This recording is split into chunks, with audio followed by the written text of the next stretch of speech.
Okay, we're not gonna have any issues. We're not gonna have any issues. Yeah, chat's working. We're not. It's gonna work on YouTube too. Just you wait.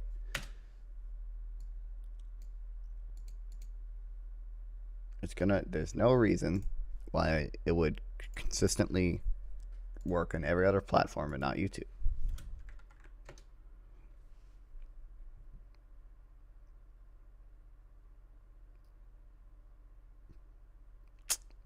There's no reason it would do that. It wouldn't do that. Why would it ever do that? They were. It would never do that.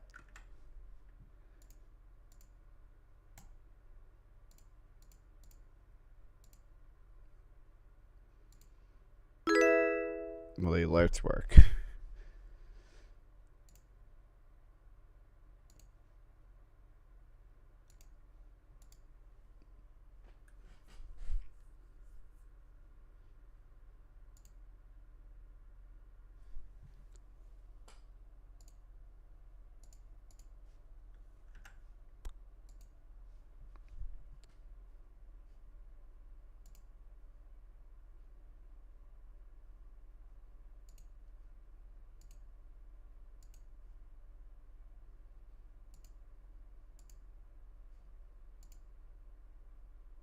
Come on, BotRex.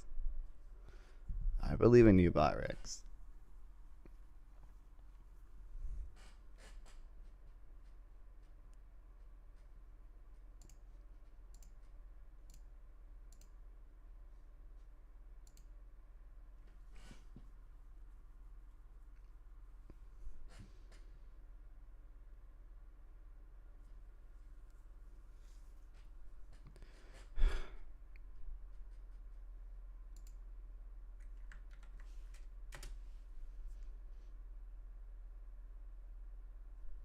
I don't understand.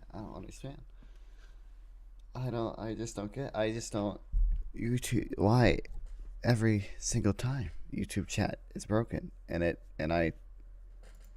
randomly fixes itself. Seemingly, there's no like.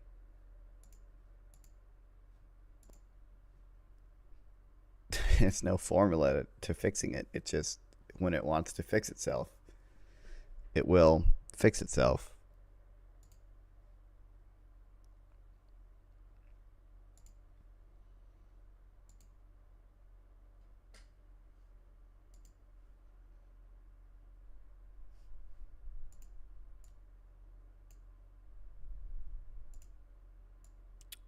Well, you know.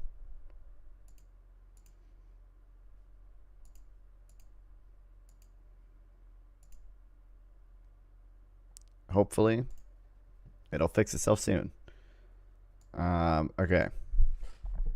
We gotta watch this video. Well, we don't gotta, but I want to watch this video. But I also want to stream. So I figured I'll do both at the same time.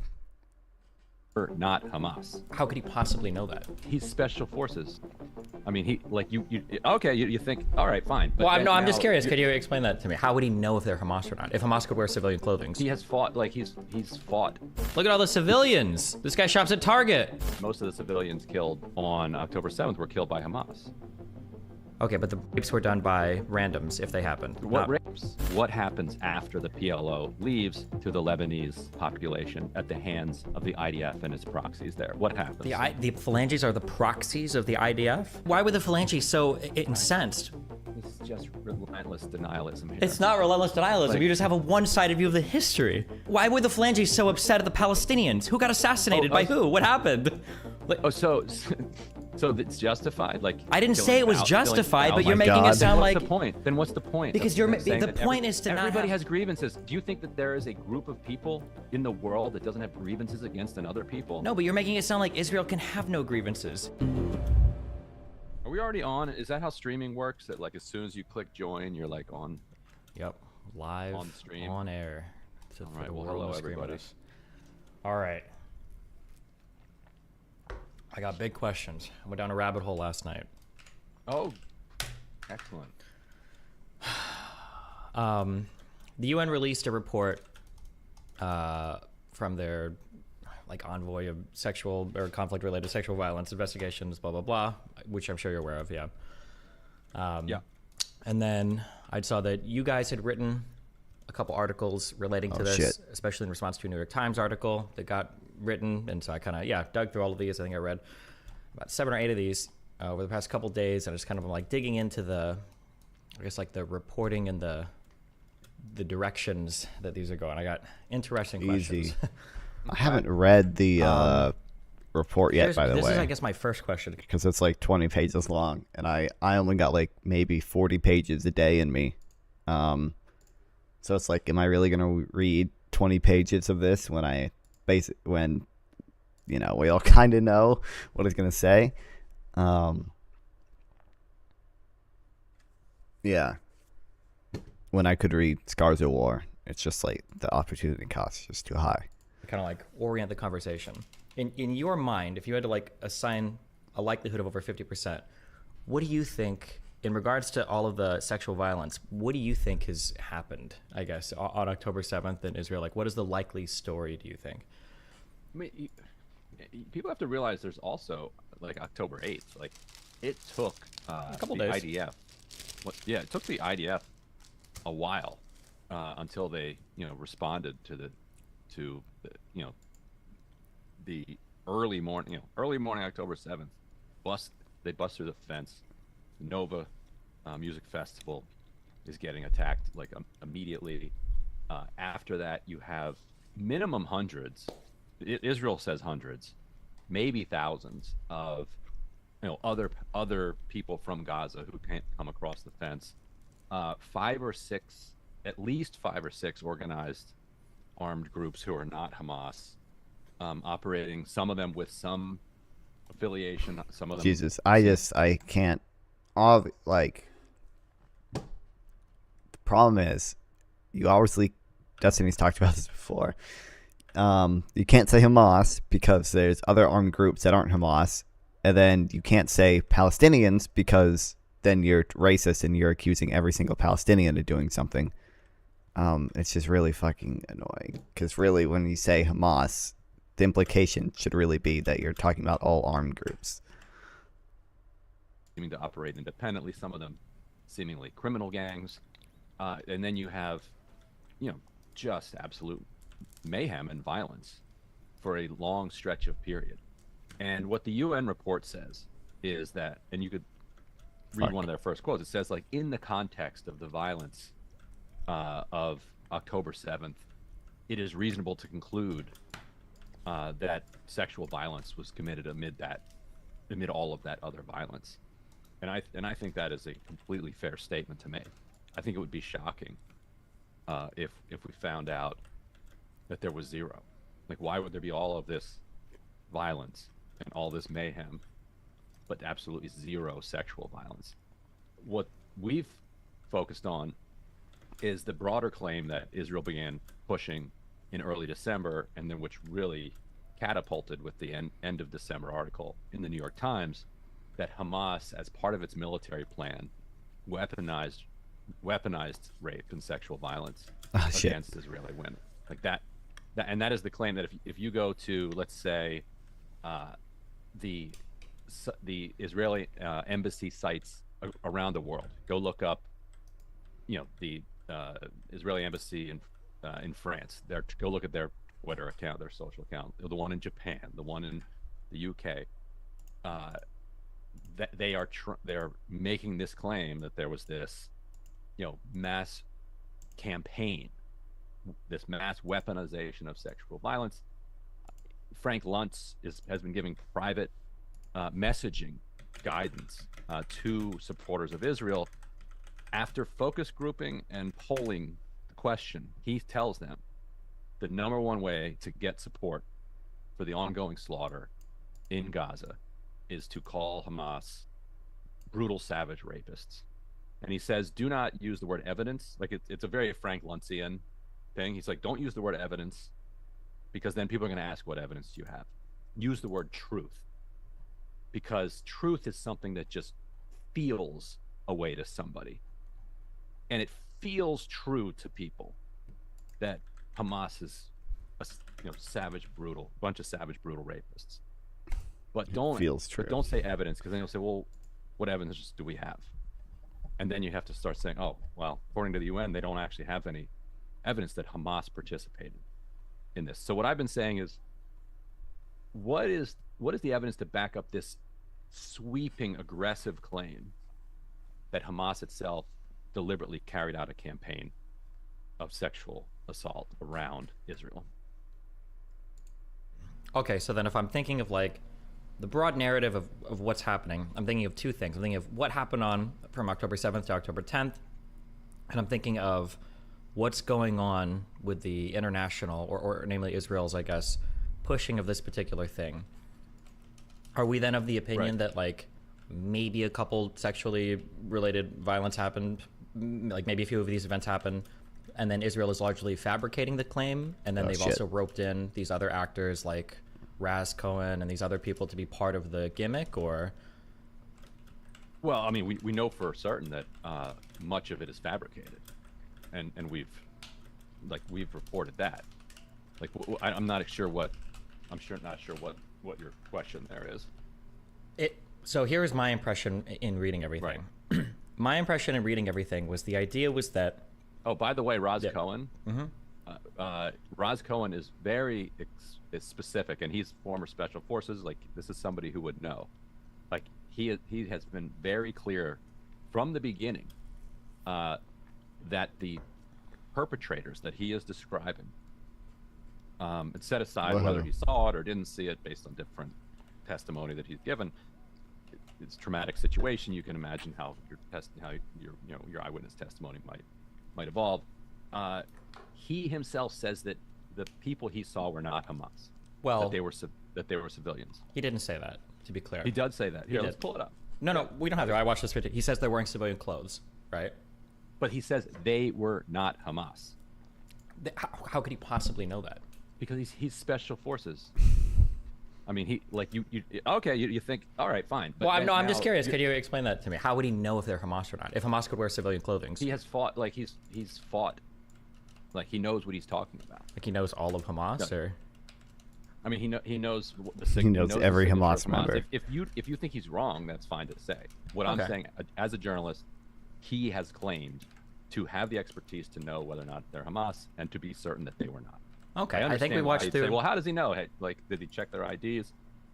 Sure. He was right. But okay, sorry. You can also imagine how somebody who has a lot of experience in the military can tell the difference between professional soldiers in a unit and civilians. Are Hamas really professional Maybe, yeah. soldiers? I saw several interviews with him yesterday. He might have used that exact line, that these were definitely civilians. I didn't see that. I know the New York Times story, and in a couple of other interviews I saw, he said they were wearing civilian clothes. But maybe he did say that in another interview. Well, right.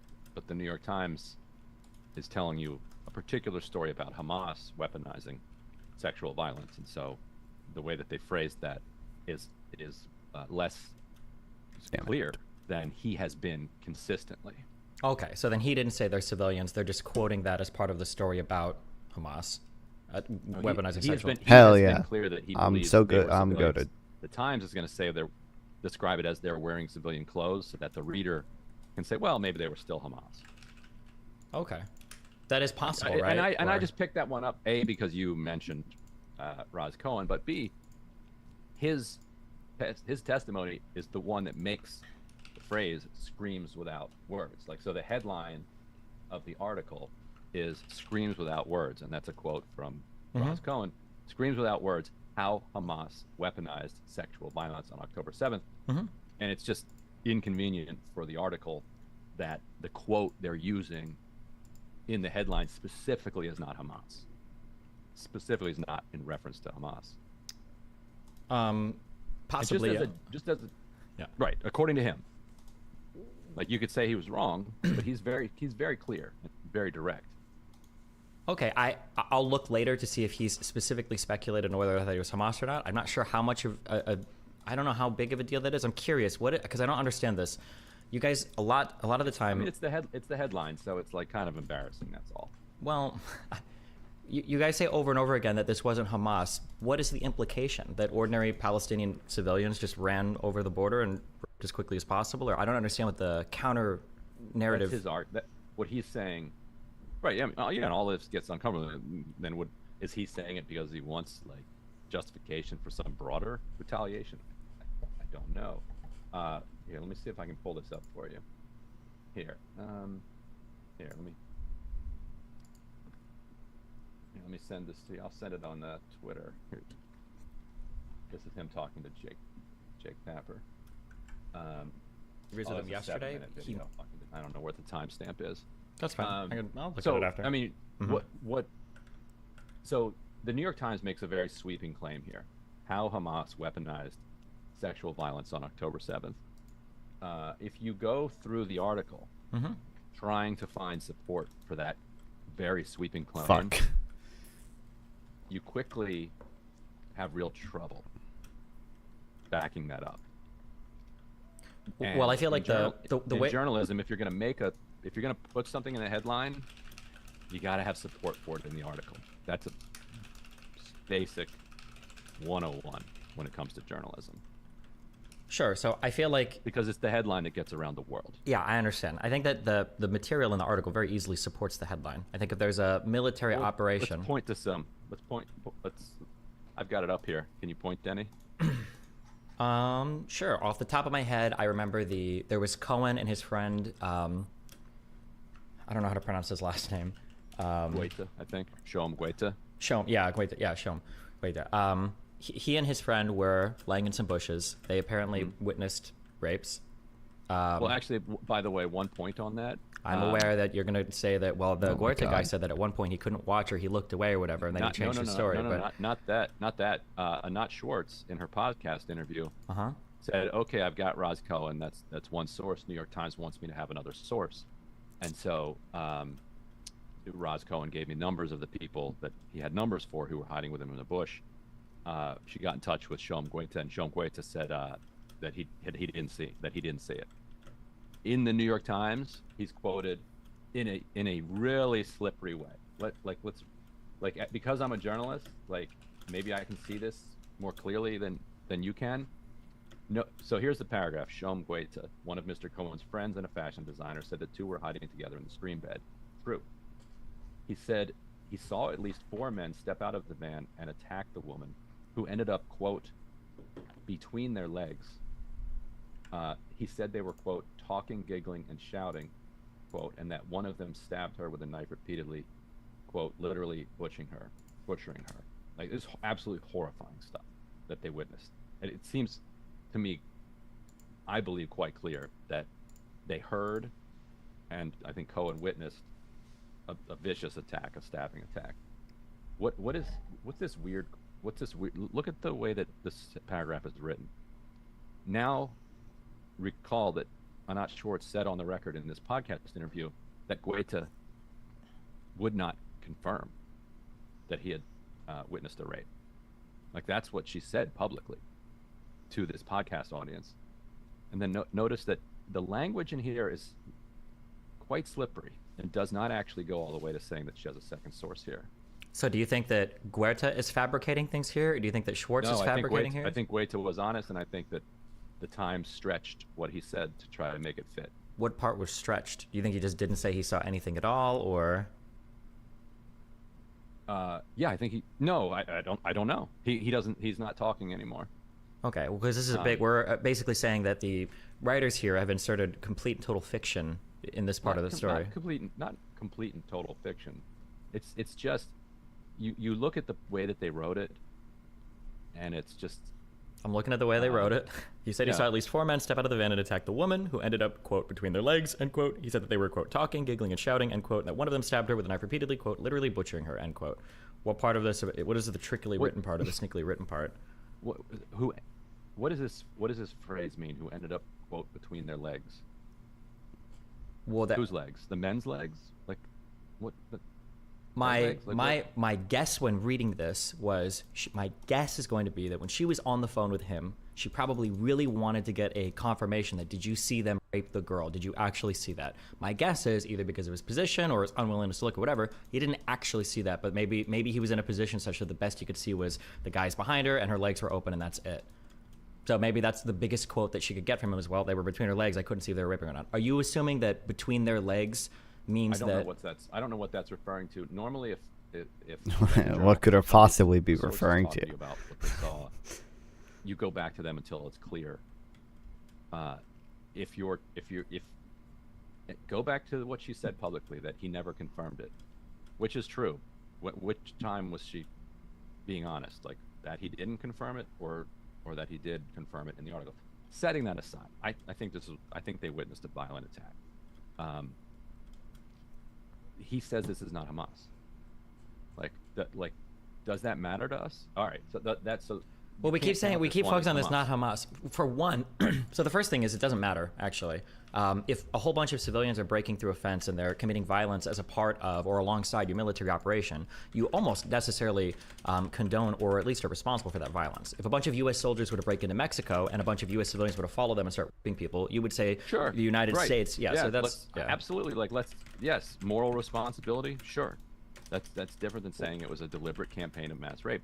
And I think there should be criminal investigations of all of it. Sure. Well, hold on. Not only would it be necessarily probably the responsibility of the invading party, you would also say you have like culpability in other senses of the word too, not just like legally or morally, but you're probably allowing it to happen if it is, as you're combing through the area and you've got a bunch of people in civilian garb that are now raping women.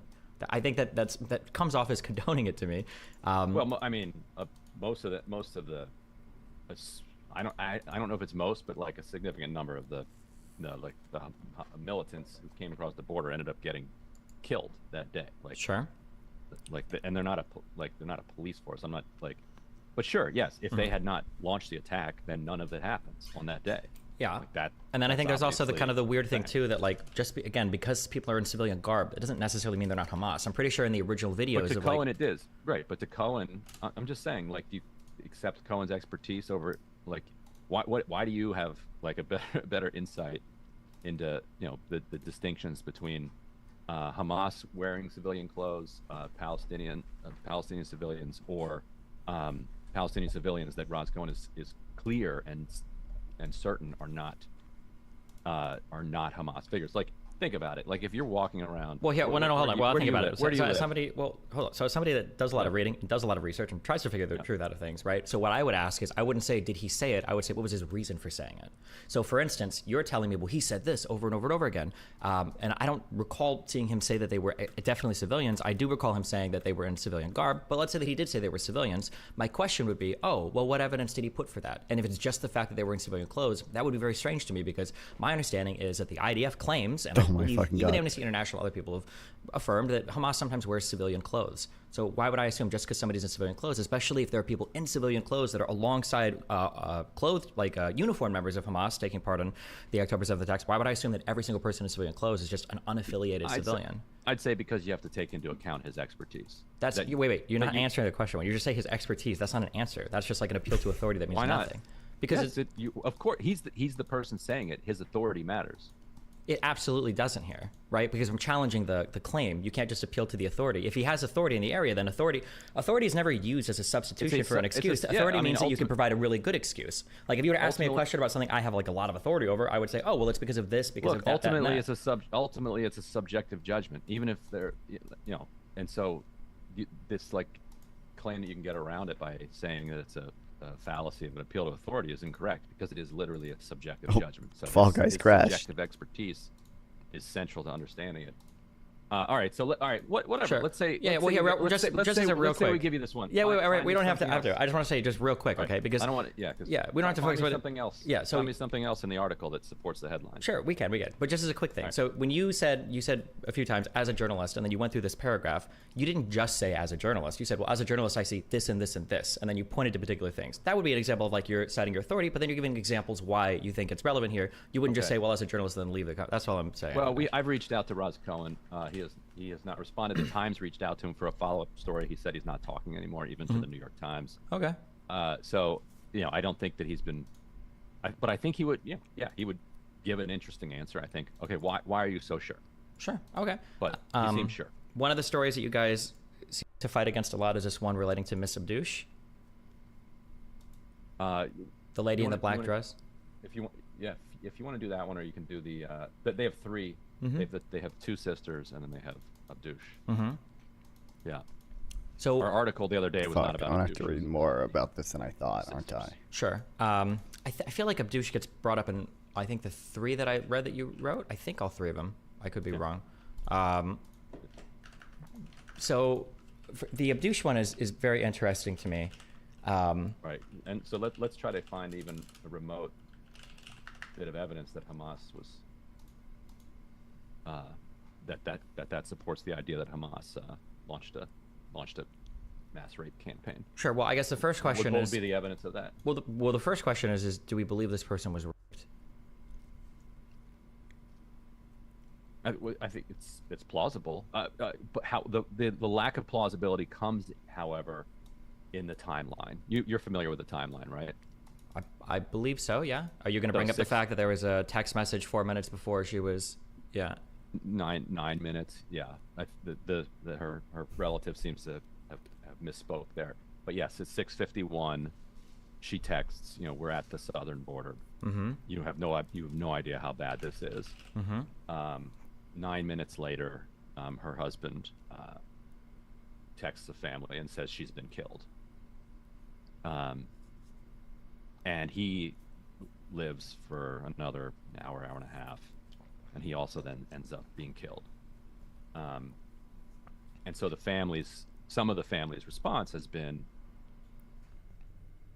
we know that a grenade was thrown in. That explains the charring. Like, why, how in 9 minutes did this happen, and why did her husband tell us that she was killed if that wasn't true? So I don't. That's the reason that.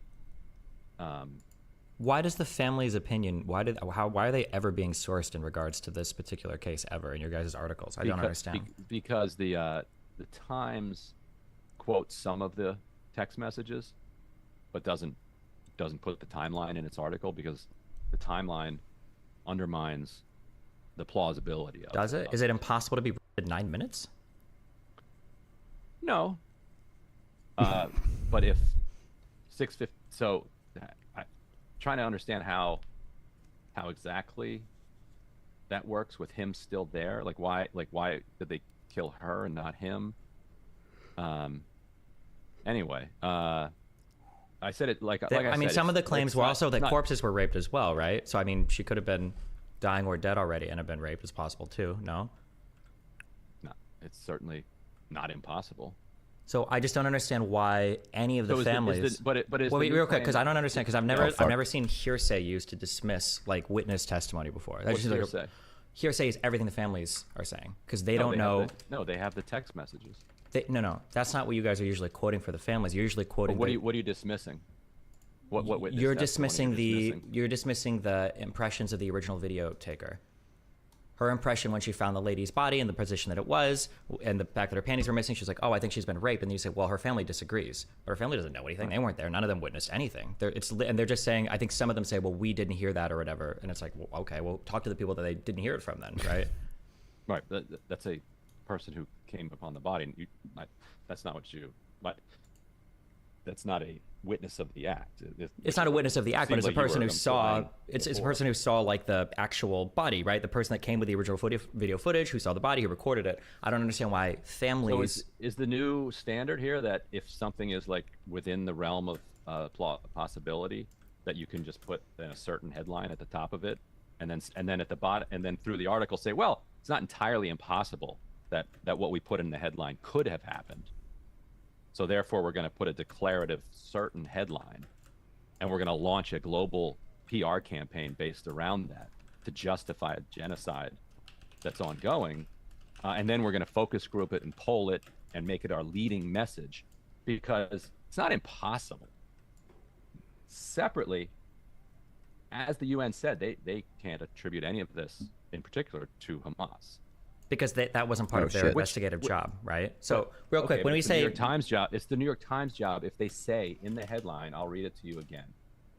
here. Wait, we've read that. I've read that. I've read the headline. Okay, Right. I understand the headline. Are you So sure? I don't think. I'm know. 100% positive. So how Hamas weaponized sexual violence on October 7th. correct. They are the ones that then have the obligation to support. Yeah, and the supporting evidence for headline. that appears to be a pattern of sexually related violence that happened during a Hamas assault on Israel. The excuse that, like, well, a bunch of those people were actually civilians. Like, if you look at the original video of the wall getting bulldozed down in places, like, these are people in God. civilian garb. Does that not count as Hamas? Is it just ordinary people? Like, I feel like, if anything, I feel like your end of the story here is supporting genocide more than anything the IDF could say, because you're saying that just ordinary Palestinians decided to run through, I guess, and start raping people because they were on the border. Look, and I get that, but I could imagine how. Now we have civilians. I live in Washington D.C. And we have civilians that carjack people, fairly regularly. Sometimes they even kill those people. Would you say that therefore Washington D.C. ought to be flattened into rubble? Like if I'm talking to That's totally a moral what creature point is he of making? that That's totally tangential to nothing I say is going to matter. whether or Like, not yeah, Hamas like, you committed sexual cannot, violence, right? Like destroy an entire civilian population because there are some criminals within that population. Like that's like collective punishment is a thing that we used to Hold on, believe. none of this. Okay, so I'm just looking this up. The metro population of DC is over 5 million people. DC itself, though, The is metro like 1 million. sure, but I'm sure there are people in the surrounding metro that drive it and everything. Okay, so Yeah, but you even could around put 1 a million fence, people. You yeah. had 274 homicides in a year in DC. And so Okay, you're and saying that the population of Gaza is that naturally violent that a hole opens and just streams of murderers and rapists are pouring across? I think most of the civilians killed on October 7th were killed by Hamas. Okay, but the were done by randoms if they happened. What? Like you have a certain headline.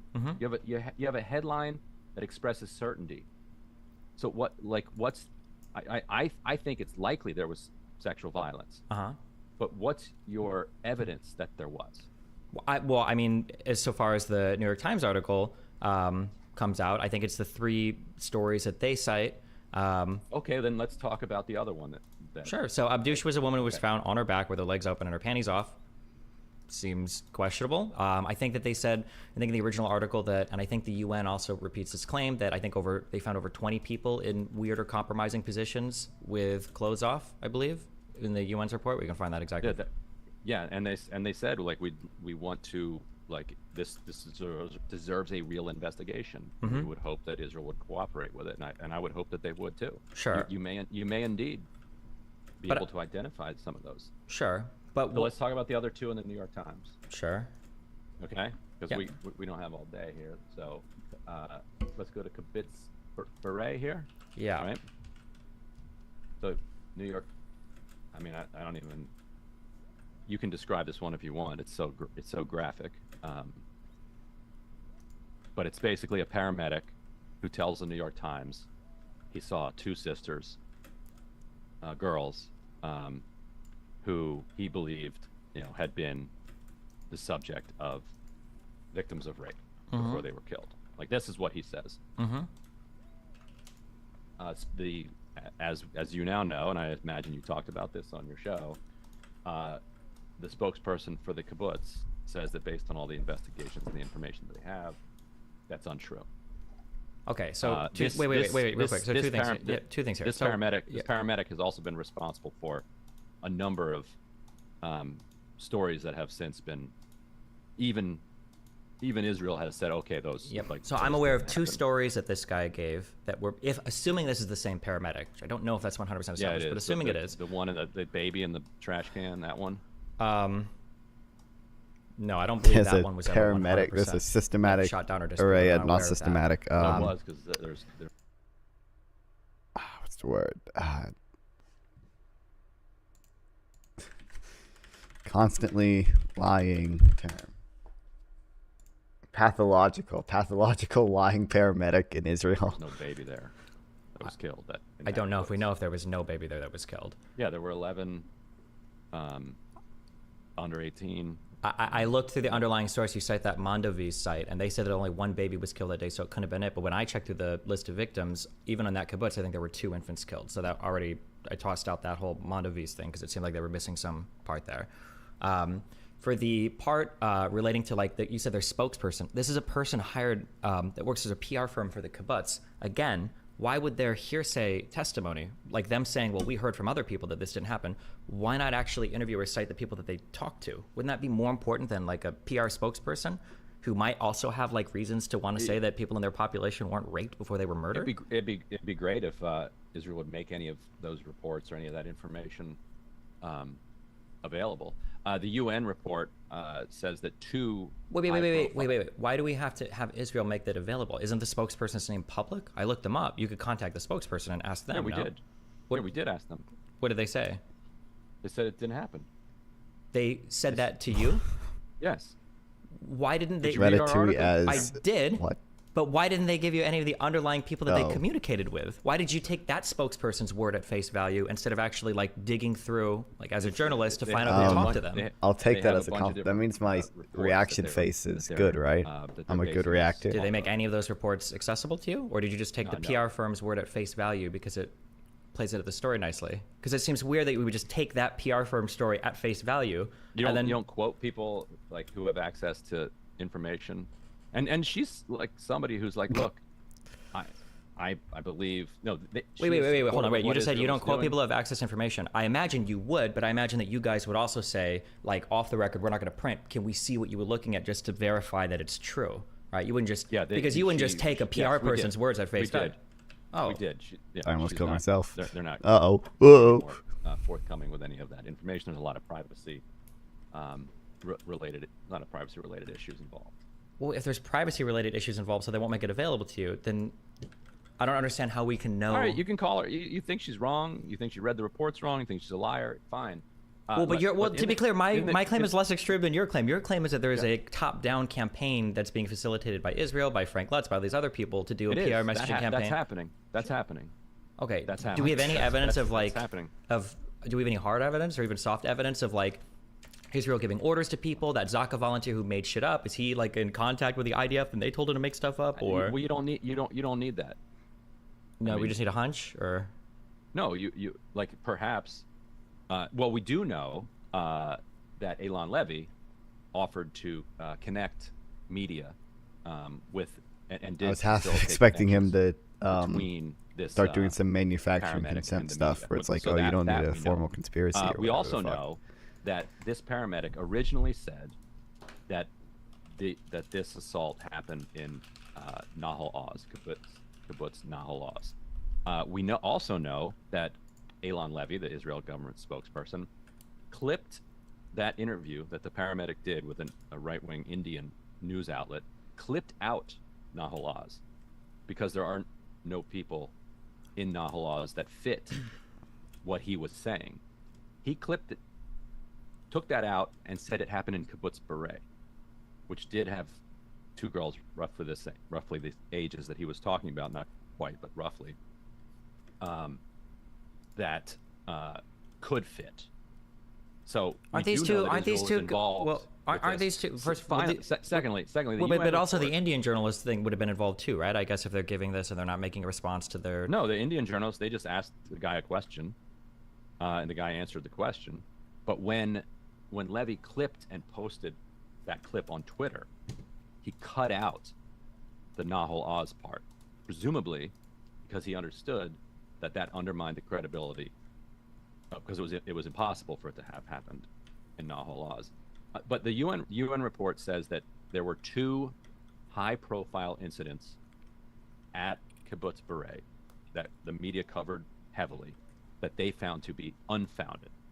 One of them was the one that everybody acknowledges now just didn't happen. This is this grotesque fabrication of a pregnant woman being killed, her fetus being ripped out and beheaded, and then the woman being beheaded. Does It's everyone like acknowledge that it did doesn't not happen? Like, we can be certain. yeah, that Zaka did not themselves happen. has come out and said that. Yeah, Exactly. The other one they said Okay. was related well. to a story of a young girl who was found away from her family, and a volunteer thought that because of that, that was evidence that she had been sexually assaulted. In fact, what they since learned in their investigation was that a bomb squad member had moved the body before the paramedic got there. God, so he it was an honest talks mistake. so slow, but Destiny talks too fast, and I don't want to increase the speed. Paramedic that the girl had been actually with her family. Mm-hmm. Now, the New York Times says that that's not a reference to the case that they wrote about, the case that the kibbutz now says, is inaccurate. They did not explain how that's possible because nothing else really fits in that kibbutz. What do you mean when you say nothing else really fits? What do we mean by that? What doesn't What's this fit? guy doing? If you look, there's like 11 children under 18 were killed there, and none of the others like fit that scenario with their family and then moved away from their family. Is it so? But Two things. So one is that I try confusing. to look up because I'm looking at a lot of the underlying stuff. I think you guys use oct7factcheck.org or whatever, and then another one called Mondo Beast or whatever. When I look at their trying to disprove things, so one is I'll click through to the site that they've got that registers all the dead people, and then for the kibbutzes that I checked, it seemed like there were a few names that could have fit. Number one, and then number two, the headline at the top says that these are only the names they've been allowed to publish so far. The one that, well, if you cross-check everything, We did. sites, Mm-hmm. right? You find all 11. I don't remember we found all 11. I wasn't checking with the 11 thing. I was looking for ages and young girls that could have fit. Right. And it seemed like there were plausible people. The only other one that fits the age was killed on the way. Well, there were two that could have fit. One was killed in a strike on her home, and the other was killed on the way to Gaza. So they could not have been found. In this, it deserves more investigation, and UN should be more forthcoming about more details around this. But as far as our efforts to like cross-reference this, we can't find any others that would fit it. Sure. Would you admit or consider it, or say that like in all of your articles and writing about this, you almost exclusively rely on other people that were never originally part of the mission or were never on the ground or never anything to discredit what other people claim happened at the site, right? Sorry, say that again. Sorry. So if somebody were to say, I found this or that, and somebody was to try to contradict that claim, I imagine they would be contacting other people that were in the area, other people with direct access to information, rather than just like family members who texted this or somebody. Hey, I briefly saw a short segment of one of your vids and seem to be implying that Israel is not an apartheid state. Does that accurately describe what you believe? So, basically, I haven't done a ton of reading on the apartheid stuff yet, but I think the most like rigid definition of apartheid, I don't think Israel is an apartheid state. I think there are probably a lot of legitimate concerns about like in the West Bank, about like the free movement of people and about the whole military tribunal court system there. But the problem is that's applied on like citizenship, not on race, right? So I think under like a super strict definition of apartheid, that doesn't really work because it's citizenship and not race. If I renounce my U.S. citizenship and then move to the West Bank, I would be treated the same as a Palestinian, right? So if I threw stones, I would go into the same military court system. And then the reason, like, the problem is the apartheid never goes away without, like, solving the occupation, right? Because really the issue is the occupation. And you can talk about the bad conditions the occupation creates. I think the occupation is pretty bad. But it's just, I don't know. Yeah, it's just the occupation, which is bad. I don't know if we really need to consider it like apartheid to say it's bad or to condemn it or anything. And then also, fuck, I haven't read all of it yet. I might read all of it one day, but it's like a 200-page report. So there was that like Human Rights Watch report, right? The like a threshold crossed. And then there was an organization called NGO Monitor that did like a debunking of that report. So that report was not the greatest. Which doesn't necessarily mean it's not apartheid. Strictly 330 total flaws, 105 errors, 136 misrepresentations, 37 omissions, 25 double standards.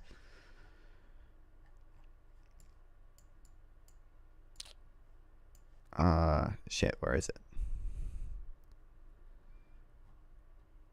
Oh, click here for full report.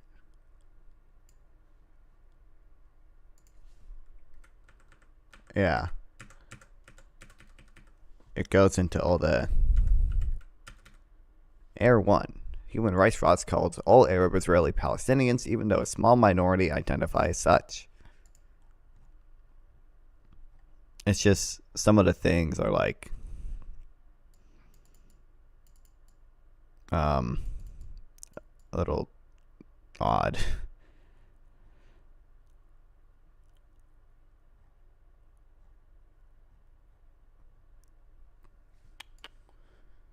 But I'm not like super like against the apartheid thing.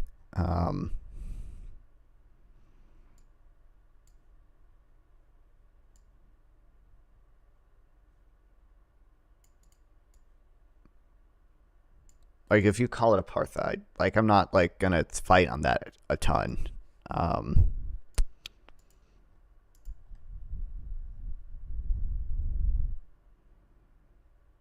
Yeah, I don't know. I'll read more into it later. I don't think I have much on it right now.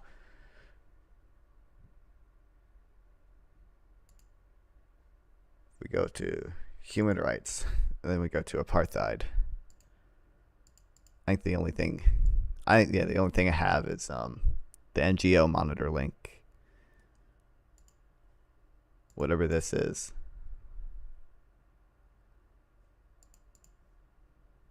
And then this is just about Gaza's water, which 90% of Gaza's water comes from water within Gaza. Now, that water often it's not drinkable. So you can argue Israel controls most of the drinkable water. But yeah.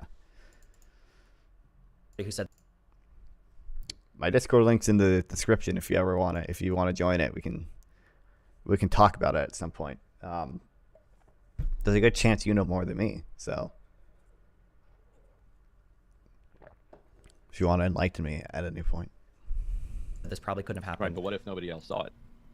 Weren't there tons of people that were involved in like sweeping through these places and Yeah, going so through? kind of interesting then that nobody else saw it, isn't it? So you think all of these then were fabricated, or were they All of what? any of the sexual assault events, or according to the kibbutz, this one is just inaccurate. well, according to a PR spokesperson hired by the kibbutz who didn't make you aware of how they got that information, they said that it didn't happen. But isn't there also like a vested interest? Well, isn't there a vested interest in people? You're doing exactly what you're accusing your critics of, except I'm giving you much more concrete stuff. Well, you haven't given me. You're just finding ways to just say, well, maybe this is still plausible. But again, you can't run. So wait, certain headline. Sorry, you're the one who called me loner box at home, right?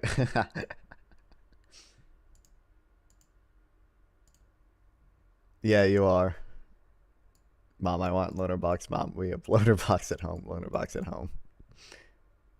I appreciate it. And then launch a PR campaign around it based on the argument that maybe it's not impossible that this happened. That's not what the New York Times said. That's not what Israel says.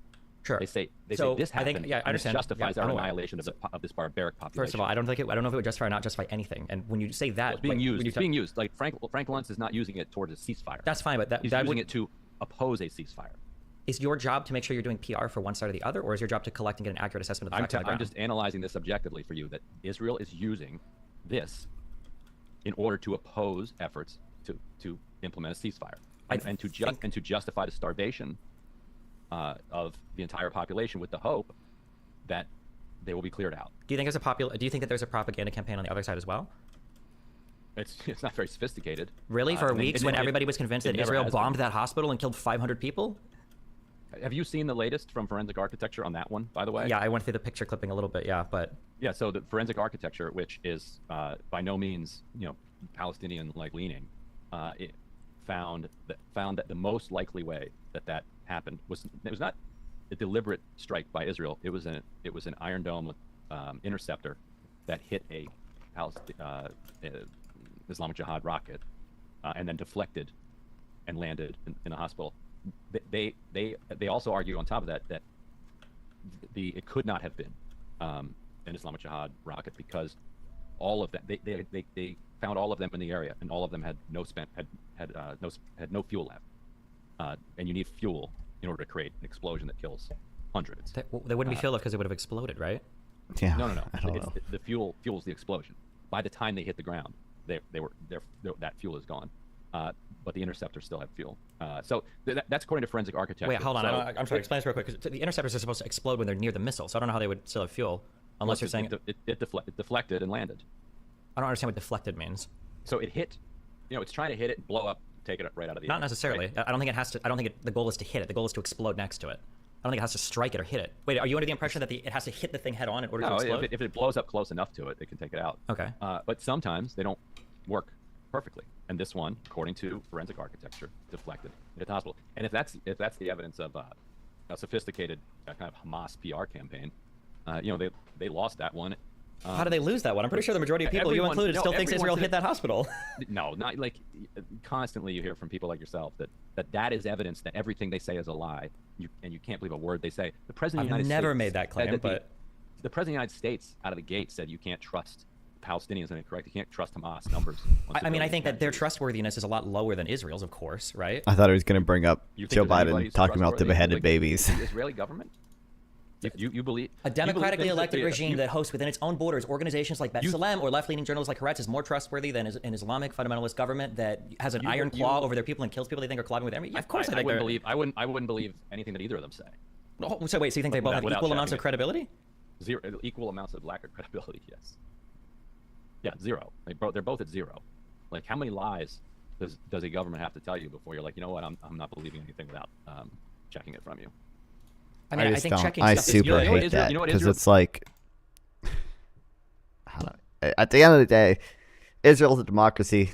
Well, you can get into the apartheid stuff and argue whether it's really a democracy, but for its citizens, Israel's a democracy. Israel has watchdog organizations. It's just super annoying. I don't think they're both at zero credibility, man. I'm obviously not gonna believe everything the IDF says. They definitely do lie, but holy fucking Christ.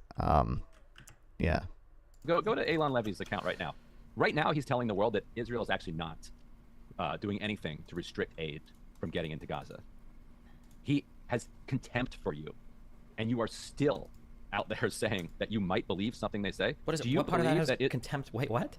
That he thinks that he can tell you not to believe your own lying eyes. He thinks he can go to you and say, Israel has nothing to do with the restrictions on aid getting into Gaza. It's all Hamas stealing it, and the UN is disorganized, and we have nothing to do with this. As their ministers have said for months, it is their strategy to restrict aid. They will say over here one thing, their spokesperson will say the complete opposite. That is contempt for you. That is believing that you are either so stupid or so gullible that they can, or so blindly supportive of their project that they don't even have to be sophisticated. Isn't one of the huge issues right now that that a lot of the aid trucks just don't feel safe going into the Gaza Strip, whether it's because of Israel's military operations, whether it's because of Hamas people hijacking the aid, whether it's because of people's trucks getting swarmed or whatever. I try to find evidence of this claim that Israel was blocking aid from going in, but I feel like if that was what was happening, I feel like there would be a billion stories about how aid trucks weren't going in. I see stories about how there are a billion stories that Israel is blocking the aid going in. You are a mark. Like, how are you believing this from them? I'm pretty sure I've heard Israel is blocking the aid narrative trucks. relating to the United States. My understanding is that Israel only lets in aid through the Rafah crossing after it gets inspected by their people, right? I don't think I think all the other crossings are closed, and Israel is blocking any type of aid going in there. And I swear, I'm pretty sure they were limiting the amount of aid trucks. Now, maybe the articles I read were like arguing that in a roundabout way, Israel is limiting the amount of aid trucks because the aid trucks feel unsafe going into Gaza because of Gaza's military operations. But I feel like that can't be true. I don't know. It's in Israel and blah blah blah. I just try to find the stories. So one of their policies is that they have to unload and load these trucks 3 different times. And if they find like a tent pole in the truck that is for a tent, because there are 2 million displaced people, they will take the entire truck and send it back. Do you think that it might make sense? Do you think it might make sense? They do this all extremely slowly, so that there is a trickle of aid getting in. The result is children starving to death in front of their parents starving to death in front of their Why children. not have Hamas? If that's true, why not have Hamas? If that's true, he can just why not throw just up have dust in your Hamas? face? Why not just have Hamas release the hostages? Fine, Hamas release the hostages. Then what? Then the still conflict trying to ends. Why would it? You should look into what happened in 1982. Are you For familiar Lebanon? with what happened in 1982 in Lebanon? What about it? So Israel enacted a strategy to create so much God fucking damn civilian it. pain and death that the Lebanese population would turn against the Palestinian Authority and pressure them to leave. Why was the More or less, Palestinian Authority in Lebanon in '82? because Israel like raided them in the West Bank. Really? Yeah. It's not because in 1970 they tried to coup the Jordanian king and they got completely tossed out of the country and they started losing support across the entire Arab world, and Lebanon and the South was one of the only places that would host them afterwards. Wait, we're what? talking about we're talking about what happened in 1982. I understand, but the fact that you think that they got expelled from Jordan because Israel was attacking them is completely not true. It's not remotely true. The PLO and the Arab nations have been at loggerheads the entire time. Because the PLO tries to kill or coup all the Arab nations that host them. Why do you think Okay, Egypt, for I- instance, why do you think that Egypt has the blockade right now on the Gaza Strip? And we're only bringing this up because Israel you is blocking aid Because in Egypt is a a dictatorship, and the Muslim Brotherhood sorry. which is their existential fear, is Wait, what? Sorry, my YouTube chat, I think it's broken. Because it showed your message on screen, but it didn't show it. But it's not showing up in my chat. Sometimes that happens when YouTube fucking... YouTube will block the message, but...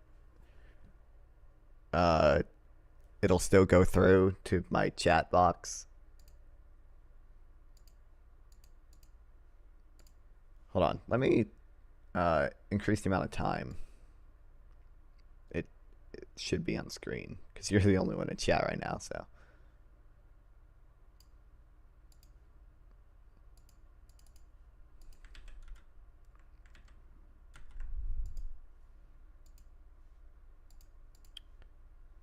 So I don't know. I saw you said Israel's blocking aid in a New Yorker article. I think I told you earlier too. My Discord's link is in the description, and there you won't be censored. I don't know. I've read. That's the one thing. The one thing I am sort of more pro-Palestinian on is the blockade, because it does seem like that's basically collective punishment with the amount of I can type it again if you want. I mean, you can try, but it might be there's probably some word that YouTube's blocking. I can't do anything about that. With like Hamas, with some elements of Hamas, and others is. And also because there was a ton of smuggling of weapons and people in and out of the Gaza Strip through the Egyptian border, through tunnels and everything too. Anyway, just very quickly for people who don't know what happened. In 1982, the PLO agreed, okay, if you will end the slaughter, then we will leave. And a UN force came in to oversee their departure out of the port of Beirut. There was an agreement that if PLO surrenders, this ends tomorrow. Like the exact same language that you hear today. I'm playing Fall Guys right now, but I'll read it. And then the UN after. force leaves as the PLO goes over to Tunisia, and fill it in. What happens after the PLO leaves to the Lebanese population at the hands of the IDF and its proxies there? What happens? The phalanges are the proxies of the IDF? Why were the phalanges so incensed? It's just relentless denialism here. It's not relentless denialism. You just have a one-sided view of the history. Why were the phalanges so upset at the Palestinians? Who got assassinated by who? What happened? Like, so it's justified? Like I didn't say it was justified, but you're making it sound like. Then what's the point? Because the point is to not everybody have... has grievances. Do you think that there is a group of people in the world that doesn't have grievances against another people? No, but you're making it sound like Israel can have no grievances. You're making it sound like Israel is just walking around murdering. Okay, wait. Sorry. Okay. Also, an occupying force needs to give some sort of semblance of equal rights to the people it's occupying. Israel does not want to give that because they want to keep their Jewish majority. What if the Dutch occupied South Africa, gave the white citizenship but not the natives, and discriminated against the black natives on the basis of citizenship instead of race? Complete cop-out, in my opinion. Well, I'm pretty sure, at least on the international law, the strict definition of apartheid, it has to be based on race. It can't be on citizenship. But Israel isn't but Israel's treating everyone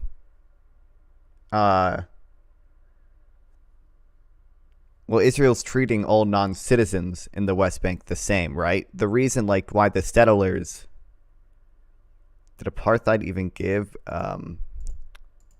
black citizenship? No, I don't think so, right?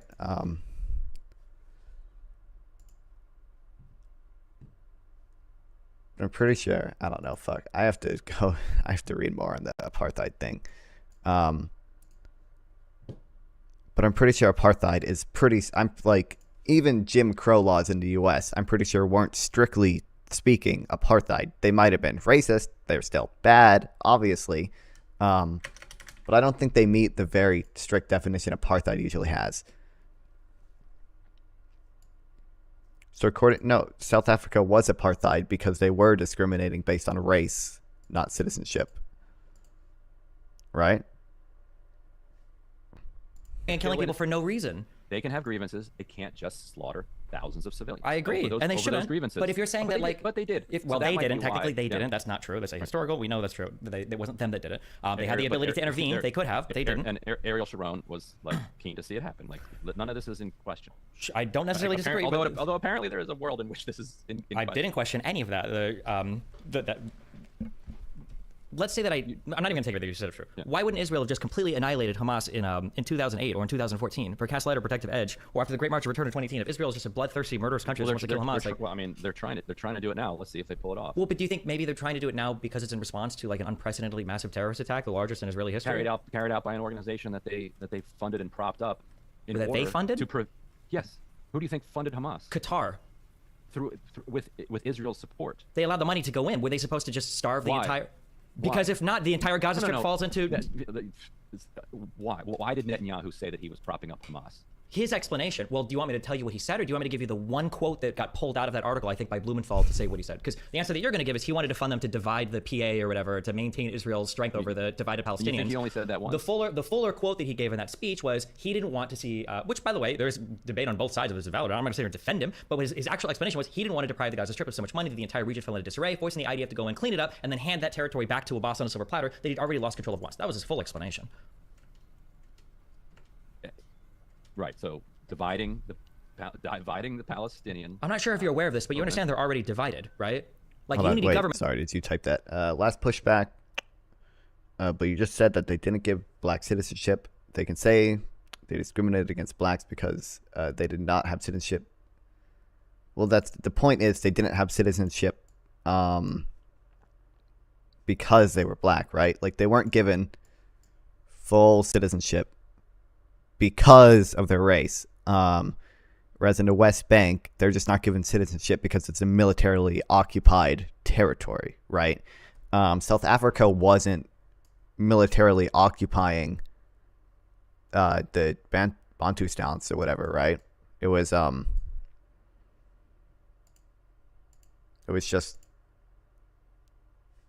just part of their country. Yeah. I don't know, but I'll do more research into it. If you want, you can. I'm shilling so hard for my Discord, man. If you want, you can join my Discord and you can send me shit, and I will read it because I have other stuff to read too. That Hamas has formed with the PA in the past have led to Hamas planning to like coup the government in the West Bank itself. Like they're already divided, and Netanyahu doesn't have to do anything to separate out Hamas from Abbas and the PA. And yet he did, for the purpose. And what was his purpose? What was his purpose? I'm sorry, but I don't live in quotes. I don't live in one-line quotations. This is not how I analyze anything going on in this region. Like, okay, Netanyahu has said over and over for decades that he is the only figure who has been able to prevent the formation of a Palestinian state. And yet in 2011, he publicly acknowledged a two-state solution. He put a hold on settlements for 8 months. I don't live in quotes. This was part of a negotiation that was being worked on between him and Abbas for a while in 2011.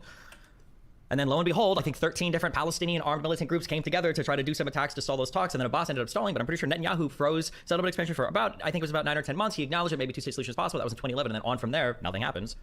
But the idea that that Netanyahu needs to divide Hamas and the PA is just doesn't make any sense. Again, they're already divided. Like the Hamas literally threw Fatah out of the Gaza Strip after they won their elections. Like they don't need to do anything to divide there. Hamas is brutal, and I think any leftists who kind of defend Hamas need to remember that you're kind of a. So do you not want anyone typing in YouTube chat? Do you want people to type in Discord instead? I don't mind going to Discord. No, I like people typing in my YouTube chat. Palestinians and prevents the formation of.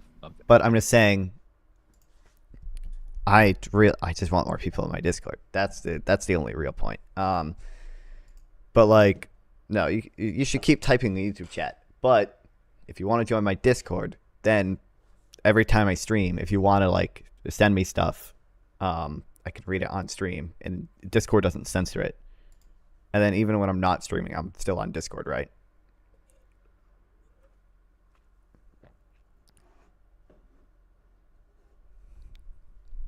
Demands toward a state, then why side with Netanyahu on that question? That's what I would argue. But then, so is Israel's mission then to remove Hamas from the Gaza Strip wrong?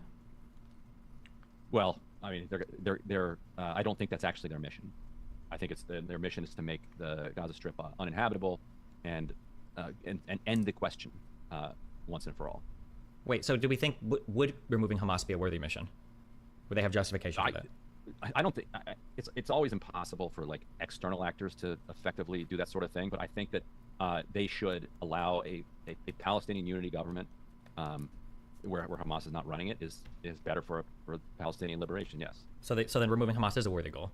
But they're not trying to do that. But would it be? I'm trying to get to the first one. Would it be a worthy goal to remove Hamas from government at the Gaza Strip? Of worthy goal but that doesn't make any sense, because that implies that Israel would ever like try to do that like directly and discreetly. That's not what they're trying to do. They're trying to clear out everybody out. But if they sat down with Qatar and Hamas in these negotiations and said, we would like Hamas out of power and we would like a unity government. How could they possibly why would do they? That?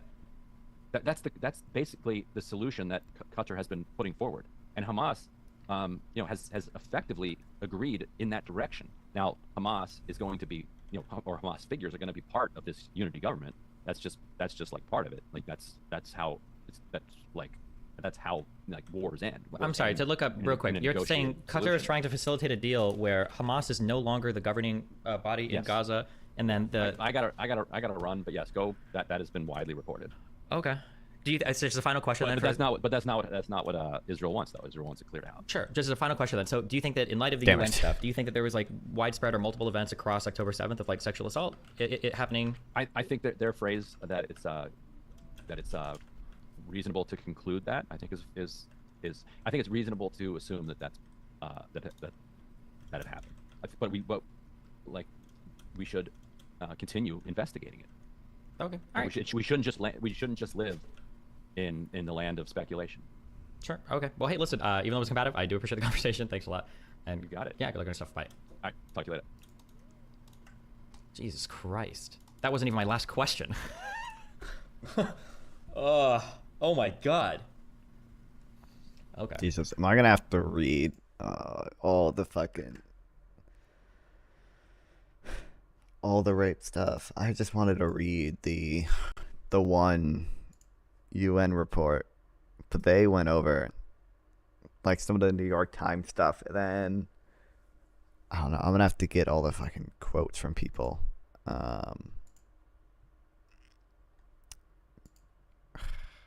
Damn.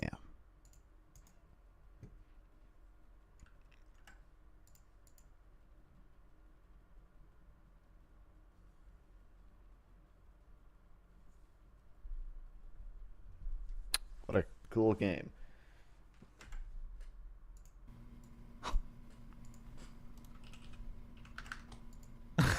What the tone of the conversation compared to with I almost said Hamas with Hassan and Jeremy, was it yesterday? I think that, oh my God, bro, fuck me.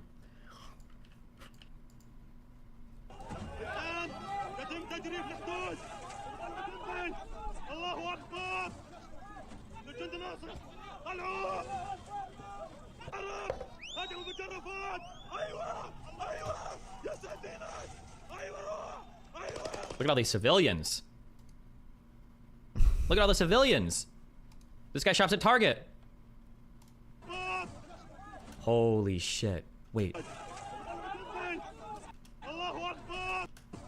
The woke progressives? Anybody see this woke progressive?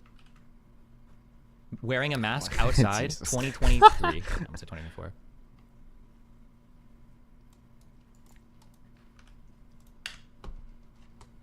How did that guy know that they were Judith civilians? Butler was right. Judith Butler was right. Hamas is part of the global left-wing movement. Well, he's special forces. Okay, but like what? He just knows. He knows all of them. Part of the IDF special forces training is seeing every single picture of Hamas and remembering all of them. my God.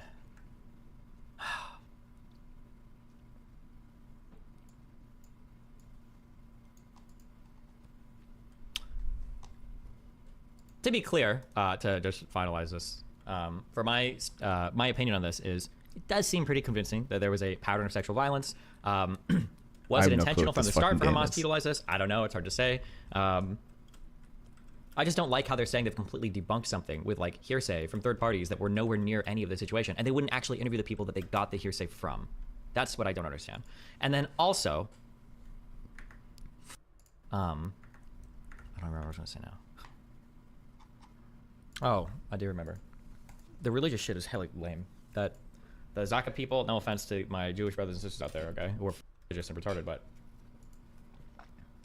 that burying the bodies ASAP shit and all of that was just on stupid.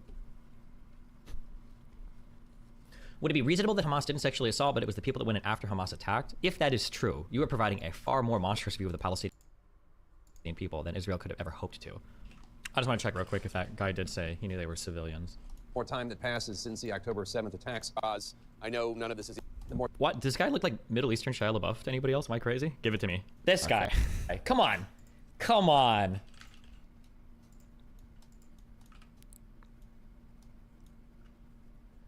A little bit. Focal length on the camera's off a bit here. And one of those witnesses is 24-year-old Raz Kohen, who attended the Nova Festival with his friends, and he survived. Raz, I know none of this is easy to talk about, but it's important that the world hear from witnesses. While you were hiding out that day, hiding from Hamas, you saw 5 men, 5 of these terrorists, pulling a young woman out of a van. Tell us what you saw next. I hide in the bush, and 30 meters from the bush. I feel like you should push him to make a really solid claim about the conspiracy he obviously believes. It's too easy for him to turtle up and be instantly settled. Yeah, I tried to do that in the beginning. I actually thought about that before the conversation. I feel like I have like a very... what's happening is I'm treating these people with kid gloves. This is the reason why I say, like, every time I say, like, oh, he's not going mainstream, you're not going mainstream. Like, and then I always say, like, I don't really like the mainstream stuff as much. The reason why is because when I'm having debates with, like, Tonka Saw, or Andy Warski, or Brittany Venti, or even, like, Lauren Southern, or even, like, Max, and right? Like, by the end of this combo, we can really get into, like, what we're talking. Like, oh, you're do you believe this, do you believe that? Right? It seems screaming, it seems crazy. And people will say, like, oh, this is just debate pedophilia, debate perpetry. But in a way, I feel like it's more honest, and I feel like it's a little bit more telling than some of the mainstream stuff where, like, when I'm chatting with these people, I have to be so careful, because he was already getting, like, pretty triggered. Like, as soon as in the beginning, where he's like, as a journalist, and I'm trying to be like, you're trying to little bro me, dude? Like, what do you mean, as a journalist? Like, as a journalist, let me tell you about 82 in Lebanon, okay? Let me tell you about, like, what do you know about 82? It's like Twitter headline. What do you mean? Let me tell you about the... You didn't have no idea why the phalanges were so bad about the PLO and everything. You had no idea about the assassination of the Christian president and all this shit. You didn't know any of this shit. But he's trying to say Twitter headlines at me.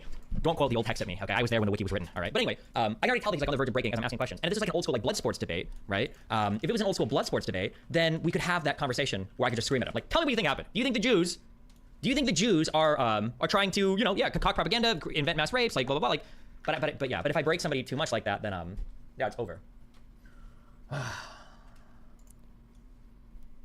Was he supposed to leave then, or do you think he straight up lied? No, I think he's a pretty busy guy. I doubt he just straight up lied. Oh, and he's going on the Majority Report. Hello, YouTube. Why do you do this? Those protests. Oh wait, we didn't finish my sorry. In the bush, and 30 meters from the bush, I saw a white van that arrived near the bush, and from the van, 5 guys, 5 civilians from Gaza. Normal civilians, not soldiers from Nukhba's soldiers. It was regular people from Gaza with normal clothes, and they started to pull their clothes off. Okay, he does say normal civilians here, but the only thing he cites is the fact that they're in civilian clothes. I wonder if there's any other indication that they were ordinary civilians. These special forces, he knows. Like he knows all. Half a circle, and the girl was in the middle of the circle, and after they pulled the clothes off of the girl, they started to one of them started to rape her, and oh, so he literally says explicitly that they started to rape her. Something like 40 seconds, and the only rapists are in the IDF. Jake, your role in pushing disinfo is going to follow you forever, especially if the war crime charges stick. Damn.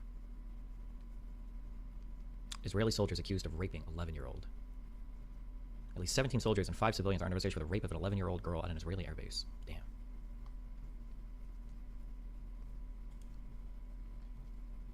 Is the argument that the sexual assault was not top-down systematic? Do you believe evidence supports that it was? I think that it's an open question right now. I mean, if there are multiple rapes happening in multiple spots with like gang rapes and shit, seems like that would be the case. Though truly, I mean, it's just whether or not it was top-down or not. It's clearly tolerated, right? I don't think Hamas is kicking out members or investigating members for raping people, right? Where it's like all of these things on screen right now, Israel is investigating Unfortunately, people for raping prisoners, right?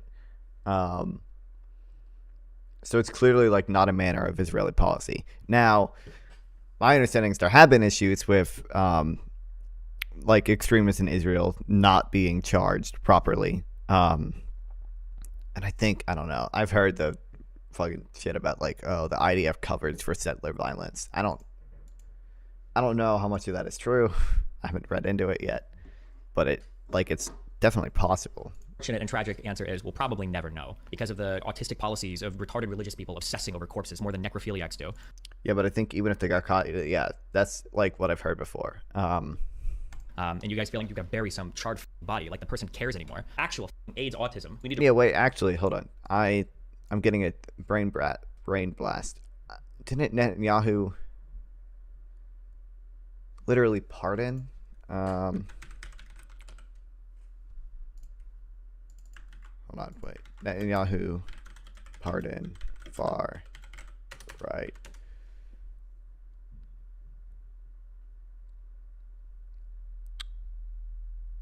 Maybe it wasn't Netanyahu.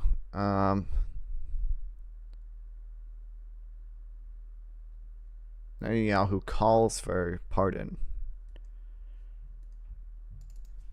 Let's look up Israel.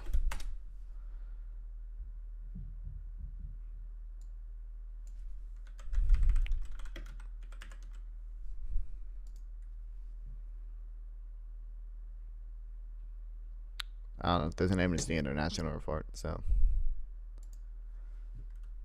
Hold on, let me go to Wikipedia. I'm going to Control F. Pardon. Oh, well, there's nothing here.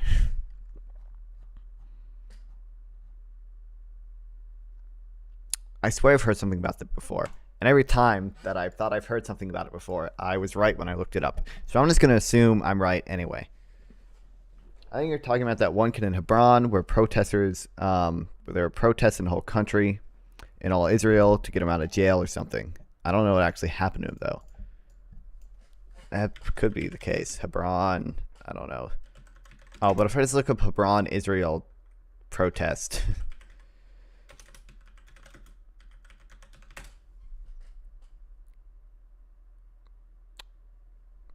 IDF to jail soldier for 10 days. Palestinians protest. I don't know. But it wouldn't surprise me if that happened. Respect the bodies. How stupid. And then as a result of the mystical woo-woo bullshit obsession with respect and burying your dead, now you've deprived anybody of actual justice by doing forensic investigations of the bodies because you're so obsessed with getting them underneath the dirt so quickly. Ugh, dumb. I don't know if you cover this, but at least one killed after airdrop falls on them in Gaza. No shot. Oh, never mind.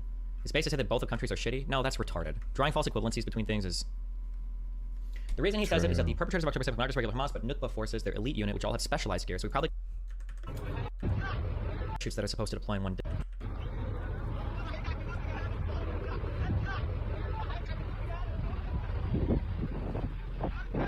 Oh, I wonder if they have parachutes that are supposed to deploy and one didn't. Wait, am I about to watch somebody get crushed? Hold on. Some PUBG shit. Dies.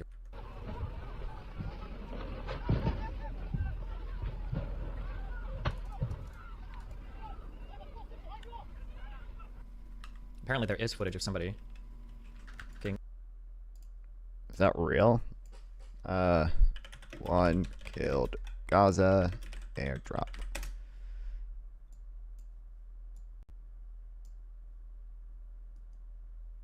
Five people killed. Gaza authorities say.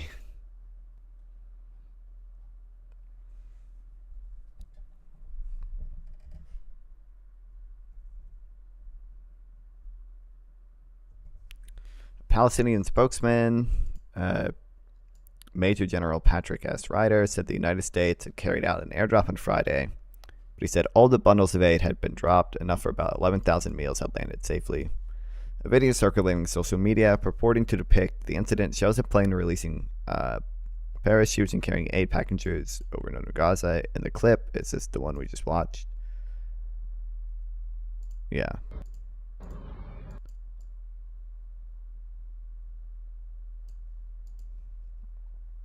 whose date and location were verified by the New York Times. It appears that one parachute failed to open, while multiple packages that were not attached to parachutes plummeted to the ground. Were they really not attached to parachutes?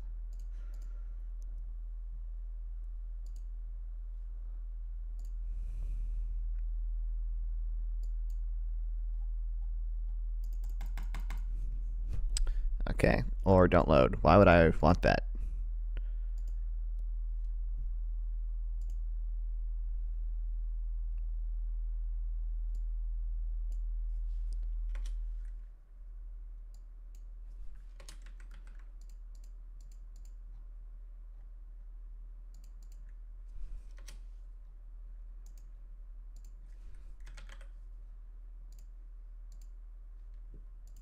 Are you kidding me?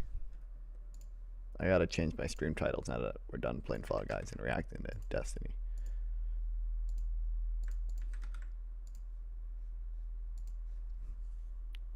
I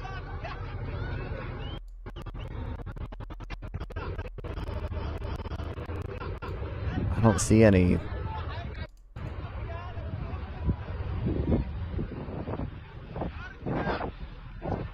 Am I stupid or something? I literally don't see any that, like, don't have parachutes.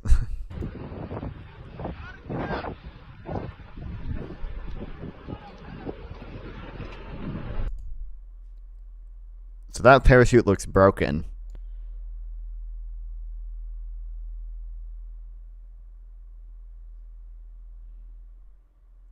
That looks like it's it. Or are all of these black dots things that have? There's no way. Because that'd be like half of them.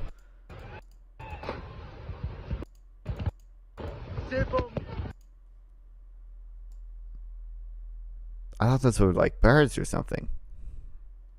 Holy fuck.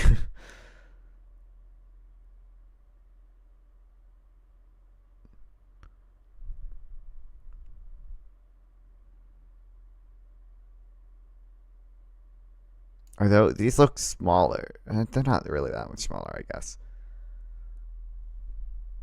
I was gonna say, I wonder if one exploded in the air or something, and all the MREs individually fell, but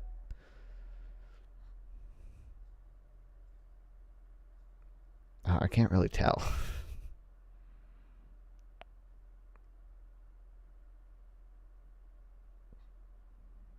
Well.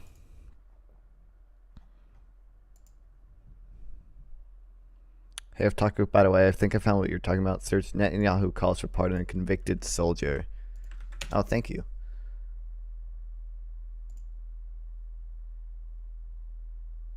Calls for it, yeah, see.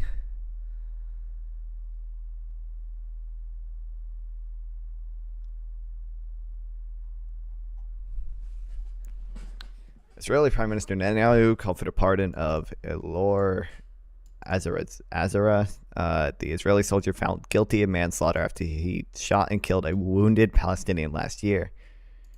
This is a difficult and painful day, first and foremost for Eller, his family, Israel soldiers, many citizens and parents of soldiers among me. I support granting a pardon. Why?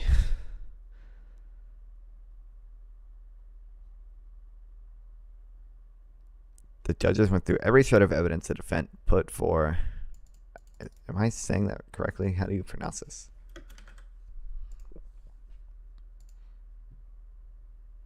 Azaria. Azaria, okay. Put for Azaria, the 20-year-old man who maintained throughout the trial that he was innocent as charged. However, what was said and time again throughout the 2.5-hour judgment was that Azaria's accounts didn't add up. Firstly, he claimed that it's not El Shifa, that's the hospital. El Sheriff was lying there dead. Then he claimed that his victim was a threat. Then that he had a knife, but the knife was a considerable distance away. Yeah.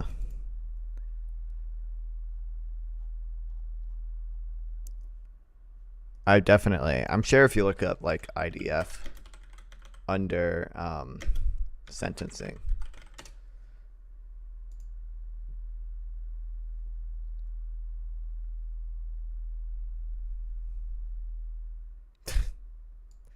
2 soldiers have been sentenced to 20 days in military prison after being caught warming up hot dogs in a military kitchen.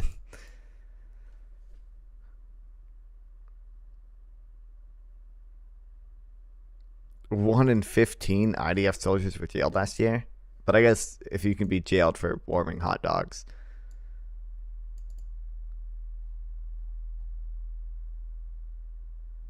Alright, but I have to read this shit now. Okay. God damn it. Okay. I want to read the sexual violence stuff at some point. Okay.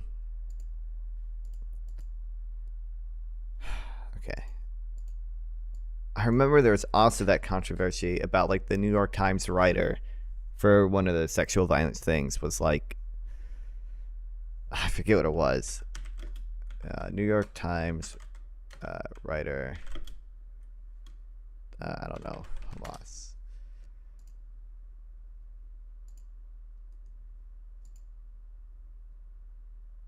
I don't know.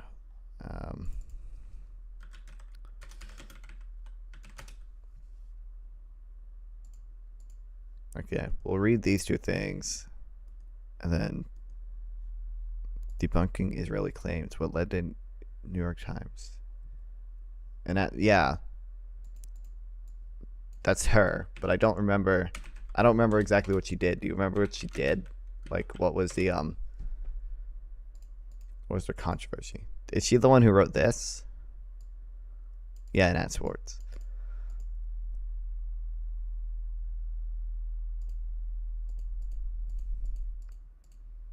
Although I did see Destiny had a thing that was like bad reporting by The Intercept, and I wonder. It's probably not published it yet.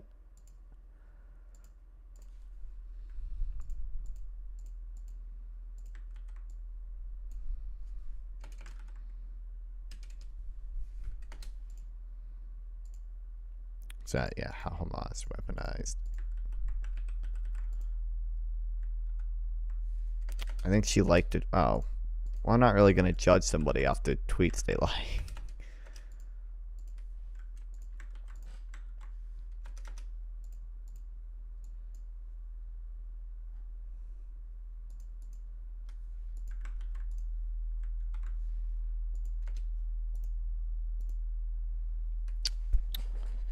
And then there was one other thing.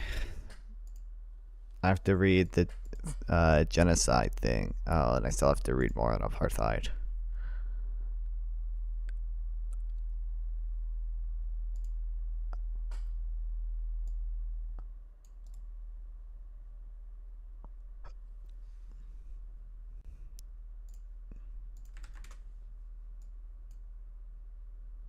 Why can't it be accessed?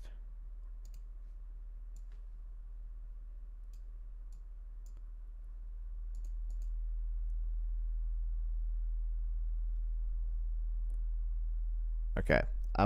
We might just continue with Scars of War for now.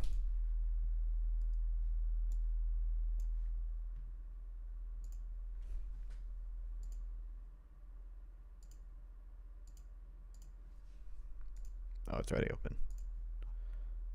So we read the prelude. This is also supposed to be... We're on chapter 2.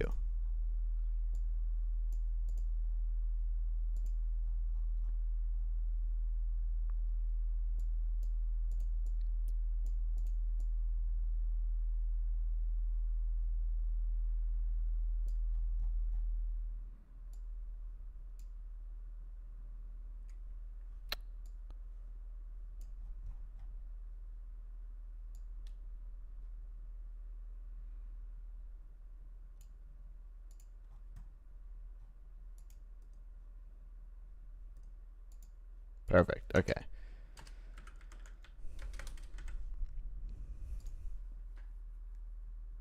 It says heading 3.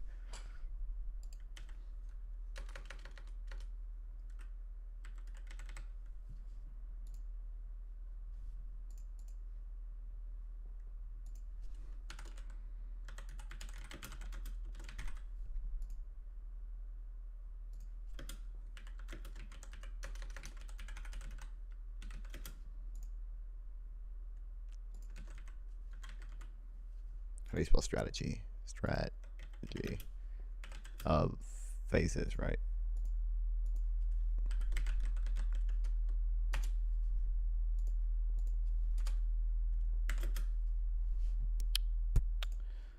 All right.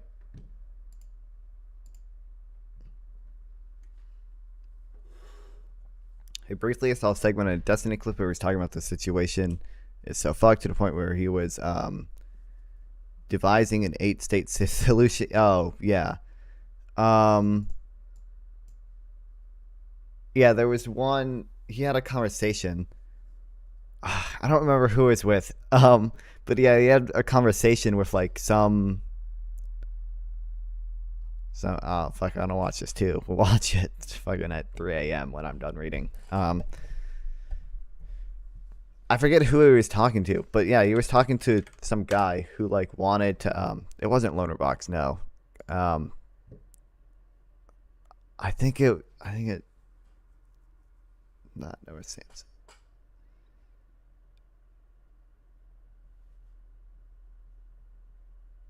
Fuck. It might be on his other channel too. He was talking to some guy who wanted to like create multiple emirates, and give like each like powerful Palestinian family like its own emirate thing. And it was really weird. Hello.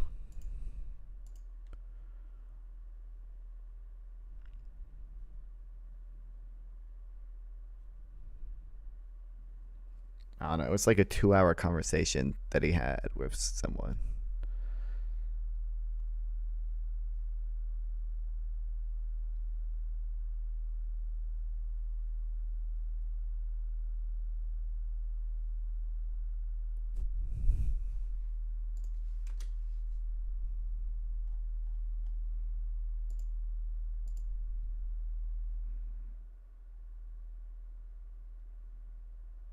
I don't think it was this. But also, I don't think it was this either.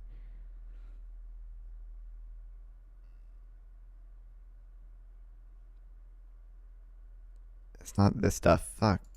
Did he unlist it or something? Yeah, because it's not this. Oh, it's this. Right-wing Israeli. Some would say extreme right-wing. What I Or maybe it wasn't this. No, it is this. Yeah, this is the fucking. See all these circles? These are all the states that they're by gonna the make. way. But yeah, the IDF is also protecting Palestinians in the West Bank. I'm just That curious, same- what is the percentage of the worried about Egyptian attack along the west?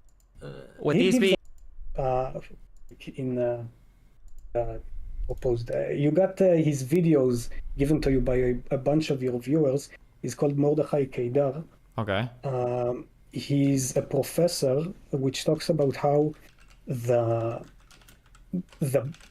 most successful countries, most successful Arab Muslim countries in the Middle East are based on tribes or clans. And that's what he wants to do here with the Emirates. Yeah, I still think it was insane. I don't. It was It would have given Palestinians like a very low percentage of the West Bank, and they wouldn't all be one state. There would be multiple enclaves of like, the Emirates. I don't know. Maybe it would have worked when Palestinians didn't have as much of a cohesive national identity, and it was just a lot of powerful families, right? But it doesn't seem like that's really the case now. It seems like there's a pretty solid national Palestinian identity, basically Bantustans. Well, I think they're supposed to be fully independent states, right? But it just wouldn't work. Non-contiguous. I guess that technically wouldn't be a non-contiguous state because it would be like 9 different states.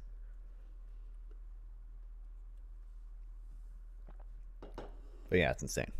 Okay. I just want to check my YouTube analytics real quick. And then I also have to mute my browser because I'm going to play copyrighted music that only I can hear.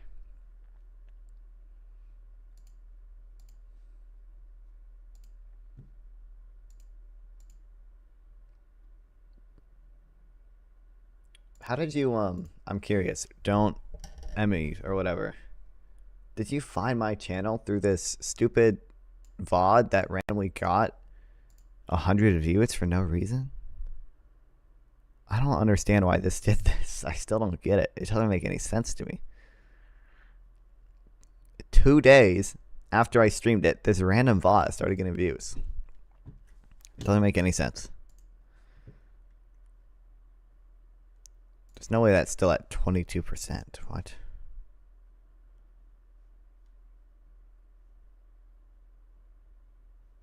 Whatever.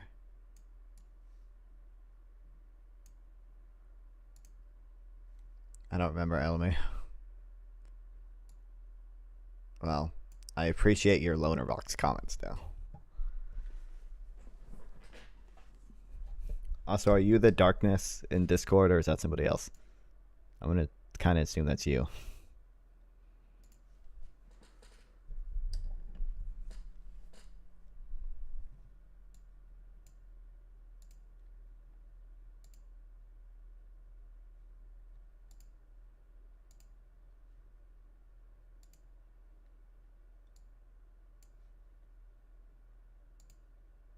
Yeah, it's me. Okay, good. Okay. Chapter 2. Bisecting the land, or Zionism strategy of phases.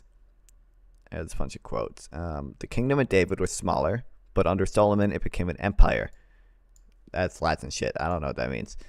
J.M. Wiseman's reaction to the minuscule Jewish state proposed by the Appeal Commission. Erect a Jewish state at once, even if it is not in the whole land. The rest will come in a course of time. It must come. Ben Gurion, October 1937. If I weighed a catastrophe of 5 million Jews against a transfer of 1 million Arabs, then a clean and easy conscience I can state that even more drastic acts are permissible. Werner Senator, a non-Zionist member of the Jewish Agency. Non-Zionist? Zionism is a political movement aiming at the domination of at least the whole of Palestine. To give it a foothold in Palestine would be to encourage it to press for more. The Arab Office, evidence submitted to the Anglo-American Committee. The borders of our state will be defined by the limits of our force. The borders will be the fruits of our conquest. Israeli Gali, Chief of Staff of the Haganah, 1948. When did the 1948 war start? What date? 1948 real war. May 15th. Or May 14th, whatever. The Arab states entered territory on May 15th.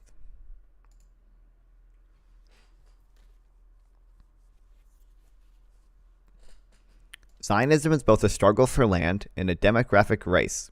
In essence, the aspiration for a territory with a Jewish majority. How to reconcile the drive for a Jewish state in historical Eretz Israel with the reality of Palestine clearly not being, as some believed, a land without a people, but one with an irresistible Arab majority, is the essence of the struggle between two national movements vying for supremacy and even exclusivity within the same piece of land. To bisect the land or to possess it all was a dilemma. In the end, as is being reflected in Ariel Sharon's policy of today, unilateral withdrawal from the densely populated Palestinian areas, it is a demographic concern that would prevail. No argument was more compelling for Zionism to trim its territorial ambitions than that of demographic imperatives. But separation and disengagement, a powerful political platform in Israel during the Palestinian Al-Aqsa Intifada, is not a new panacea. I was right, panacea. Medicine, yeah. It was born in the wake of the Arab Revolt, when the exposure of the irreconcilable nature of the gulf between two conflicting national movements, both fighting for the same objectives, land and demographic superiority, swept away lofty dreams about coexistence and shattered the belief in a binational, one-state solution or in a federal scheme of any kind. One overriding issue was now on the agenda: how to partition the land into communities. So, yeah.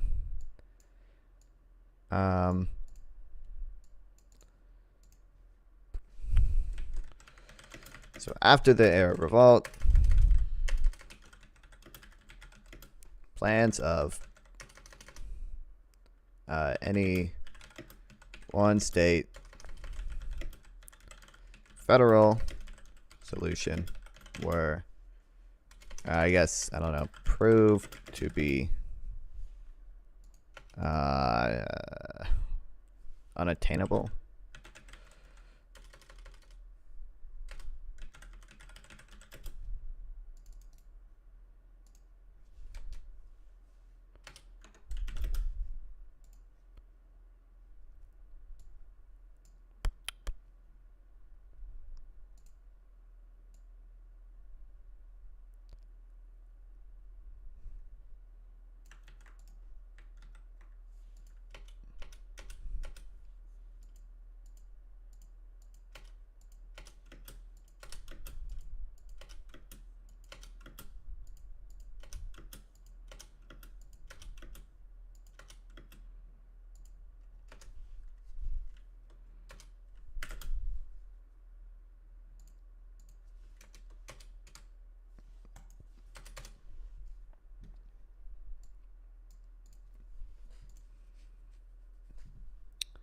As a matter of fact, separation was a natural condition in the development of the two national movements.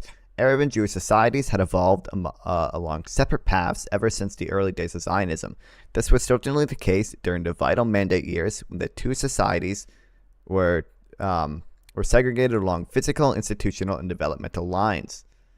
Why America isn't using its leverage with Israel. I'll read that at some point. Hold on, let me add this to the fucking...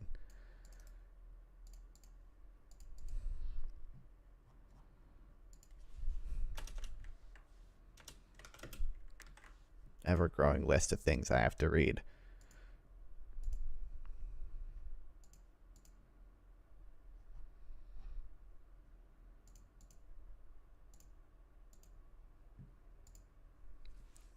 I know you're reading Benny. This isn't this is Scars of War. This is by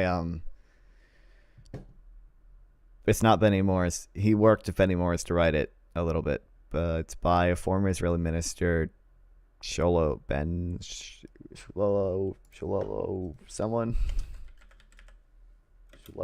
Amari, I think.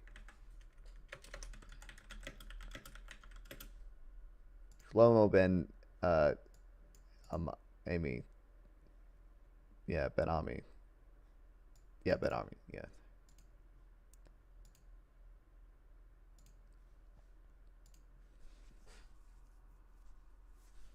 Basically, MD senator says Israel is unnecessarily blocking aid and Israel admin should enact the humanitarian court. Yeah. All right, where was I?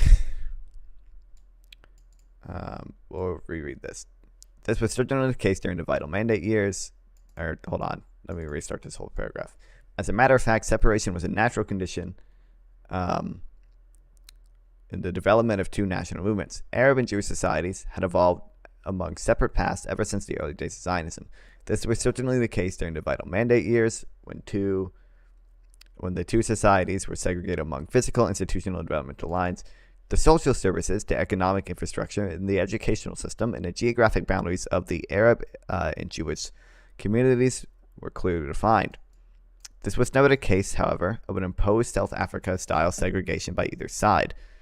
Neither the Jews nor Arabs were especially keen on having a mixed society in Palestine.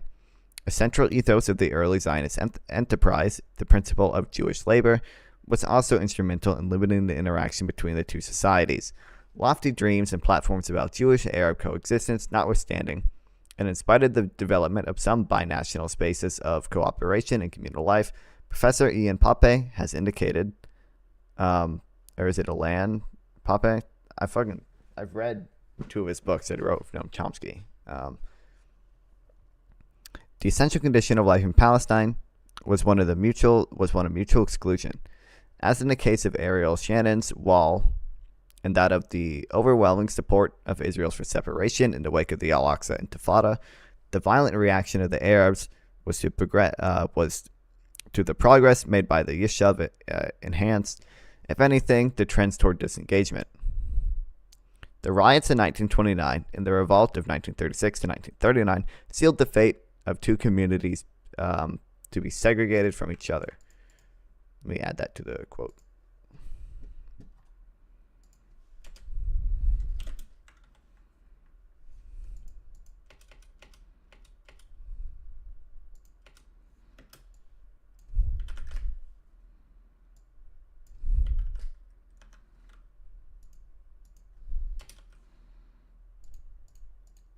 It's this already, yeah.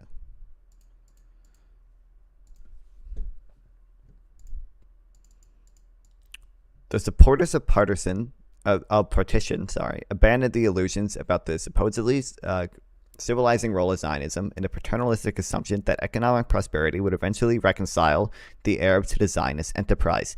The Arab revolt was a defining moment, a clash of national characters that could not be reconciled by economic subsidies and poetic hallucinations. The leaders of the Arab community were not even ready to discuss Weizmann's idea of restricting Jewish immigration as a way of calming down the Arab rage and dismantling the revolt. The rejection of his overture reinforced Weizmann's conviction that partition was the only feasible solution. He was not the first nor the last Zionist leader to despair of a negotiated settlement. Arab nationalism, he now explained, was inherently unable to contemplate a reasonable compromise with Zionism. The panacea of partition in the 1930s and 40s, just like that of separation and disengagement during the Al-Aqsa Intifada, was the outcome of fear, the offspring of despair, the consequence of a new conviction about the insoluble nature of the conflict. This was also the victory of Jabotinsky's Iron Wall. For both the right that opposed partition and the center-left that supported it, now shared a common philosophy, that of the deterrence of Jewish might as the only tool remaining to coerce the Arabs into acquiescing with the Zionist project. Partition and separation were also fed and enhanced by the cultivation of the image of a brutal Arab enemy that was not susceptible to dialogue and compromise. The demonstration of the Palestinian national movement, combined with a profound sense of despair as to the chances of a political solution to what looked like a tribal, almost mythological conflict, was now the prevailing attitude among the leaders of Yishuv. Yitzhak Tabinkin, the mentor of the activist, Jesus Christ, Haki Butz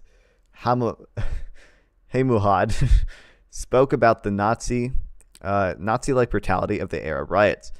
Burl Katznelson described a primitive Arab national movement whose genocidal plans against the Yishuv were embedded in the traditional religious fanaticism and xenophobia, and in an Arab culture permitted with bloodlust. Now, my understanding is that there were calls by Arab leaders. I think the King of Jordan specifically said, whether he was actually going to do it, who fucking knows. I'm pretty sure there were calls by Arab leaders to basically ethnically cleanse the Jewish people in Palestine if they won the 1948 war. Calls to cleanse Jews from Palestine 1948 war. Arab leaders. Now, to be fair, they probably did have justification for fighting in 1948.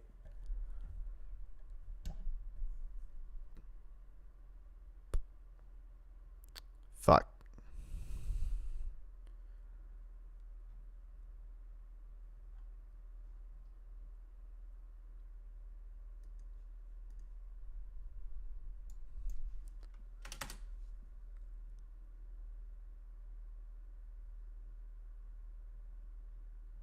All right, well.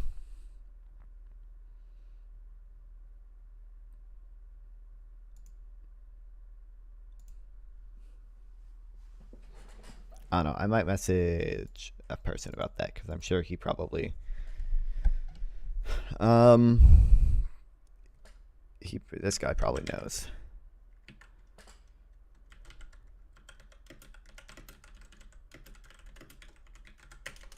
There were calls from Arab leaders in 1948 to basically.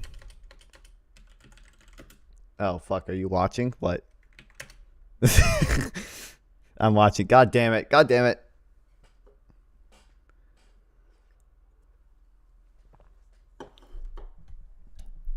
Wait, what the fuck are you watching? YouTube only says I have one viewer. Okay, man. They were my understand. Am I right that they were the fucking king of Jordan basically said if we win the 1948 war, we're gonna fucking kill all the Jews?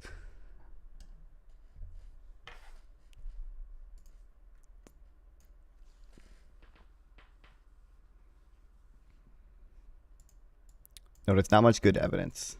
Okay.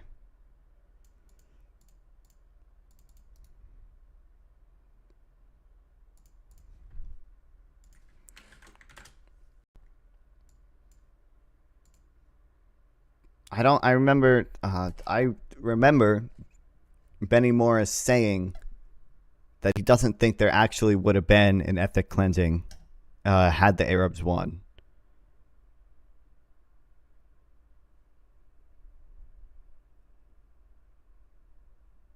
Oh fuck, my other viewer left, so you're my only viewer left. That makes sense. Okay.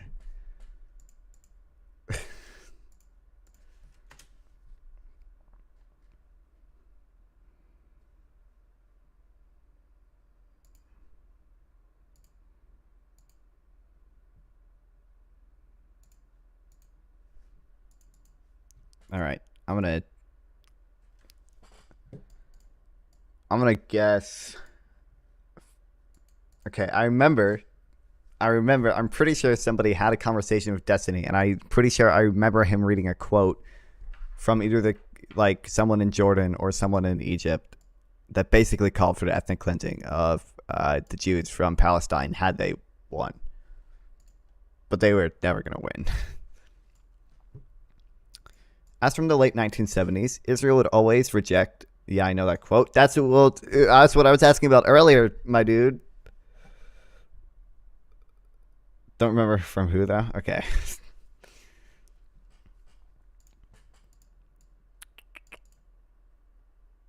As from the late 1970s, Israel would always reject the admittedly ambiguous peace overtures at a PLO on the grounds that they were part of a strategy of phases, the final objective of which was to take over the whole of Palestine and eventually do away with the state of Israel altogether. But the copyright for the strategy of phases might lie elsewhere. It was conceived by the leaders of the Yishuv in the mid-1930s. But the one thing, he had other quotes that kind of made his narrative less plausible. Yeah.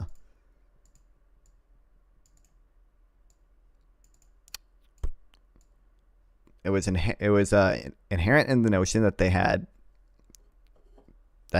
of the real meaning of the partition as the first stage to a wider territorial accomplishments.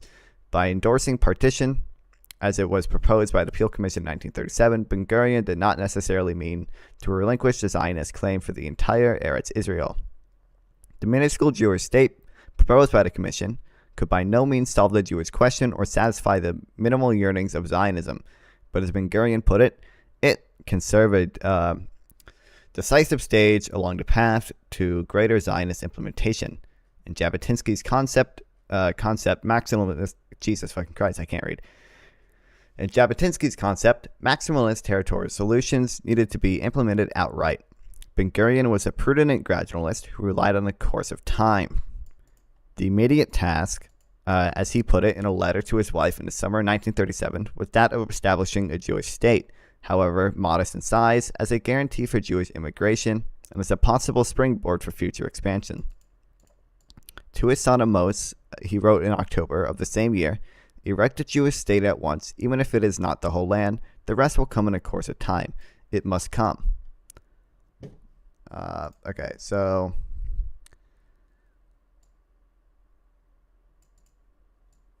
I don't really know if I want to I already kind of took notes because he included it in here, like Ben Gurion, like literally, like stalled negotiations to buy more time for the Yishuv to strengthen, right, to try to conquer more land.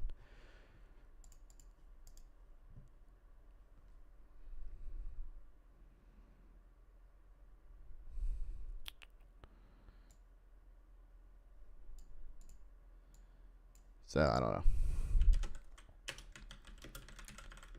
Israeli leaders engaged in a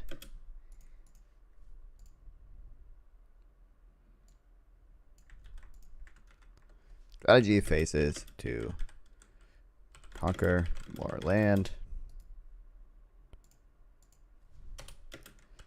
after agreeing to partitions. Or I shouldn't say agreeing to partitions, but at least entertaining the idea of them.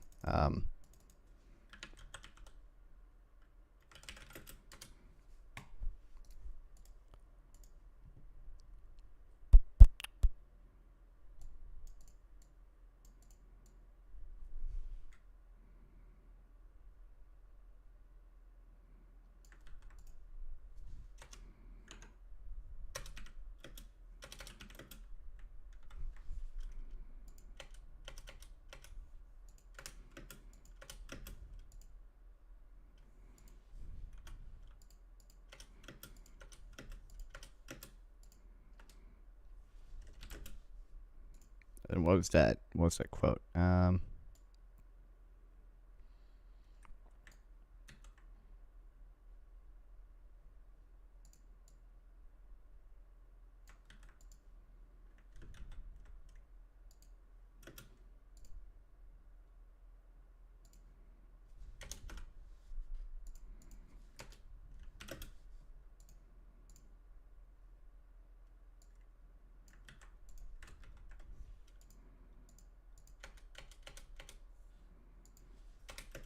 That is interesting because I haven't heard that before. Because I've definitely like heard like the narrative that like Israel will not like always strictly expansionist. Certainly, if they have an opportunity to expand, because Arab states arguably like start wars, right? They will take that opportunity to expand.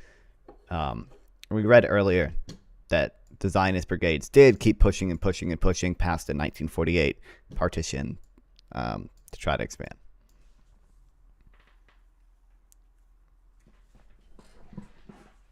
But it's interesting because it seems like they probably want to expand anyways. They just happen to have the opportunity to in mostly defensive wars. Okay. Where was I? It would come, if only because, as he wrote, the Jewish state would have an outstanding army. Oh, you found it.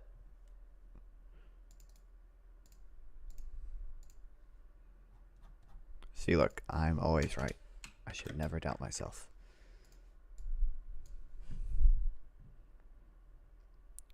The Secretary General of the Arab League. Yeah, it would lead to a war and extermination and a momentous massacre.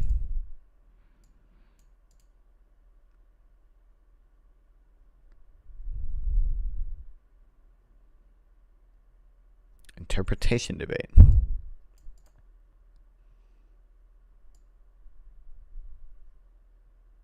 Yeah, he claimed equal citizenship. So, like, yeah, he does have other quotes to sort of undermine.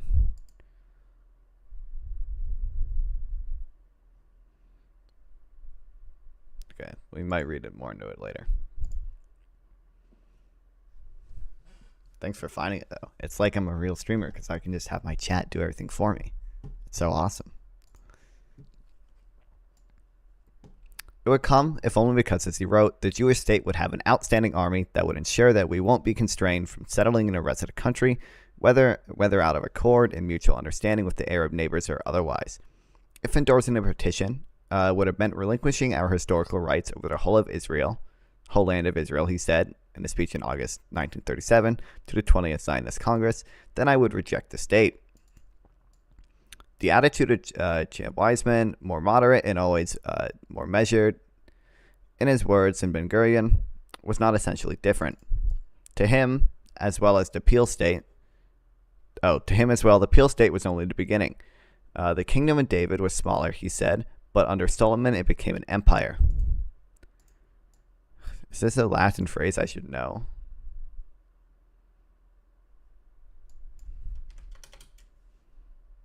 Proverb. What?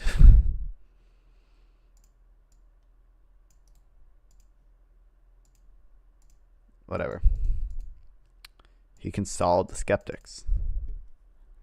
In other words, the defeat of the territorial drive by demographic imperatives, which would be the core reason for Israel's right to flirtation with the idea of unilateral disengagement in the wake of the Al-Aqsa Intifada, was not yet clear to the Zionist leaders in the 1930s, especially as the Peel Commission itself advanced a panacea that they were quick to embrace. Probably the most appealing article in the recommendation of the commission was that about the forced transfer of Arabs from the future Jewish state. To Ben Gurion, this was an unparalleled achievement. It was the best of all solutions, according to Burl Katz-Nelson. A distant neighbor, he said, is better than a close enemy. Transfer was such an ideal solution that it must happen someday, he concluded. A strategy of phases, admittedly always vague, and anything but an articulate plan of action, could only prevail if the solution can be found to the demographic problem. Transfer was the magic formula. The idea of transfer for the Arabs had a long pedigree in Zionist thought. Moral scruples hardly intervene in what was normally seen as a realistic and logical solution, a matter of expediency. Israel Zangwill, the founding father of the concept, advocated for transfer as early as 1916. For as he said, if we wish to give a country to people without a country, it is utter foolishness to allow it to be a country of two peoples. Jesus fucking Christ, I cannot read. Why can't I read? One of the two, a different place, must be found for either the Jews or their neighbors. The idea of transfer was not the immediate dream of only the activist and the militants in the Zionist movement. A mass exodus of Arabs from Palestine was no great tragedy, according to what? Menachem Yushaskin, a leader of the general Zionists. To him, the message of the Arab revolt was that a coexistence was not out of the question, was out of the question, and that it was now either the Arabs or the Jews, but not both. Even among Aaron Zisling, a member of the extreme left of the Zionist movement, who during the 1948 war would go on record as being scandalized by the atrocities committed against the Arab population, saw no moral flaw in a transfer of the Arabs, although he avoided the term in favor of the new use of the euphemism, concentrating the development of national life. In the New World Order, he said, it can and should be a noble human vision. But again, Ben Gurion's voice has always had a special meaning and relevance. At the Zionist meeting in June 1938, he was explicit. He was as explicit as he could be. I support compulsory transfer. I don't see it in anything immoral. I don't see in it anything immoral. Sorry. But he also knew that transfer would be possible only in the midst of war and not in normal times. What might be impossible in such times, he said, is possible in revolutionary times. The problem was, then, not moral, perhaps not even political. It was a function of timing, and this meant war. However much they might have had shared dreams of great territorial accomplishments, the Zionists would reach the vital showdown with the Arabs in 1947 to 48. As a movement deeply divided over the immediate territorial objectives of Zionism. Not everybody was ready to settle, even tactically, and as a first stage for the minuscule Jewish state proposed by the Peel Commission, partition was opposed by all the radical rings of the Zionist camp. Hashemor Hatzer rejected it because it clashed with the socialist dream of a binational Arab Jewish state. Tabankins Hacky Boots Hamoud saw no reason to succumb to the pressure of Arab violence and relinquished the ethos of settling and conquering Eretz Israel. As to the religious Zionists of Mizraah, the eternity of Israel, and the exclusive millenarian link of the Jews to Eretz Israel meant there was no room for partition. Partition, of course, was utterly out of the question for Jabotinsky's revisionist. Only after a Jewish majority in both banks of the Jordan was achieved, a full and unconditional possession of land by Zionists was achieved, and an iron wall of Jewish might and deterrence was erected, would the Arabs reconcile themselves with the existence of a Jewish state in their midst.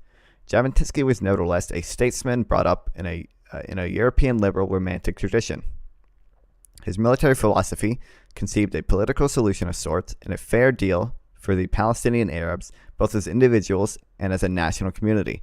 But the more radical offspring of his movement, such as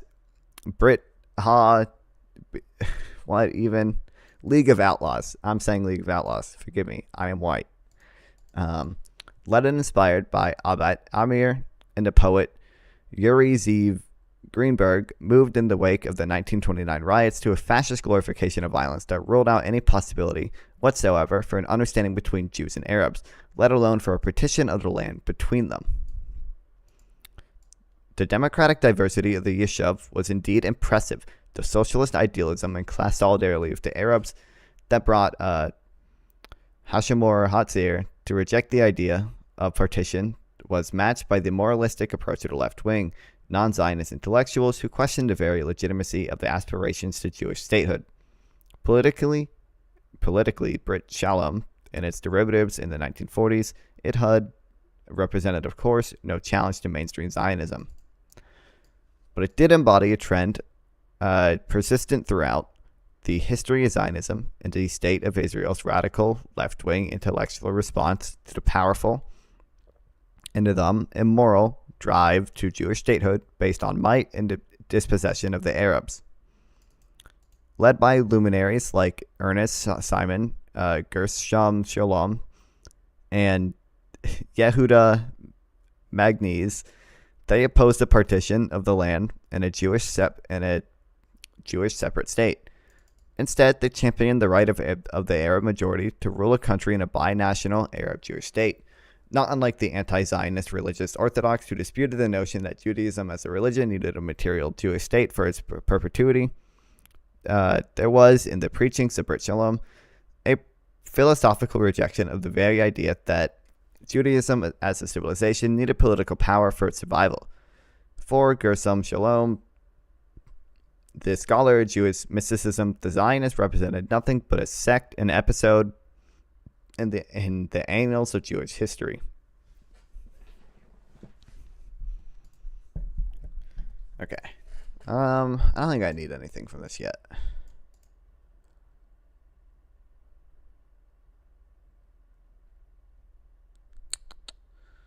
I don't know. It's just always,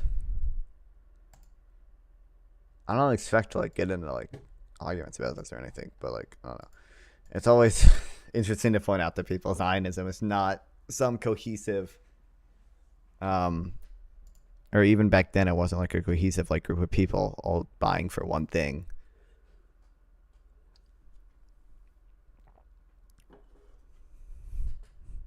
It wasn't just evil Jewish British colonialism.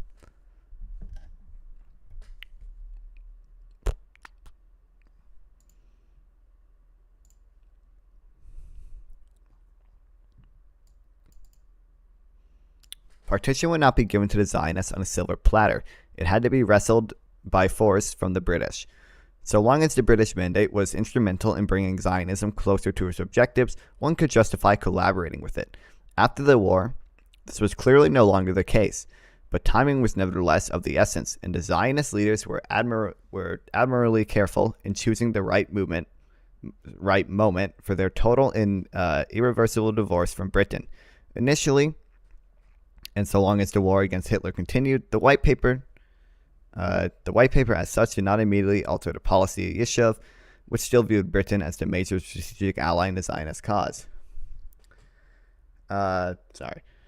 Hey, I'm back for a second, lol. Just wanted to get your opinion on the Gaza Health Ministry reporting on casualties.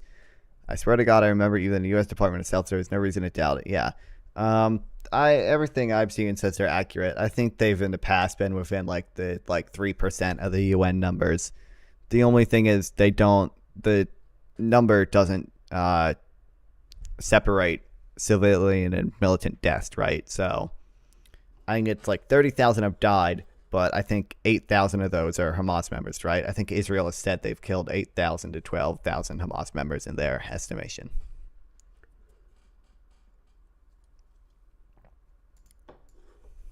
They're also kind of the only numbers we have right now. So, however embedded and betrayed by the mandatory power, and however ready to embrace the military option, the mainstream leaders of the Yishuv knew that Britain's support was vital for the emergence of the Jewish state. Ben-Gurion's famous catchphrase was that we will fight with the British against Hitler, as if there were no white paper. We will fight the white paper as if there was no war.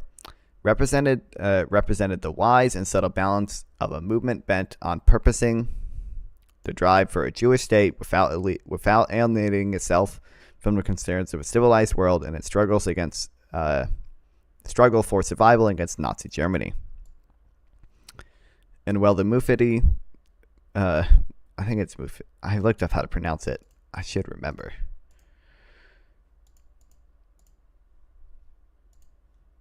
Okay, it's Mufti. And while the Mufti was busy compromising the international image and the fate of the Palestinian cause, striking sinister deals with Hitler and lending his support to the final solution, the Zionists wisely absorbed the severe blow dealt to them by the white paper and resisted the temptation of adopting an unrealistic anti-British course of action. Rather, they pressed Britain to allow the Yishuv to join the Allies' war effort. Moreover, both the Haganah and the Palma persisted throughout the war in their military collaboration with the British, whom they conducted joint military operations against Vichy targets in Syria and Lebanon. This is what people mean. Jesus, the super far left people will always mention how the British helped train the Haganah or whatever. Is this what they mean? Because yeah, my understanding is the British did not help that much. And more than 27,000 Jewish volunteers from the Yishuv joined the British Army throughout 1942 to 1944. The insistence of Zionists on an alliance with Britain did not mean that they were blind to the radical changes in the global balance of power, with American emerging as the major broker in the international system. The shift of focus of Zionist diplomacy from Britain to the United States in the early 1940s was a masterly exercise in strategic intuition and diplomatic skill. The May 1942 Biltmore Conference in New York was, in effect, the core of a Zionist political and public relations campaign for the heart and mind of America. Interestingly, it was Ben-Gurion, the man of action, not Weizmann, the brilliant diplomat, who was the first to grasp the meaning of the changing balance of world power. Weizmann continued to believe in the traditional Jewish individual diplomacy, mainly in Britain, while Ben-Gurion was quick to realize the opportunities offered to the Zionists caused by the American political culture, where public opinion, Congress, and of course the Jewish community could be exploited to help formulate a policy that was friendly to the Zionist cause. So, I don't know. Starting in 1940s, Zionists recognized shifting world power and started to try and gain support of the U.S.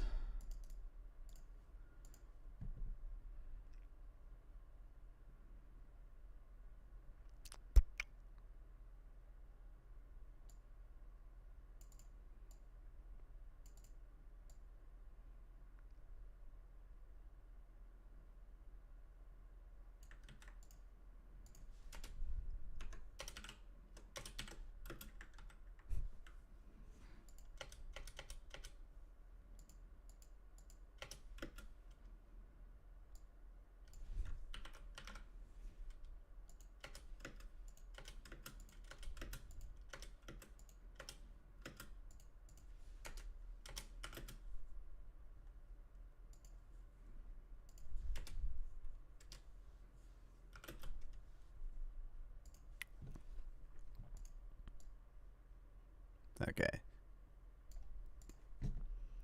The target of Zionist diplomacy was no longer Britain and the United States in international opinion. There was little hoping of averting an open clash with the mandatory Palestine power now entangled in the conflicting pledges and promises to Arab and Jews.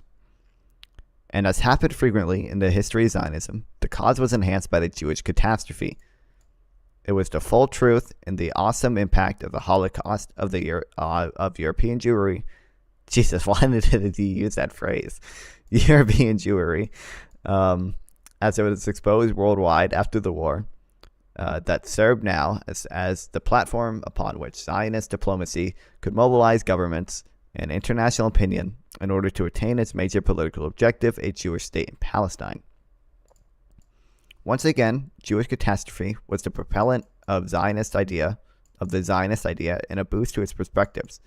Britain could not resist the moral pressure created by the struggle of thousands of Holocaust survivors to reach the shores of Palestine. The harsh, even brutal policy of the British against the immigration to Palestine of the survivors of the Holocaust was the platform upon which Zionists succeeded in mobilizing international opinion, mainly in America, and in uniting leadership in the final showdown with the British. The Haganah organizers used as a major matter of policy and tactics the suffering of illegal immigrants crammed into old broken ships to further clear a political end. In the years 1945 to 1948, 40,000 illegal immigrants landed on the shores of Palestine. But an even greater number, 51,000, were seized on the high seas by the British and taken to camps in Cyprus.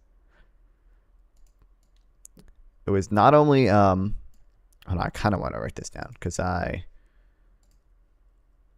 sort of predict.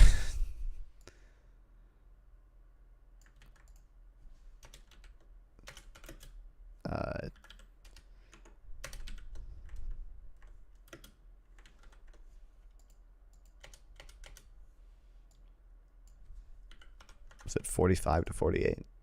Yeah.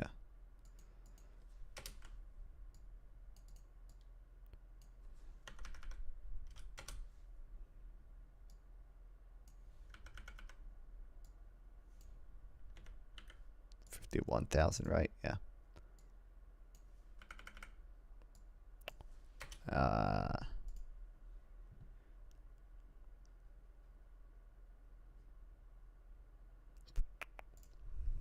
I don't know. I just want to remember those numbers in case anyone ever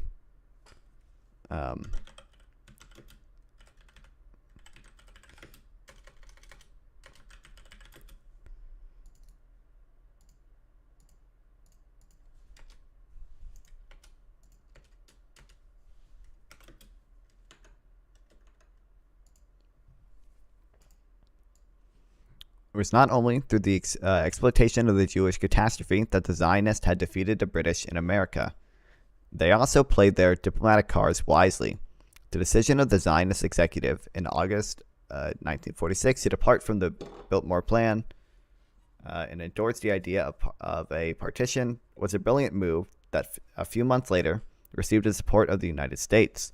America's endorsement of a partition would be one of the main reasons that would force the British to refer to the question of Palestine back to the UN. This was a war Britain could not win, for its outcome was to be decided by public opinion. The British image was shattered through the world, especially in America.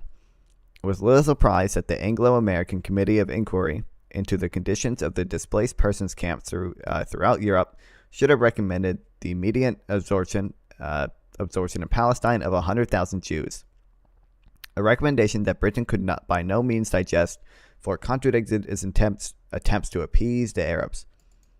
The British Labour Party, which in its 1944 platform went as far as endorsing the principle of Jewish majority in Palestine, even at the price of a transfer of population, let the Arabs be encouraged to move out as more Jews move in,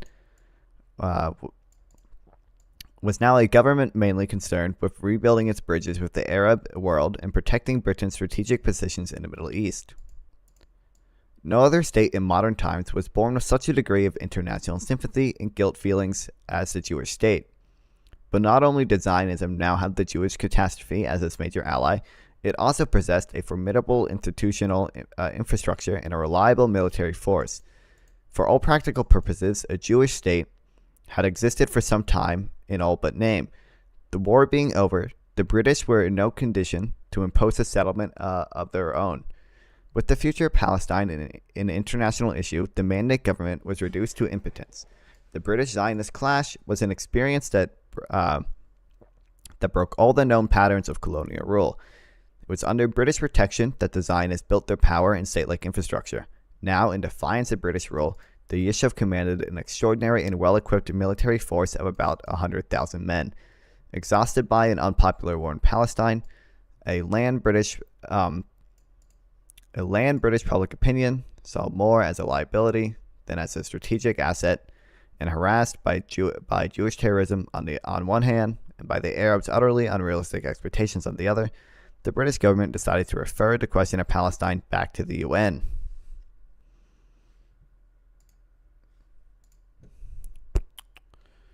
UN resolution. Hold on. Going to sleep if you need anything. I'm not going to see you. Good night. You know you can speak in chat, my guy.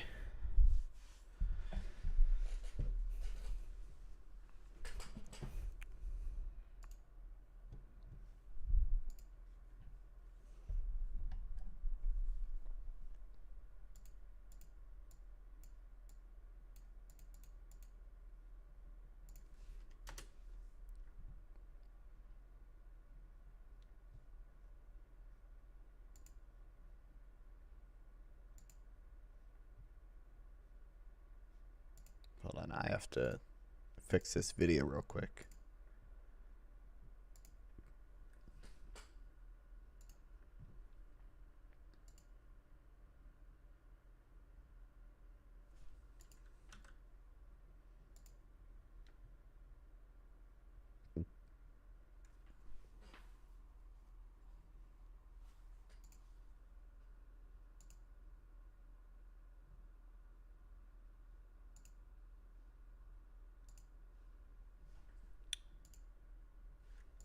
The fuck? Okay, hold on. I have to, I guess, rename this.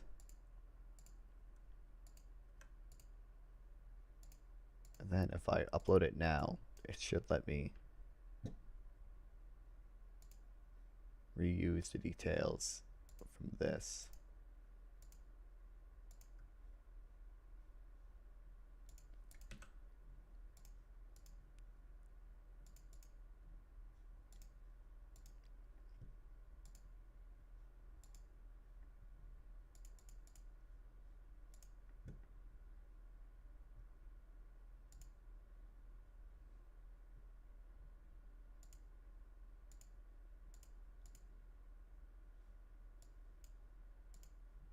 Okay, hopefully that works. I don't know. We'll see.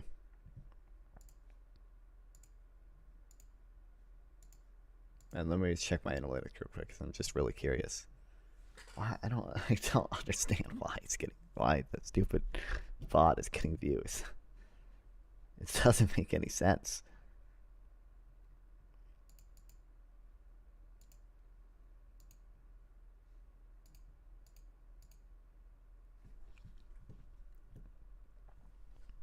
Okay, so quick summary.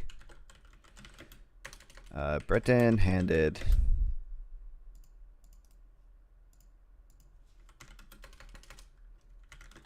the Palestinian issue back to the UN.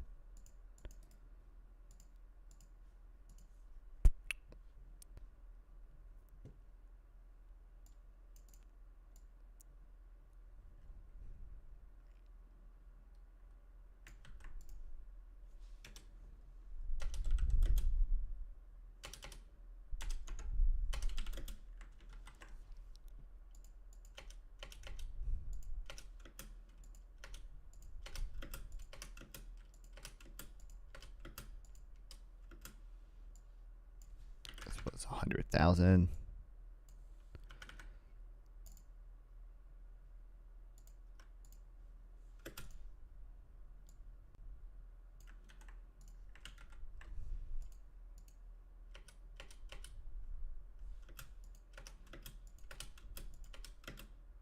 Okay, I'm just curious. How many pages?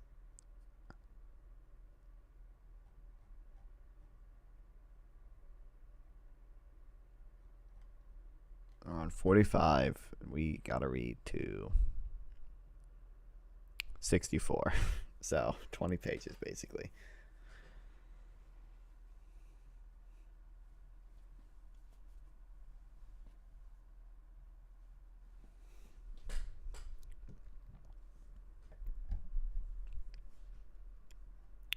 UN Resolution 181 of the 29th of November 1947, partitioning Western Palestine into a Jewish state and an Arab state, was a resounding victory for the Zionist undertaking and for the Jews' Malarian longing for statehood.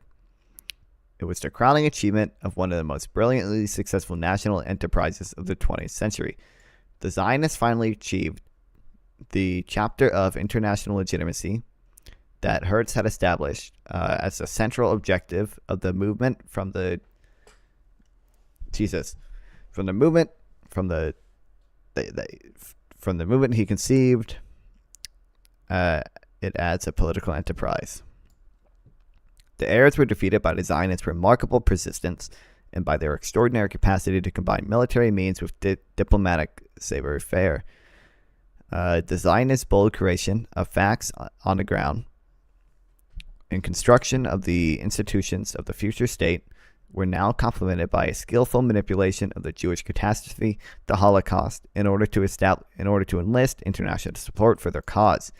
The prospects of Zionism were always fed and enhanced by the unique counterparts between global and local developments. The rise of Hitler to power, the consequent upsurging in Jewish immigration in the 1930s, the awesome impact of the Jewish Holocaust, and the change in the global balance of power with America's ascendancy to world leadership were all historical opportunities that the Zionist leaders responded to in a masterly way. A sense of realism in the unique capacity of Zionist mainstream leadership to respond to changing historical conditions made the Jewish state possible. The effect of the Holocaust on the Yishuv and its leaders was not to enhance the sense of national cohesion, was to enhance the sense of national cohesion, as well as the conviction that the war for Palestine was now more inevitable than ever. This was no longer the time for self-delusion or righteous debate on the Arab question or far-fetched plans for a binational state. The Jewish question excluded all other considerations. And since the Orbanency, right? Orbanency?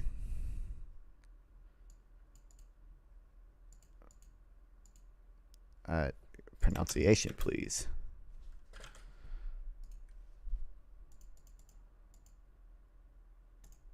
Obduracy. Okay. And since the obduracy of the Arabs in rejecting any compromise, and all and every plan of political accommodation was patently clear to all, this became the time for the sacred national and ethnic egoism. From Brit Shalom, Ehud, to the left,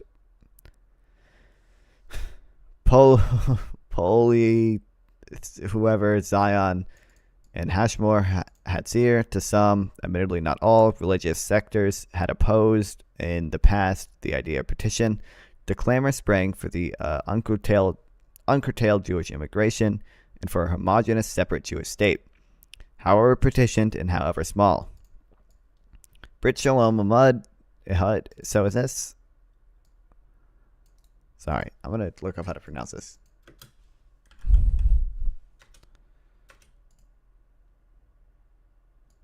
Okay, what about just this?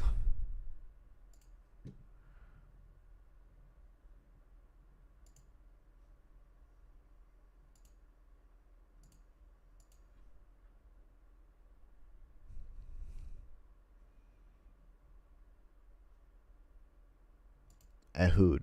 I don't know. Something like that. What's an interesting case in point? Out of a profound ethical conviction, Brit Shalom warned that a Jewish state might inevitably imply the suppression of Arabs of Palestine. And also because it never believed in a Zionist fantasy of a Jewish majority in Palestine. Brit Shalom had in the past sternly opposed the idea of a Jewish state and also the desire of mainstream Zionists to partition the land between Jews and Arabs. This was always the predicament of the Republic of Philosophers. It responded to genuine moral anxieties and reflections, but it also frequently failed to take into account the irresistible power of the historical process and that of human avantism and national will. Not only did Brit Shalom's lofty ideas about Jewish-Arab coexistence in a binational state with the Jews as a minority find no meaningful echo among Arab nationalists, but also the rise of Nazism and the dramatic plight of European Jewry. I hate that term so much. I only associate it with bad things. Of European Jewry were soon to make them irrelevant. When faced with the apocalyptic dimensions of the Jewish catastrophe, the Holocaust, even Brit Shalom, Ehud moved to endorse the necessary demographic parity between Jews and Arabs in Palestine, and then, as a necessary evil, the idea of a Jewish independent state, that is, the partition of Palestine. It was no longer the time for moral sculptures or guilt feelings towards the dispossessed Arab population. This is how Brit Shalom, Ehud, non-Zionist member of the Jewish Agency, Warner Senator, put it. If I weigh the catastrophe of 5 million Arabs, or 5 million Jews against the transfer of 1 million Arabs, then with a clean and easy conscience, I can state even more drastic acts are permissible. As for Hashemir Hatzair, the Marxist champion of the Arab Jewish fraternity and of the binational state, and those who had in the past placed in the hands of the Arabs the right to determine the scope of Jewish immigration, the significance of the Holocaust was that of the rights of the Jewish people should now have the moral priority over that of the Arabs. The principle of partition and separation that had been moral and political antitheum, anathema, something or someone that is vehemently dislikes. Anathema, for it clashed with the belief in a socialist Jewish Arab state based on class solidarity, not a nationalist narcissism, was endorsed by Hashem Meir Hatzair in 1947. Probably also under the inspiration of the Soviets, their patrons, who, eager to drive the British out of the Middle East, now supported the idea of partition. The Soviet Union made it easier for Hashem Meir Hatzair to reconcile the change of attitude with the cause of international progress, the humanitarian scruples with Jewish nationalism. True. Hold on.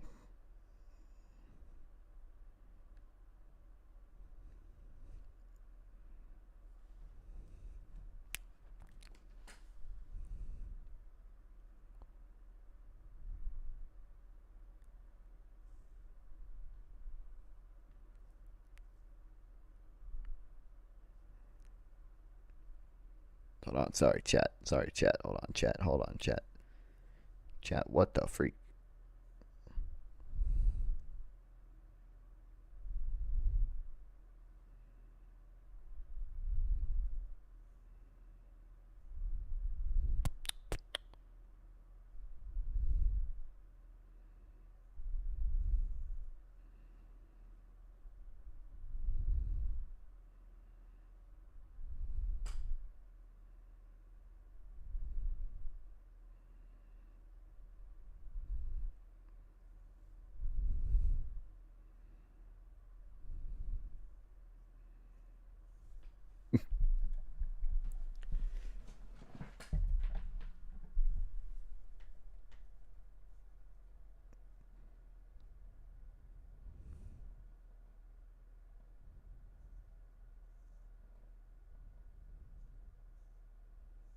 Okay, sorry.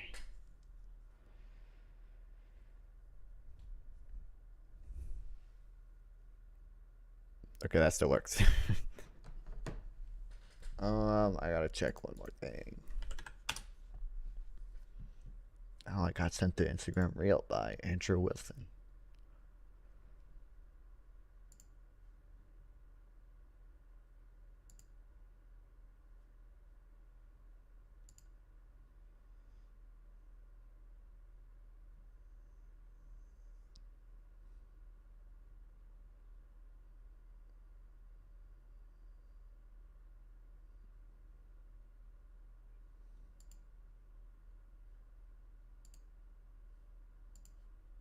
Okay, sent me a fucking video of a sandwich.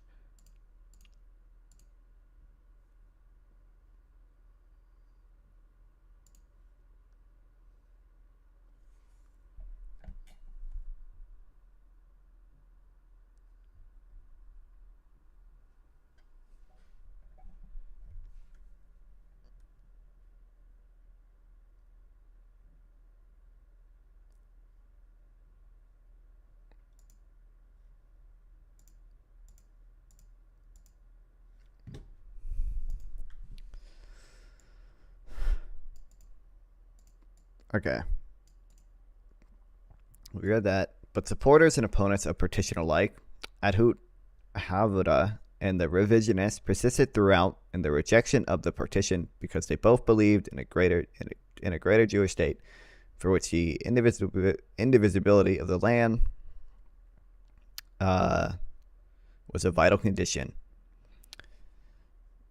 Would soon realize the borders of the future Jewish state would not be defined by ideological priorities, but through logical war that all knew was inevitable.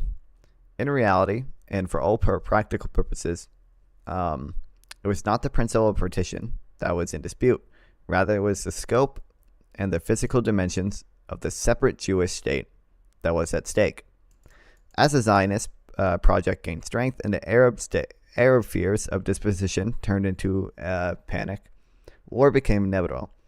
It was now clear that a Jewish state could only be created, as Tabanika predicted, by imposing the will of the Jews on the Arabs, even if that meant mass transfer of the Arab population. The Arabs helped defeat their cause by I know the word, I just can't pronounce it. Abstentiously rejecting even the most minimalist requirement of Zionism, and they turned down all the initiatives advanced by the British for political settlement.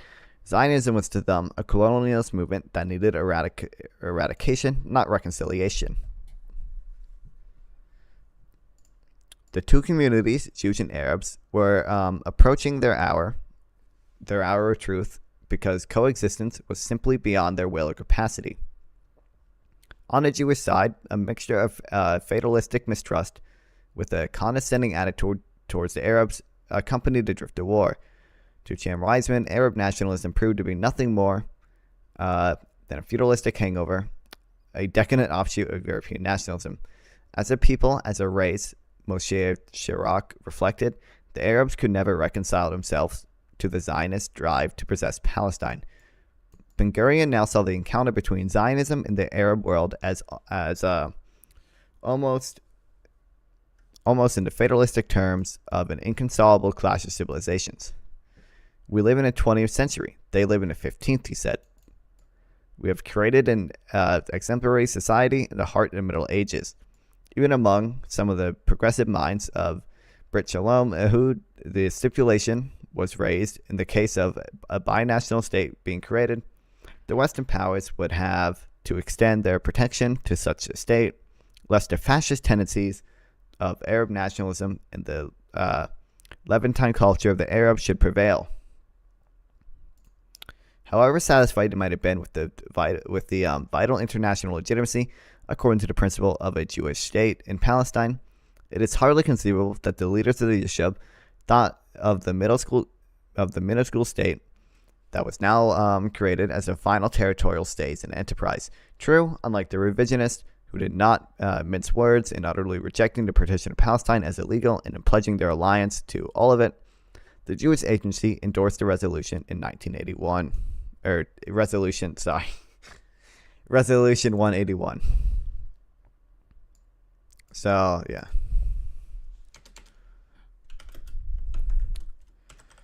Jewish Agency accepted.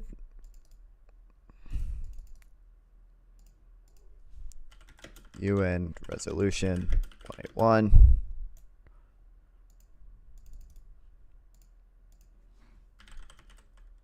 Partitioning Palestine. However, it is unlikely most Zionists saw it as, I don't want to say the final solution, as the final, what do you say, the final,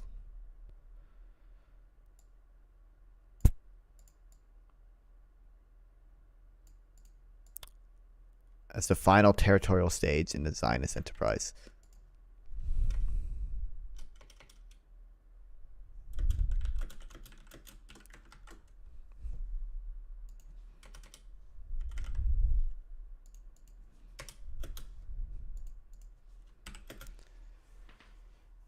Okay.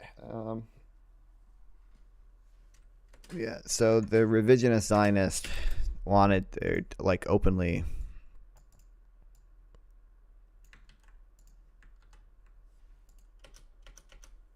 wanted more, right? And then most of the other Zionists sort of just wanted to ensure that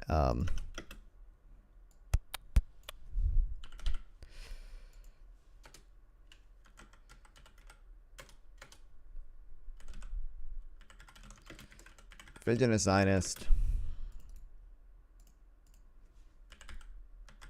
openly rejected the partition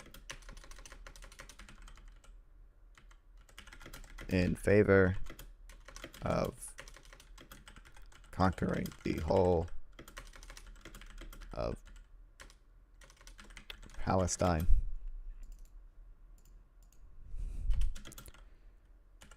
Well, most other Zionists simply wanted to he said, like, they wanted to accept it to secure a Jewish state that could accept immigrants and expand later.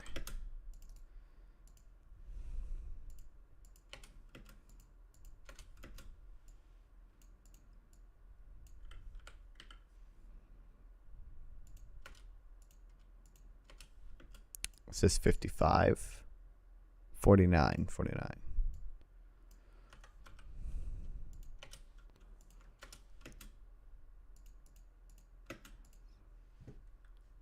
Okay, let me reread. Okay. It is impossible, of course, to predict what would have happened if the Arabs had not persisted in their self-defeating rejectionist pattern of behavior.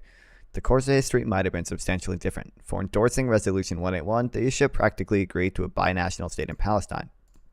The partitioned Jewish state, as defined by the resolution, consisted of an Arab minority of 49% of the total population.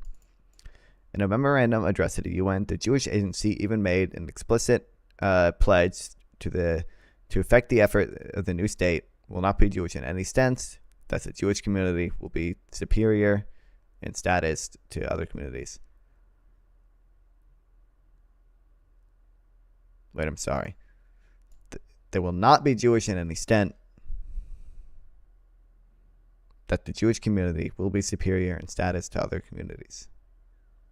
I think they just mean higher in population, right?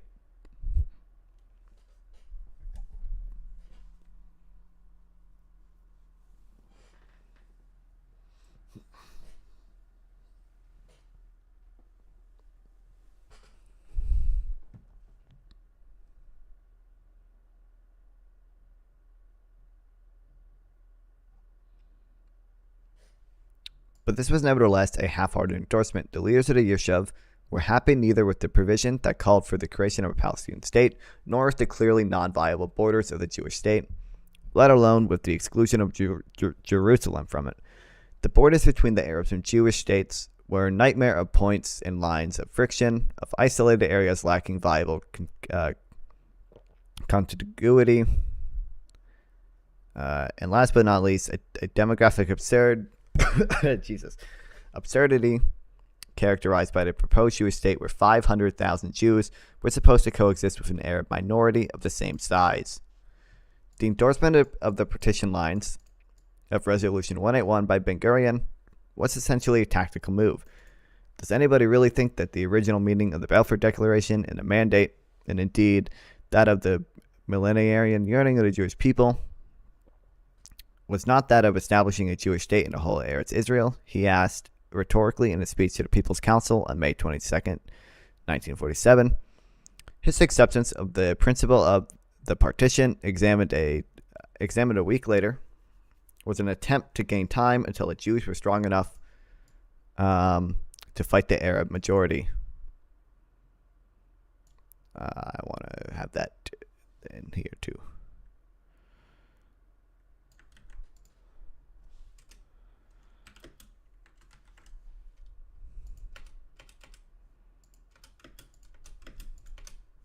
Fuck.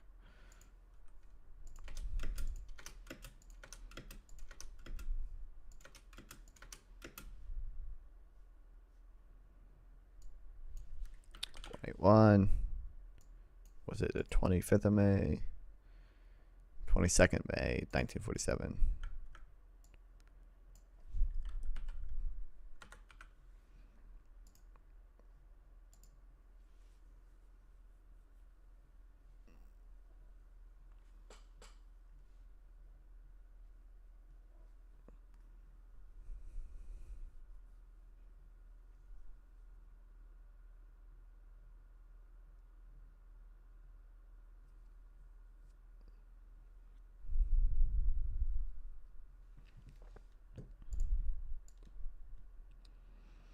In an early December 1947, that is a few days after the UN resolution, he chose to hide his views behind philosophical reflections. There are no final settlements in history. There are no eternal borders, and no political demands are final. We shall still see great changes in the world. A week later, he pledged to Mapai's Central Committee that the borders of Jewish independence as defined by Resolution 181 were by no means final. It was then Yigal Allon, who in the 1948 war was to be the most influential general and one whose impact in the definition of the objectives of the war was especially vital, so that the borders of the partition cannot be for us the final borders. The partition plan was a compromise plan that is unjust to the Jews. We are entitled to decide our borders according to our defense needs.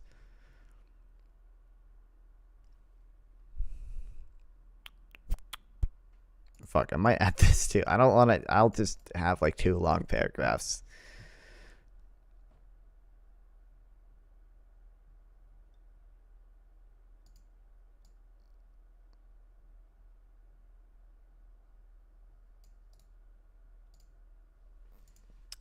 I'll include this. What's that? 1947. Yeah.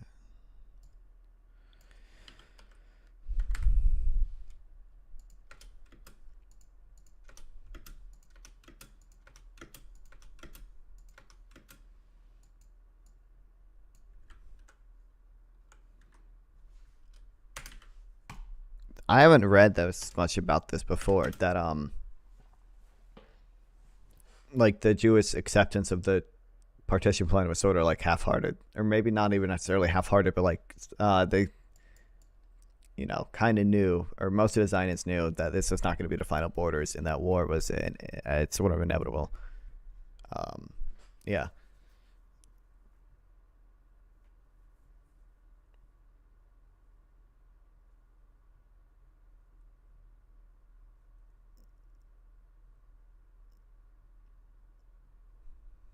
I'm trying to think what would be like if I was in an argument with like a hardcore Zionist and they were like, oh, well, we offered peace in 1948. It's like, well, yeah, but like Ben-Gurion said that these weren't going to be the final borders. Most of the Zionists at the time sort of knew that war was inevitable.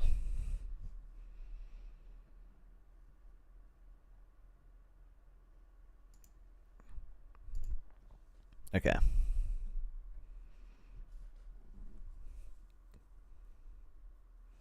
The paradox of the winter of 1947 was that the Jews who accepted UN Resolution 181, the Jewish public acclaim, this endorsement by the UN was a genuine outburst of jubilation, were ready and well deployed to face a war should this be the outcome, and the Arabs who rejected the resolution out of hand made no secret of their intention to subvert it, and were not at all prepared for war. Ben-Gurion, who upon his appointment as defense minister of the Jewish Agency in 1946, made it clear that the time had now arrived for a showdown of force, a Jewish military showdown, had been for some time meticulously preparing for war. He was convinced, at least ever since the Arab revolt was inevitable.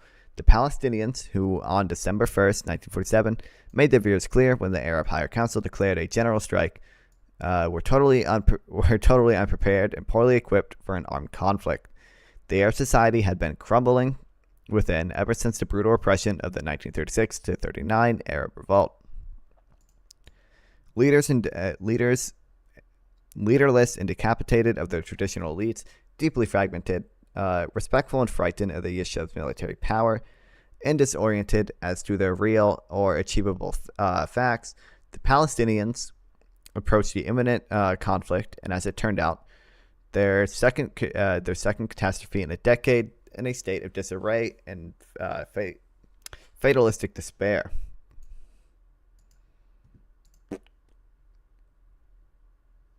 Oh, that's actually uploading now. That's crazy.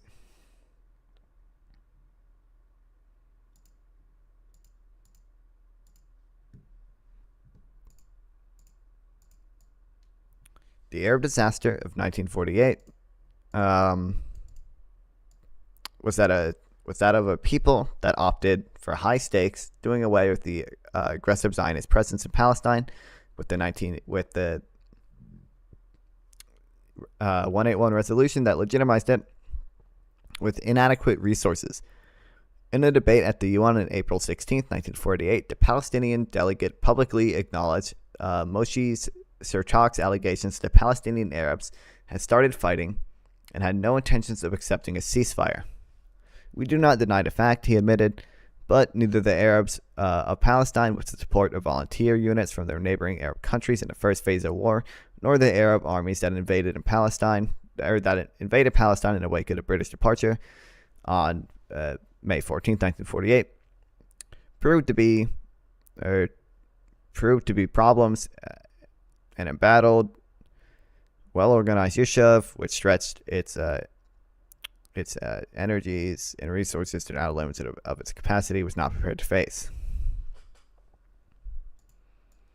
The 1948 war, the Nakba, the disaster for Palestinian Arabs, the War of Independence for the Zionists, started with the invasion on May 15, 1948, of the newly born state of Israel by the armies of Egypt, Syria, Lebanon, and Transjordan. The war between the regular armies was preceded by a fierce civil war between the Jewish and Arab population, initiated by the latter as a violent rejection of UN Resolution 181. Already in the course of this first phase of the war, the Zionists managed to extend the boundaries of the Jewish state considerably beyond the partition lines of the November 29th, 1947 UN Resolution.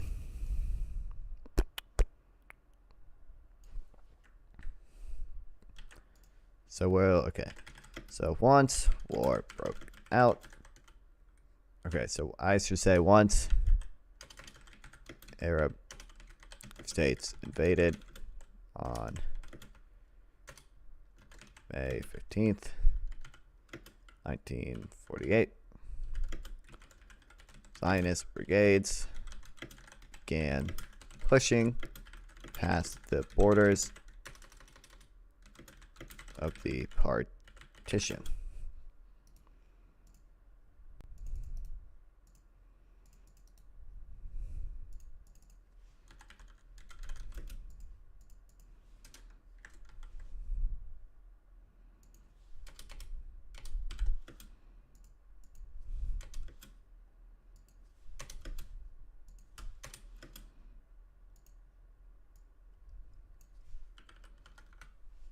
Was it 15 November, 29th November 1947?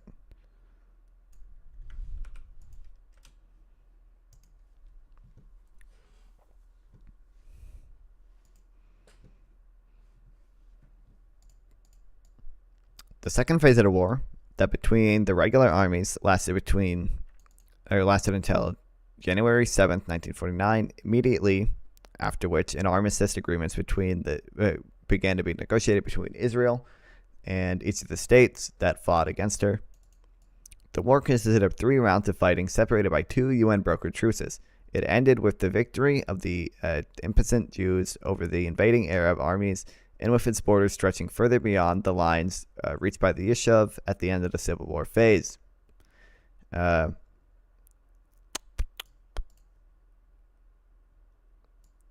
really, say Zionist forces began pushing past partition boundaries during the Civil War.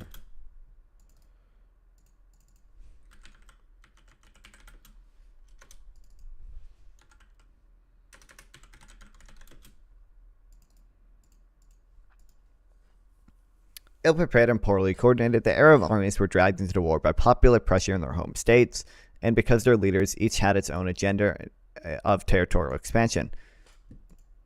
Securing the establishment of a Palestinian state among the lines of Resolution 181 was less of a motive for the Arab leaders who sent their armies to Palestine than establishing their own territorial claims or thwarting those of the rivals in the Arab coalition. Ben-Gurion's initial defense strategy of containment in the face of the onslaught of local Arab militias against Jewish settlements and access roads during the first phase of the war could not be sustained for long. Plan D, launched in March 1948, was not the first time of forces of the Yishuv went on offensive. Jesus fucking Christ. Plan D, launched in March 1948, was not the first time the forces of the Yishuv went on the offensive. The aggressive defense ordered in December 1947, in the wake of the initial, even spectacular success of al-Husseini's forces in defeating the Haganah units encircling Jerusalem, meant that the Haganah would now have to respond to Arab attacks with decisive blows against Arab villages and with the expulsion of their residents. High Commissioner Cunningham believed that this overreaction by the Yishuv that further escalated the conflict. I guess we'll add that down here.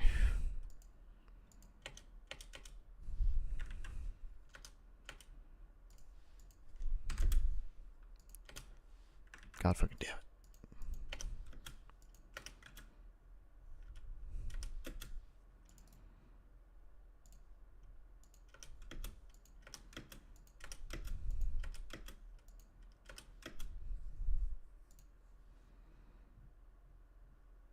So 1948, then 1947.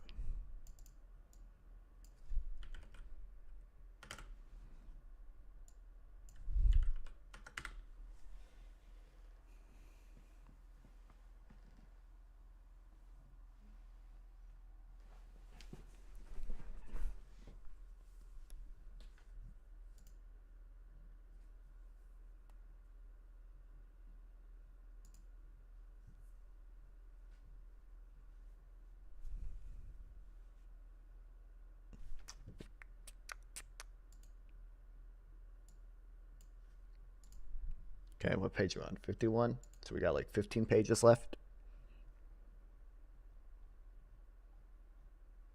Because we got really just the end of 63, so more like 12. Clearly, however, Plan D represented a major shift in the war strategy of the Yishuv, and what was to become a typical Israeli war doctrine. The military forces of the Yishuv exploited the success of the aggressive defense of their winter and their evident superiority over the irregular Arab forces, and embarked on a campaign aimed at a new definition of the boundaries of their state. For Plan D went beyond just securing the boundaries of the Jewish state as defined in UN Resolution 181.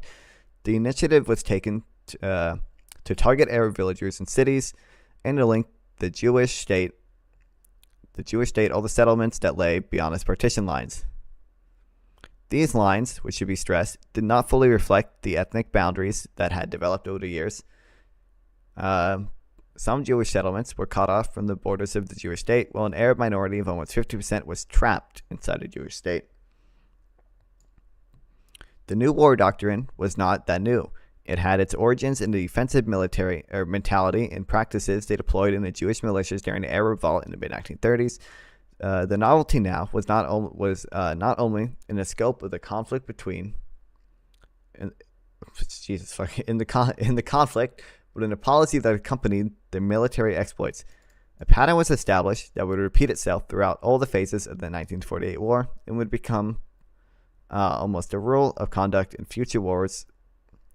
In the future wars of the State of Israel, to turn down diplomatic initiatives for a settlement that did not respect the status quo created by military gains. Okay, that's interesting. So,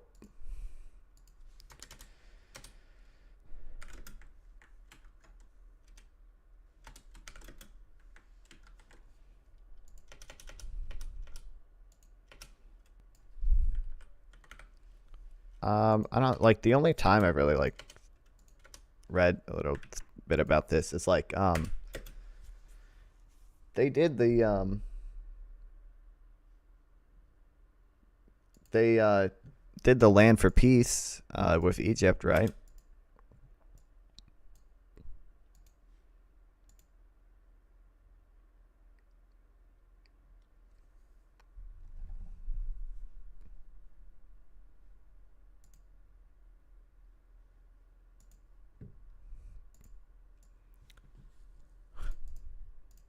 The shift to the Haganah strategy from containment to aggressive defense, then to a ruthless, successful offensive, unleashed a momentum of territorial expansion that the leaders of the Yishuv would not allow to be interrupted by premature diplomatic overtures. An American proposal for an unconditional ceasefire in early May 1948 and a British initiative for a truce in Jerusalem at the same town were turned down by the Yishuv. Ooh, I didn't know that. So yeah.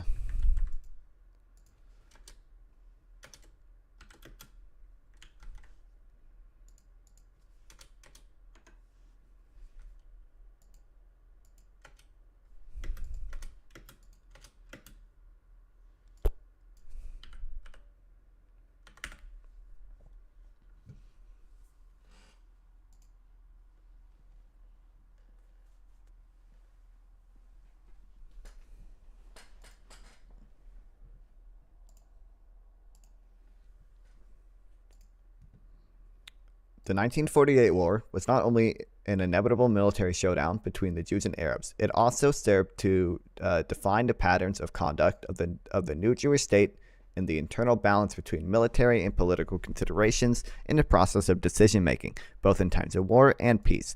A high degree of syncretism, though, existed in 1948 between the drive of the military for conquest and expansion and that of Ben-Gurion himself.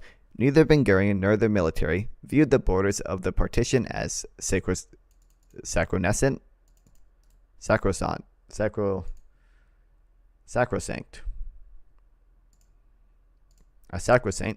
and both wanted a Jewish state with as small of an Arab population as possible. Ben-Gurion did not differ from Israel-Jalani, the chief of staff of the Haganah, who said on April 8th, 1948, during Operation Nashan for the breaking of the siege of Jerusalem, that, quote, "We are fighting, and we shall fight for all the lands that were possessed by the Jewish settlement so far. The borders of our state will be defined by the limits of our force. The political borders will be those of the territories that we shall be able to liberate from the enemy. The borders will be the fruits of our conquest." But Ben-Gurion and Galei were essentially activists. Moshe Chertok, a presumably more moderate statesman, did not really distance himself from this attitude. When, in a cabinet meeting in June 1948, Ben-Gurion officially declared the death of Resolution 181, Chertok's response was fully supportive. "We should not relinquish any of the territories taken over beyond the borders of the partition," he said. This was a bitter necessity, he explained. Oh wait, I just realized I probably should change my stream category out of Fall Guys. I'm not really doing that anymore, am I?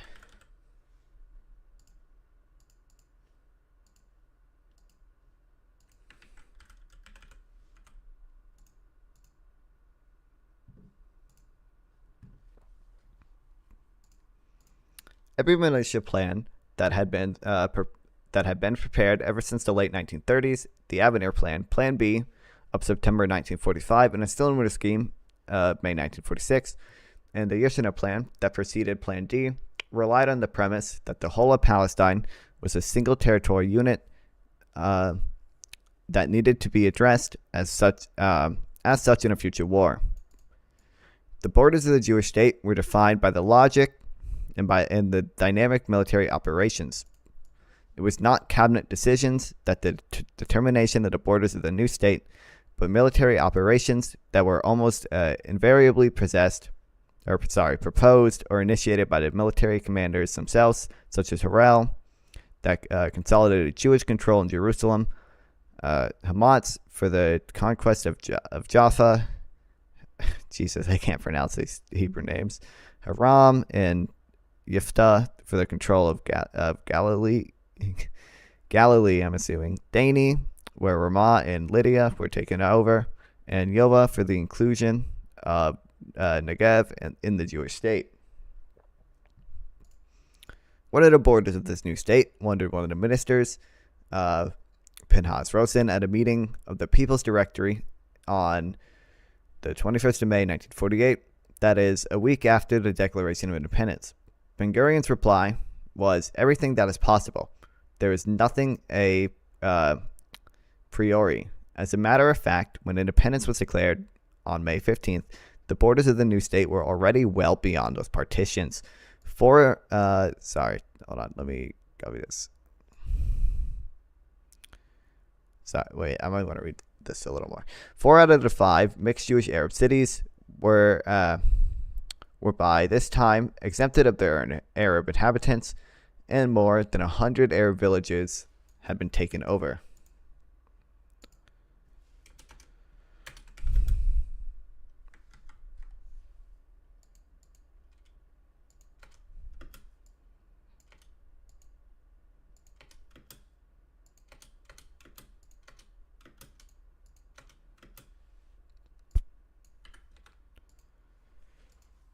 So wait, I'm getting confused on the timeline.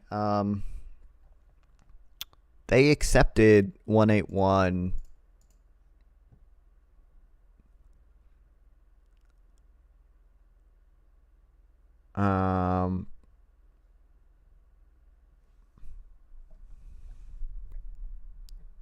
Earlier, right? Yeah, before they declared independence, because they declared independence in 1948, right?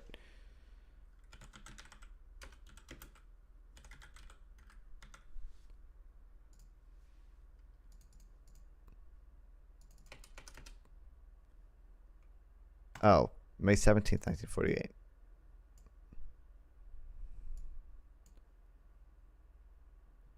This is May 14th.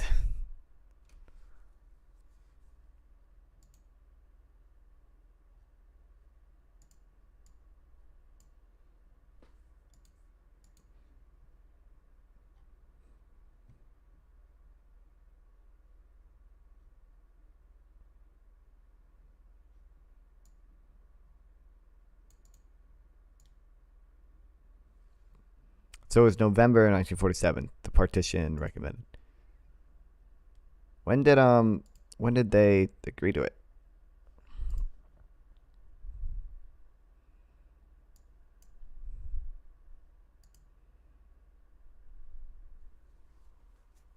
I think it says when they agreed to it. It just says that they did. And then later.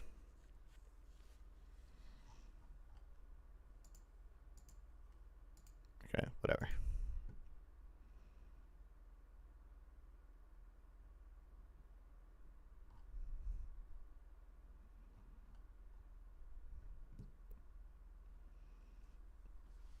Okay, like 10 more pages.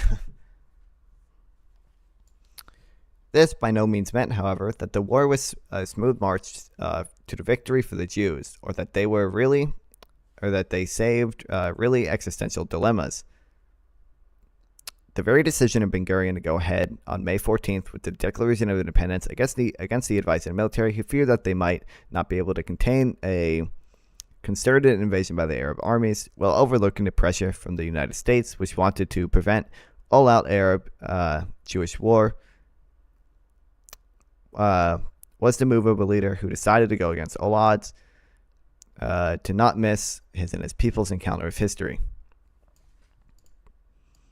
However well organized the Yishuv might have been, a concerted Arab invasion and the slide to a total war was not exactly what its leaders expected. Rather, they thought in terms of a second version of the 1936-39 Arab Revolt, a new civil war began between Jews and Arabs in Palestine. This should help to explain not only the popular fears, but also to the concern among leaders.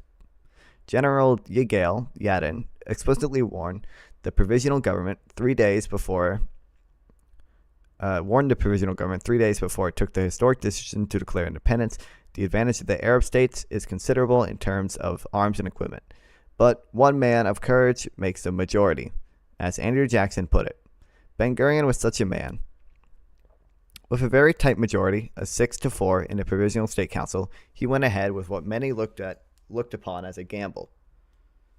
A gamble it was not, a calculated risk perhaps, for hardly had the signatories of the Charter of Independence itself left the Tel Aviv Art Museum when the news came that President Truman, against the advice of the State Department and largely in response to domestic political needs, extended U.S. recognition for the new state. The tension between a presumably professional State Department and had an always more politically driven White House that came now to rescue the newborn state of Israel from miscarriage, was to become a salient characteristics of Americans' policy with regard to Israel. There are many people in the State Department who have always wanted to cut my throat, was President Truman's reaction, as he confided in his diary, to an initiative of the Secretary of State, George Marshall, in 1949 to reverse America's recognition of the partition of Palestine into two states. The Soviet Union, which followed in Truman's footsteps and recognized the Jewish state, helped seal the fact that the Middle East was now entered a new phase in history that would no longer be dominated by British supremacy, but by American-Soviet competition. But external political support, however important, is not sufficient to win a war.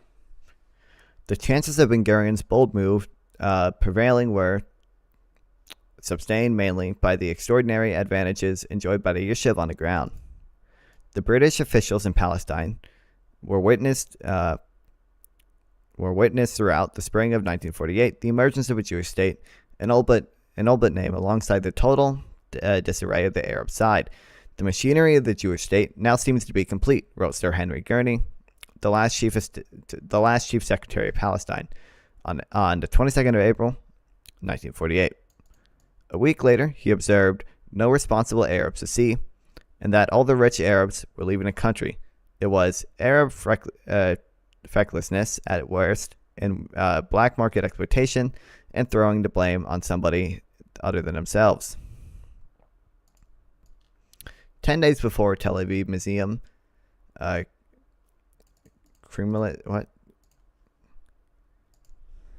ceremonious. Oh, wait, fuck, I know why couldn't I? Whatever. Ceremonious declaration of the State of Israel. Gurney reacted to the mass exodus of the Arab inhabitants of Jaffa with the remarks that Arabs were behaving like rabbits. The invasion by the Arab armies did not necessarily mean that the Jews now faced superior Arab forces. The invading Arab armies were ill prepared for battle, poorly equipped. They had suffered from a total lack of coordination and very low motivation. Moreover, flamboyant rhetoric apart, the Arab leaders did not send sufficient forces to Palestine, as they needed a bulk of their armies to protect their regimes back home from popular revolutionary military takeover. At practically every stage of the war, except during the first weeks of the Arab invasion until the first truce, Israel was able to put together forces far superior to those of its enemies, It was none other than Ben-Gurion himself who recognized in a meeting of the Israeli cabinet by the end of the war, December 19th, 1948, that this is not true war. This is a war of the very few against the many. Though it sounds somewhat strange, we had then an army that was bigger than theirs, he acknowledged on another occasion. By the end of the war, the formidable organization capacity of leadership, sustained by a unifying Israeli ethos of self-sacrifice and en bara, that is, the notion that defeat was not an option, was responsible for the extraordinary military mobilization about 17% of the Jewish population, almost 100,000 men and women in arms out of a population of 650,000. But however right the new historians of the 1948 war are in questioning Israeli's myth about the victory of the few against the many, and as we just saw, the old historiography was not entirely blind to this reality either. At the end of the day, the Zionists won the war because they had an infinitely higher motivation than that of their enemies. The young conscripts of the incipient Jewish state knew that they and their families faced annihilation should they be defeated. This was by no means the kind of motivation of the invading Arab armies. The Arab rejection of Resolution 181, the civil war started by the Arab communities in Palestine, and the subsequent all-Arab invasion provided Jews with the most notable motive in war: survival. Collective psychology, national myths, and the perception that a given group might have of its enemy have always been major factors in decisions to go to war and in the capacity of leaders to motivate their armies. The Arab-Israeli conflict is no exception. Defending the rights of the embattled Arab community in Palestine was perhaps a worthy undertaking, but it certainly was not the driving motive behind the Arab invasion.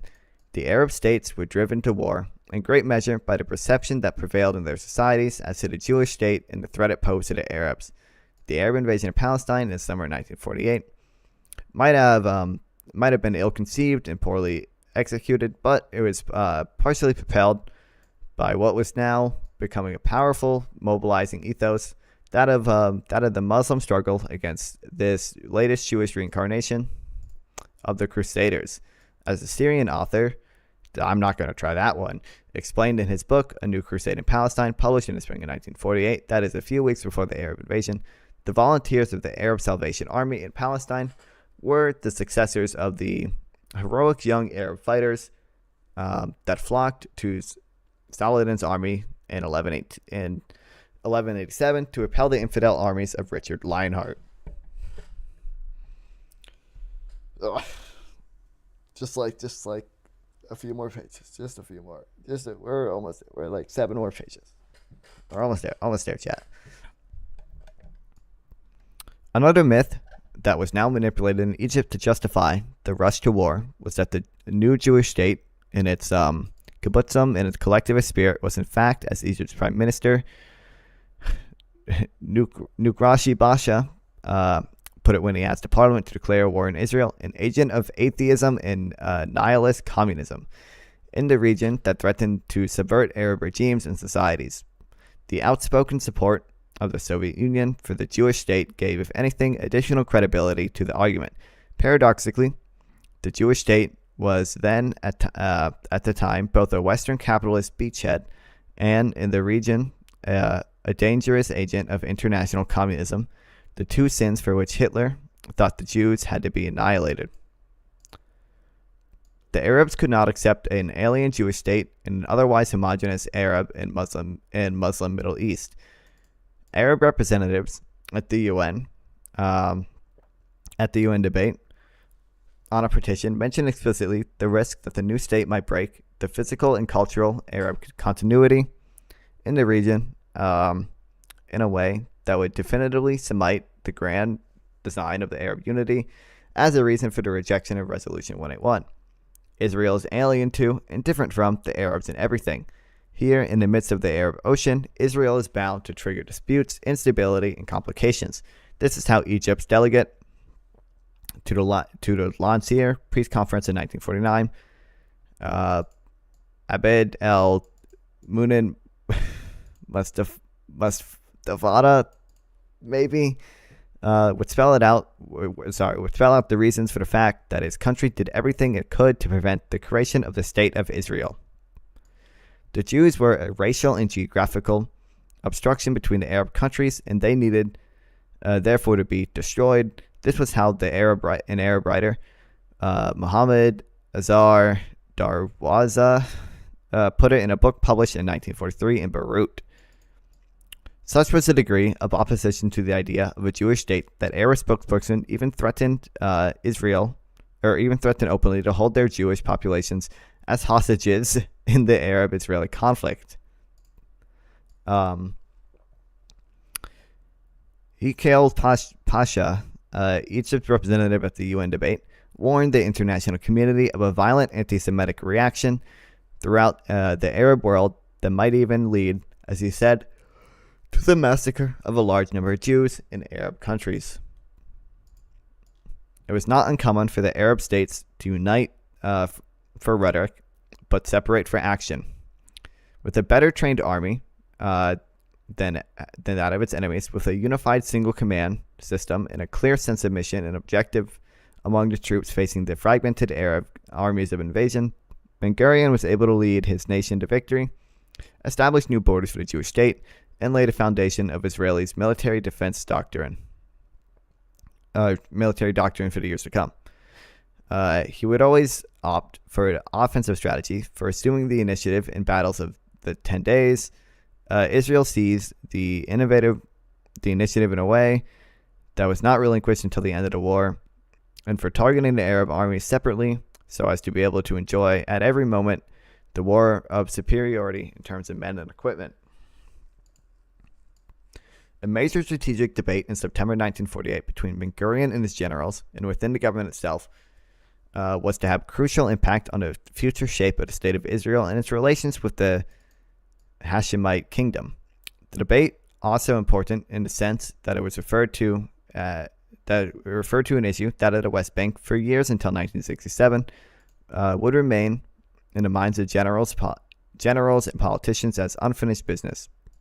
Ben-Gurion was never happy with the understanding that had been reached with King Abdullah before the war, and he pushed for the occupation of the West Bank of biblical Eretz Israel. But the military seemed at that stage to have preferred expanding the borders of the new state in the south into Egypt, into the Egyptian front, and in any event, the government defeated Ben-Gurion's initiative. This was for Ben-Gurion, as he put it, a cause for mourning for generations to come. But he himself might have had second thoughts about the wisdom of the idea.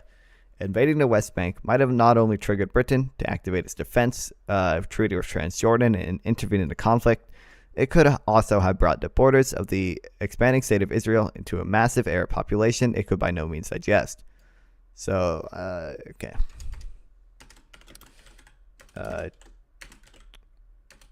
Didn't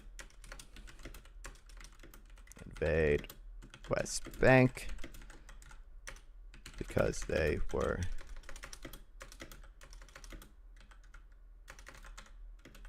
worried Britain would intervene due to its defense treaty with Transjordan.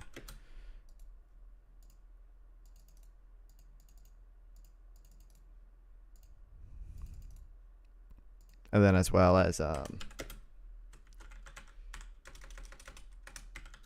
there were also demographic concerns because of the West Bank's large Arab population. The Negev Desert was an empty space for expansion, and it was to the Negev Desert the main effort that shifted from the early days of October 1948 to January 1949. When the ceasefire came into effect on January 7th, the entirety of the Negev was in Israel's hands. In 1948, the Palestinians became a disinherited people. They lost their land and saw the promise of a state of their own being thwarted by poor leadership by the incompetence of the Arab armies and the selfishness and lack of purpose of their commanders, and by the overwhelming military elan of the Jewish Yishuv that for decades had been carefully preparing itself for this divisive trial.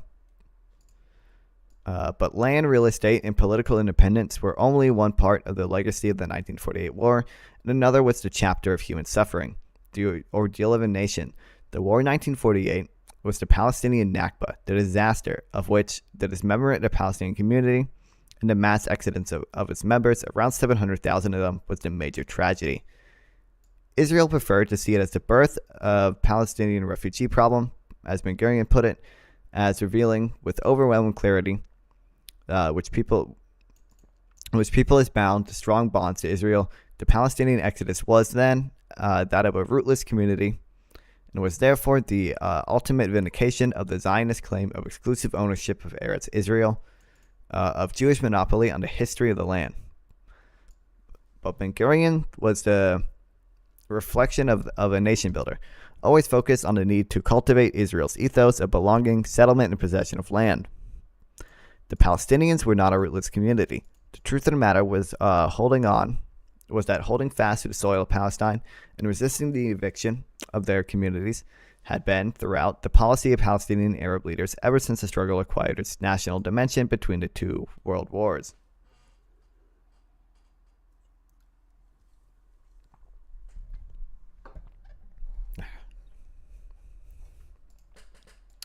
The rally on the ground was at times far simpler and more cruel than that which Ben Gurion was ready to acknowledge. It was that of an Arab community in a state of terror facing a ruthless Israeli army whose path to victory was paved not only by its exploits during the regular Arab armies, but by the intimidation and at times atrocities and massacres it perpetrated against civilians in Arab communities. A panic-stricken Arab community was uprooted under the impact of massacres that would be carved into the Arabs' monument of grief and hatred, like those of Deir Yassin, a bunch of names I can't pronounce, of operational orders, like those of Moshe Carmel, the commander of the Carmeli Brigade and Operations Yifa and Ben Ami, to attack in order to conquer and kill the men, to destroy and burn the villages of those names I can't pronounce, and by the mass expulsions during the Yova operation. Deir Yassin is the one big one I've heard that I think the Arab leaders arguably exaggerated to which sort of made a lot of Palestinians flee because they're worried that Deir Yassin was going to happen to them, which was probably not an unjustified fear.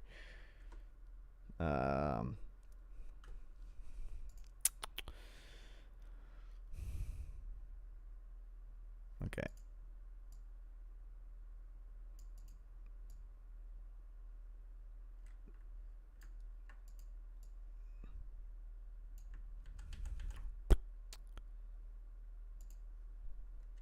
So I don't know. Let's say Arab refugees and massacres.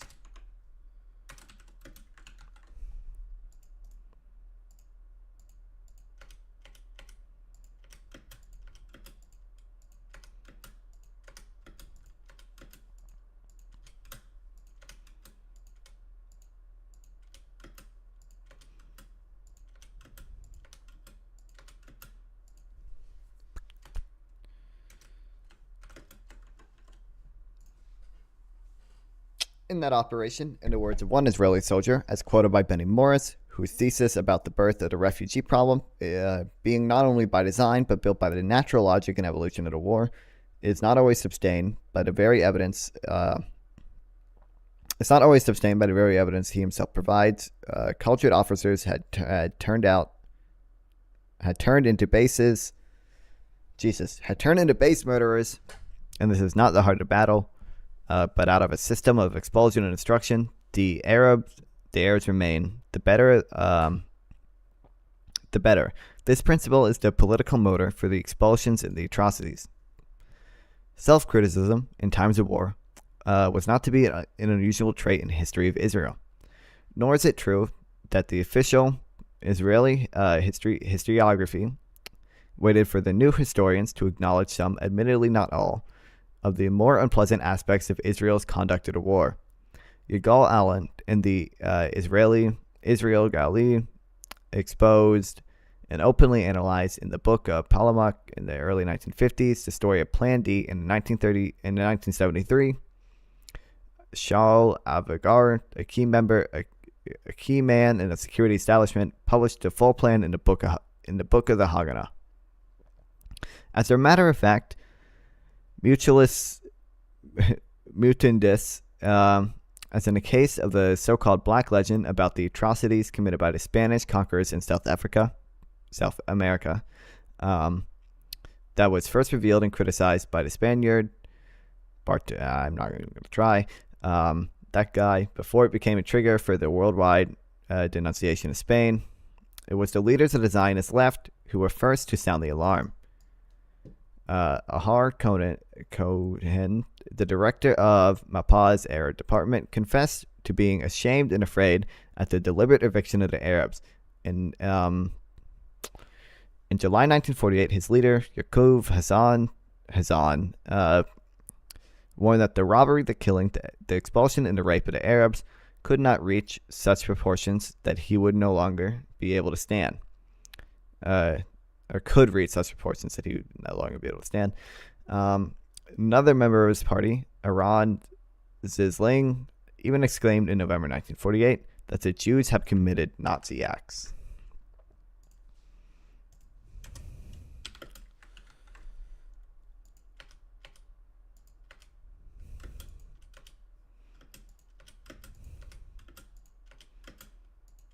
This was 1948, right?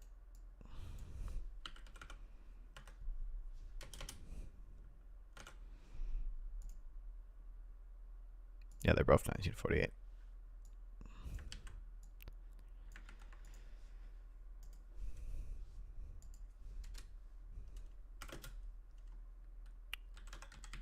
Left-wing Zionists were the first to point out Jewish atrocities.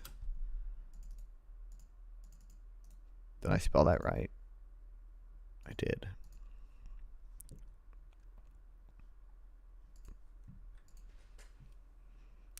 Okay, quick twerk break.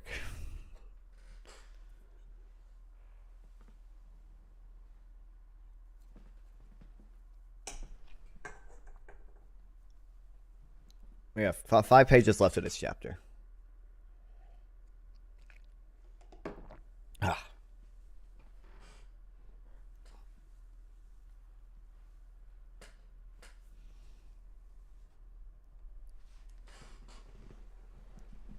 All right, where did my necklace go?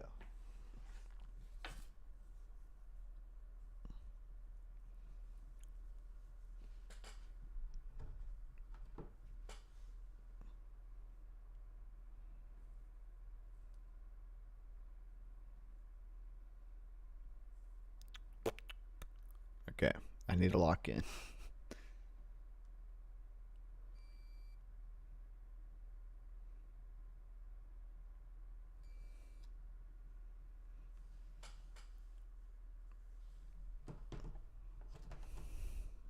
Okay, 5 pages left.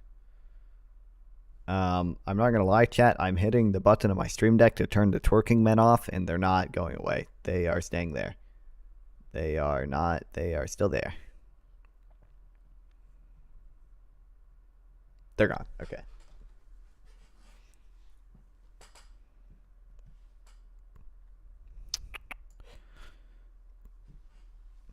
It is not at all clear, as maintained by a conventional Israeli myth, that the Palestinian exodus was encouraged by the Arab states and local leaders.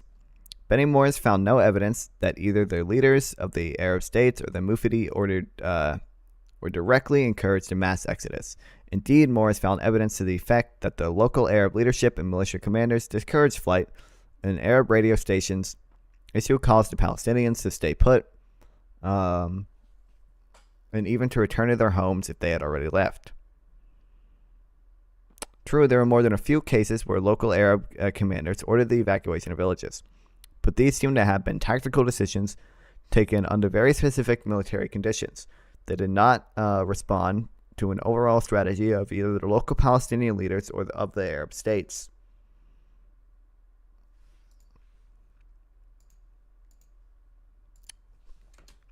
Gotta copy that too.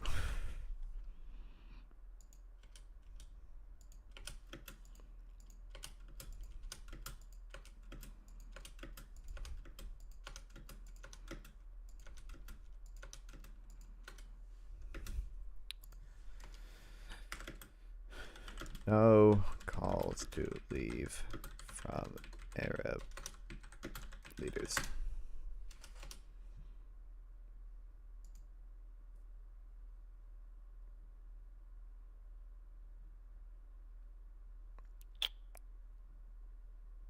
That's interesting because I've heard conflicting things on that. The one thing I am pretty sure of is I am pretty sure there might not have been calls to leave, but I am pretty sure the Deir Yassin massacre was like pretty heavily propagated to like Arab communities. Yeah, which the Deir Yassin massacre obviously did happen. And it probably did. Like, Arab people had reasons for leaving after seeing that, right? So even if there weren't calls, I'm pretty sure.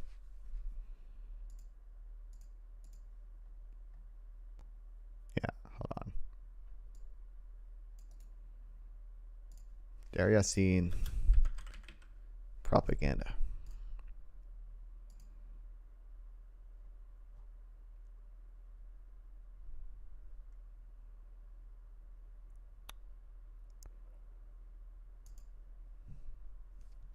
The origin of anti-Zionist propaganda. The massacre that never was. Fuck you. Oh shit, this is pretty long. I mean, it's not that long, but okay.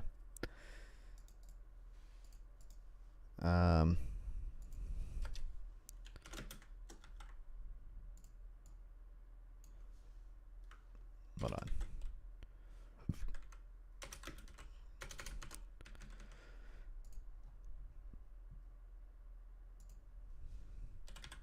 Is it? Yeah.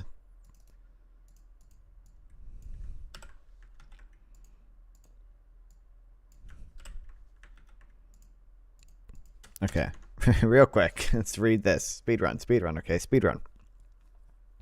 On October 17th, the media reported that an Israeli airstrike caused an explosion in Ali Arab Hospital in Gaza, killing at least 500 people. A few days later, when the story turned out to be definitively false, and some news organizations acknowledged that they had irresponsibly spread Hamas's inflammatory propaganda, I thought of Deir Yassin, a village most people commentating on today's Israel-Palestinian conflict probably never heard of.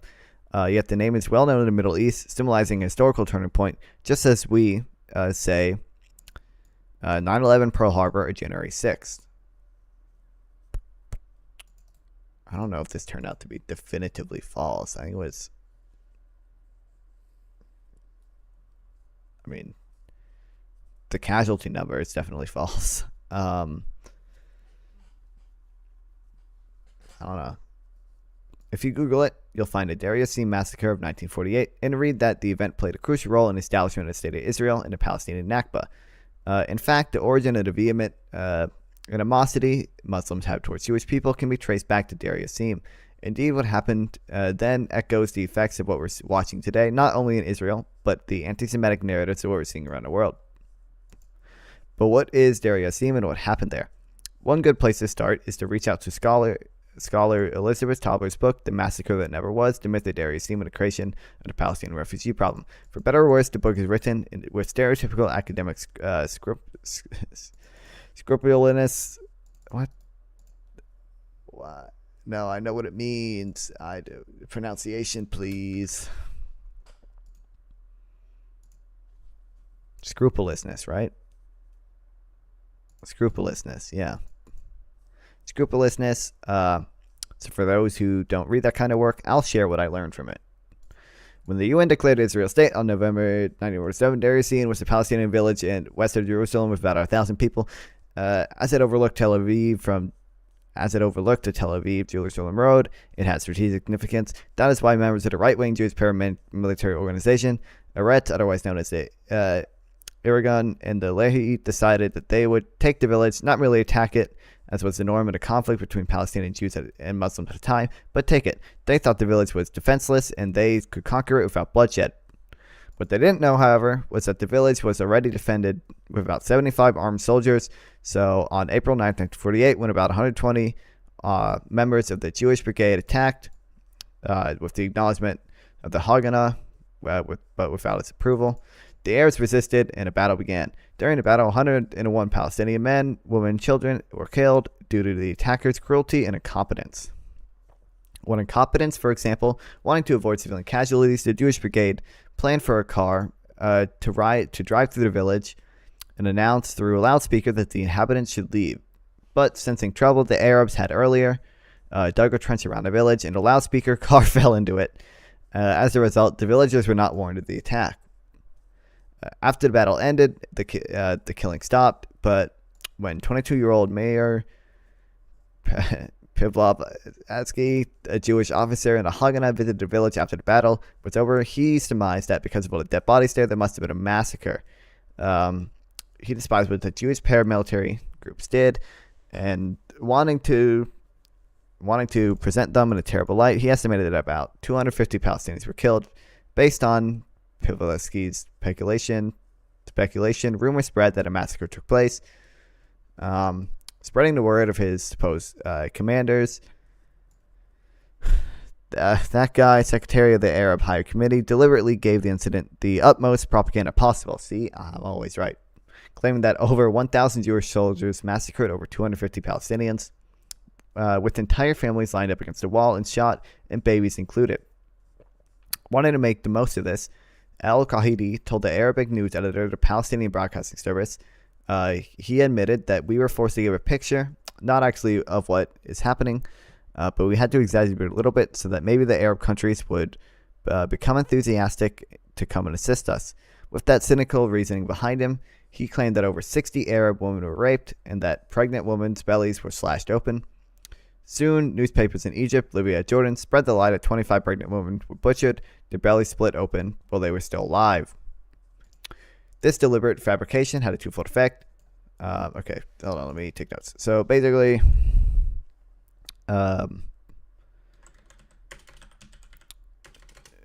Jewish militia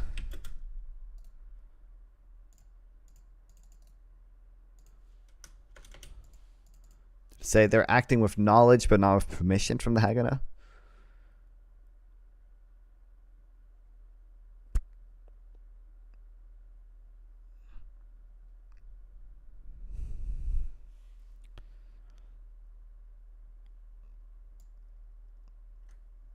Yeah.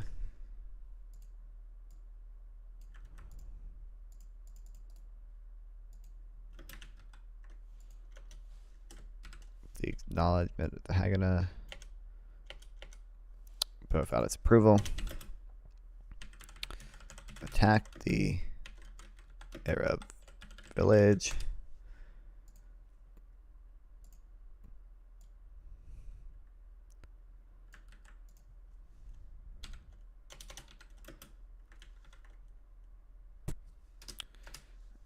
And then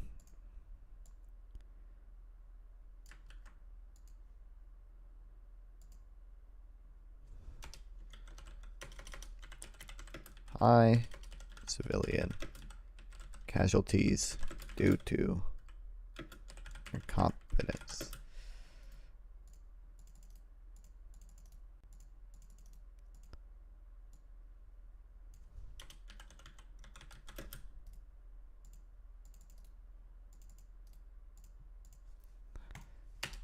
But then,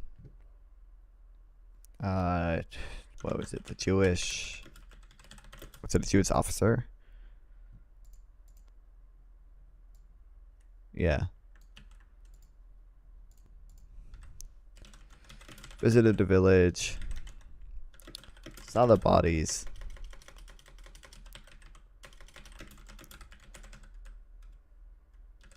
and concluded a massacre had taken place.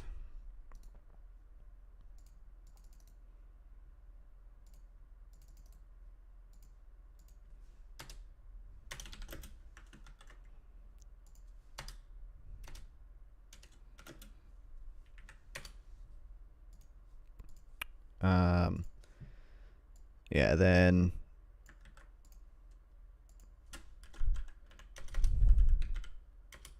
propaganda was spread about the massacre by, let's say, the Palestinian broadcast place, right? And that, was it Jordan?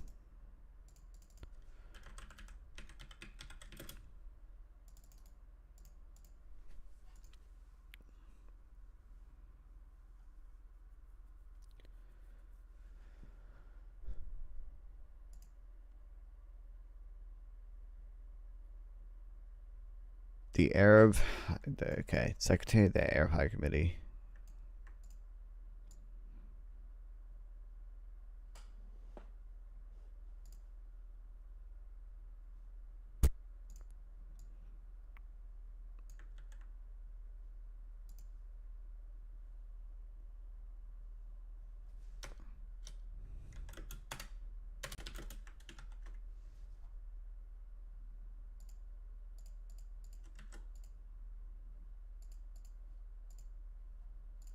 Okay.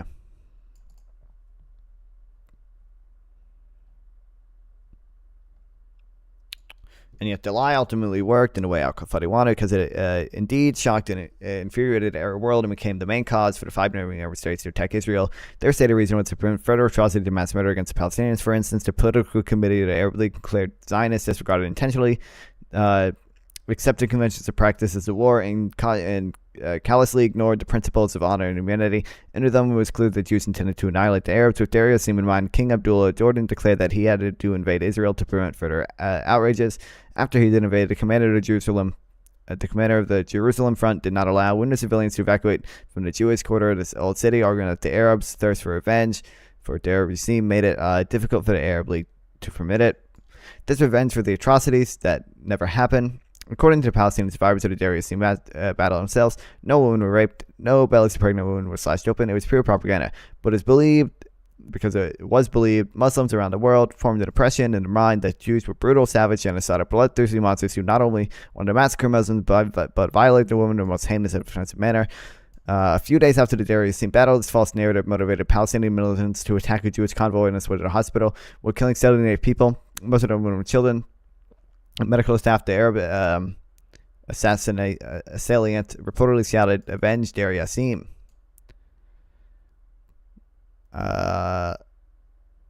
Jewish convoy on the way to is that okay to do? Can you attack a convoy if they're on the?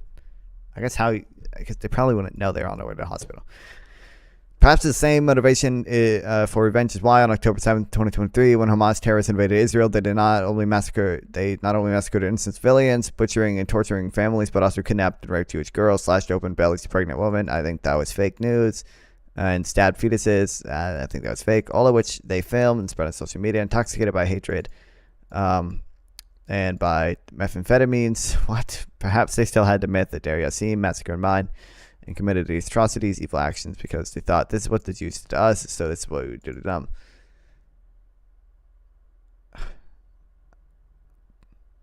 What the fuck? I didn't know this. Chat, is this real?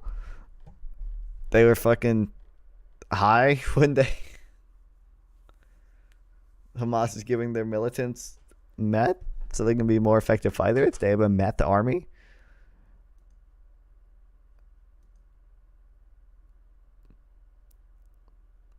Suppress fear. Okay.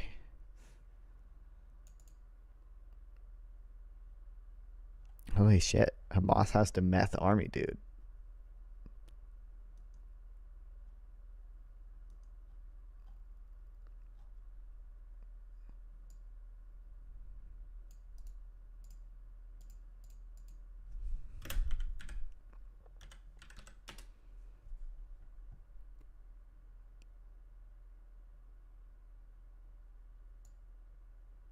Jesus.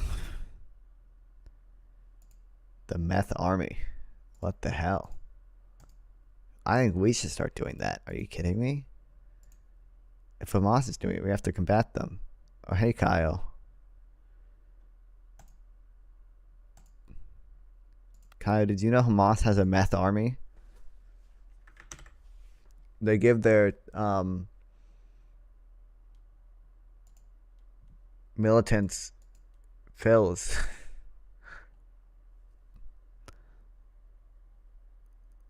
To suppress their fear and retain alertness.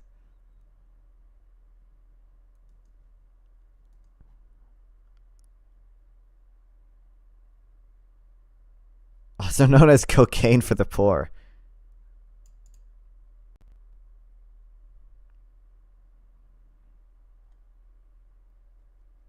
All right. Well, that was a cool tangent. Back to reading this. Officially? I think so. It was found on the bodies of Hamas fighters, so.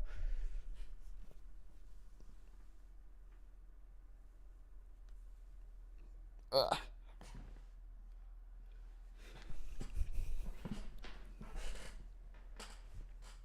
Okay, like 5 pages left.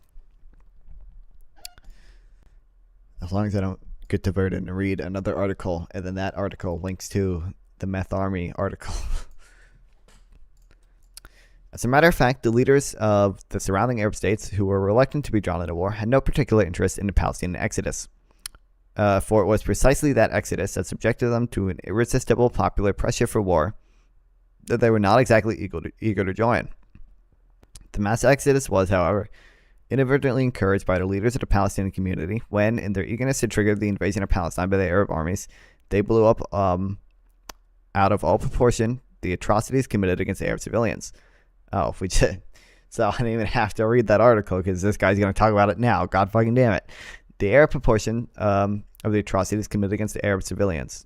The Arab armies came in eventually, but by puffing up the atrocities, local leaders such as Dr. Hussein, I'm not going to try those ones, the head of the Arab National Committee in Jerusalem, who gave explicit instructions to the Palestinian media to infiltrate the reports, helped enhance the magnitude of the exodus driven by fear and hysteria.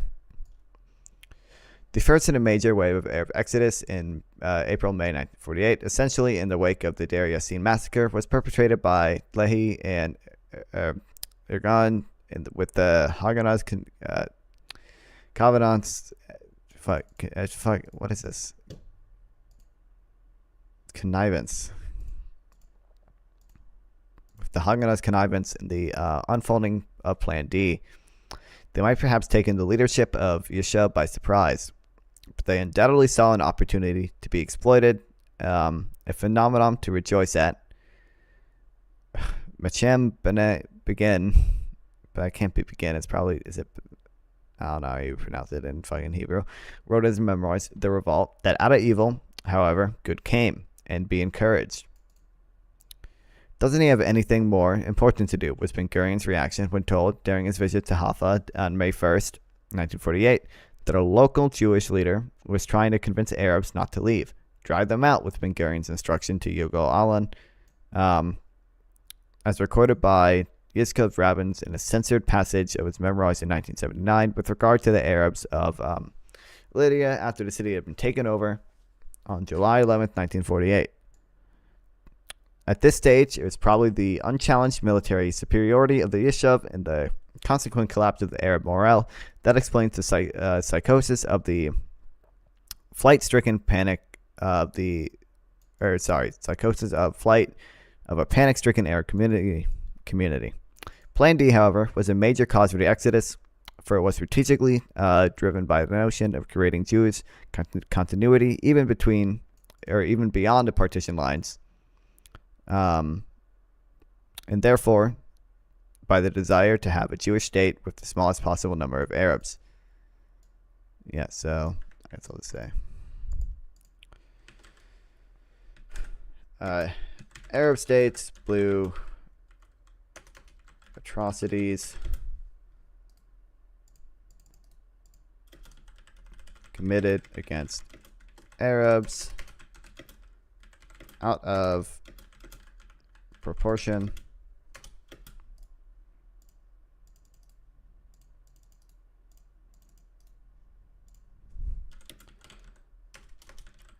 causing many Arabs to flee.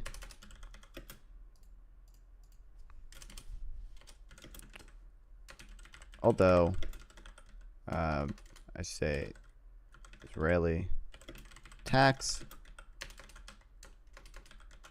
were also I should say, like Israeli expansionist attacks.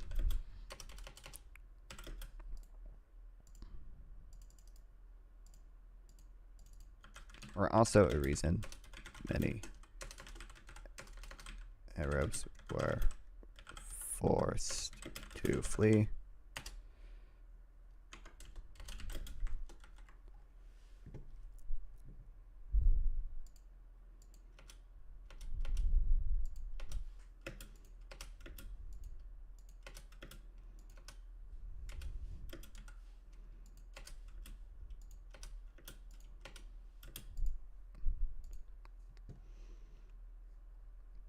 Okay, almost there, chat. Almost there. 3 pages. Can we get some subs for this shit? Can we get some likes and some subs, chat?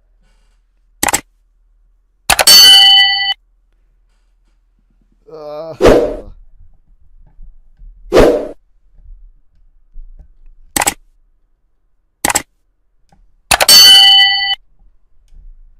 right, thanks, chat. We gotta lock in. 3 pages, a little more. The debate about whether or not the mass exodus of Palestinians was a result of Zionist design or the inevitable combatant of war should not ignore the ideological constructs that motivated Zionist enterprise. The philosophy of transfer was not a marginal, esoteric article in a mindset of thinking and wisdom and thinking of the main leaders of the Yishuv. These ideological constructs provided a legitimate environment for commanders in the field to actively encourage the eviction of local populations, even when no precise orders to that effect were issued by the political leaders. As early as 1948, that is before the real mass exodus has started, but after he had witnessed how Arabs fled from Jerusalem, Ben-Gurion could not hide his excitement. Never since the days of Roman destruction, he said to a convention of his party, Mapi was Jerusalem so completely Jewish as today. There are no strangers, 100% Jews. Ben-Gurion did not have to issue particular orders for expulsion. Rather, he established the strategic ideological framework of the war effort. Certainly, there will be great changes in the composition of the population of the country, he said in the wake of Arab exodus from Jerusalem and later from Haifa. I don't know. I'm gonna learn Hebrew and then I'll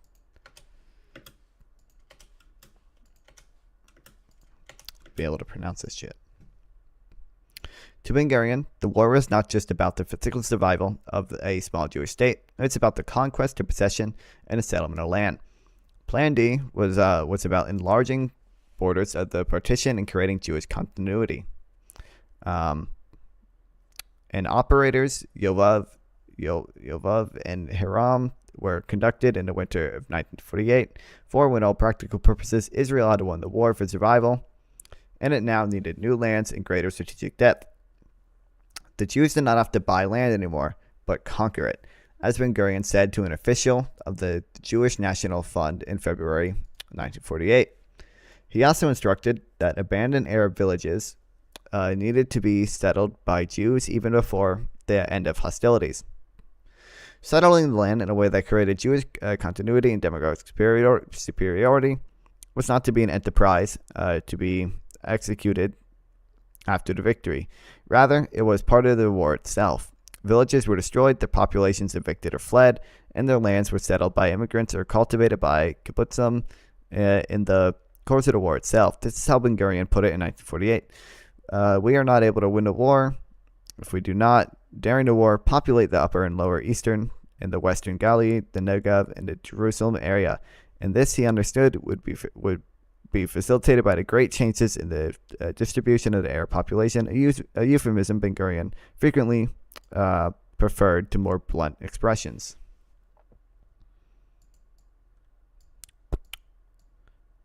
Let me grab this quote too.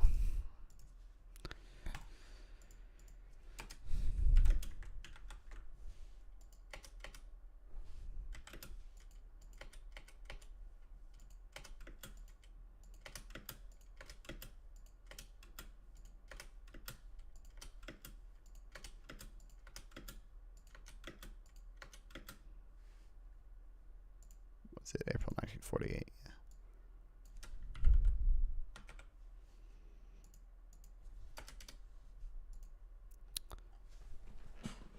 Almost there. Kind of. Not only the physical boundaries of the new state were determined by the logic of military operations without political leaders always being privy to decisions made by Ben Gurion and his generals, this was also the case with the eviction of Arab population from the areas taken over by army. I spoke to Shoknik about the question of eviction of Arabs from some areas. He doesn't know a thing about this. Who then takes the decisions here? Wondered one high command official. In the course of the discussion in Histrodot's executive committee on July 14, 1948, all the participants, including a central figure in Mapai, Yosef Springzak, and Mapam's leader, Yaakov Hazan, complained of being left in the dark about or as to who exactly took the decisions with regard to the evictions of Arabs. There seemed to have not been any precise political instructions nor cabinet directions. There were only an ideological predisposition, a mental attitude, a supporting cultural environment within the military commanders initiated or encouraged the eviction of the Arab population. The expulsion of Palestinian Arabs from areas being taken over by the Israelis was to the military commanders a natural, perhaps even compelling outcome of the drive or conquest to possess the land by military force.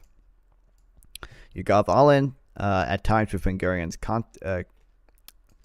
covenants, right? Fucking whatever the fuck it is. Connivance. I know, it's not that hard. Connivance was a major prompter of the expulsion of Arabs from conquered areas. This was, for example, the case with Operation Yifta in the Eastern Galilee that ushered in a major Palestinian exodus, in Operation Dani in Ramallah and Lydia, both under Allen's command, where about 60,000 Arabs were expelled. In a lecture delivered in June 1950, Yigal Allen had no scruples in admitting that the flight of Arabs was a positive process. Moreover, our efforts to bring about the eviction of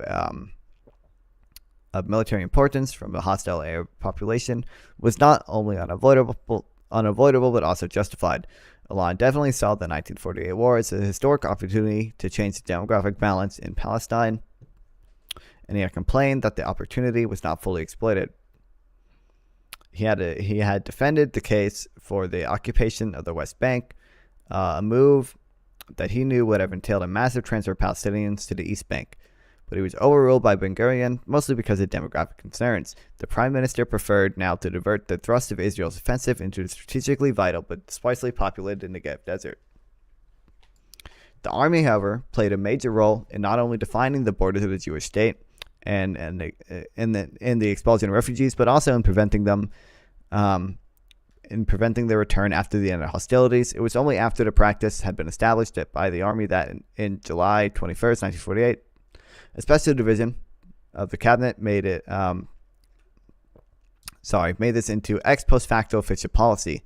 A month later, the cabinet decision institutionalized a policy of inheriting the abandoned Arab villages and lands and settling them with Jews. There was hardly any opposition in the government to this decision. The Arab exodus was, as none other than Moshe Sharet had put it, a momentous event in the world of Jewish history. And the Arabs, he said, in a debate on June 16th, must get used to the fact that their wish to return is a lost cause.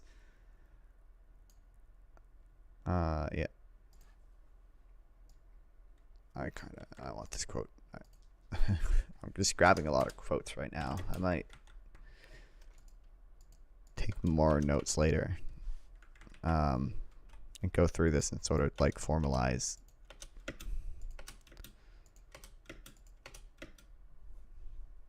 Was it the 21st July 1948?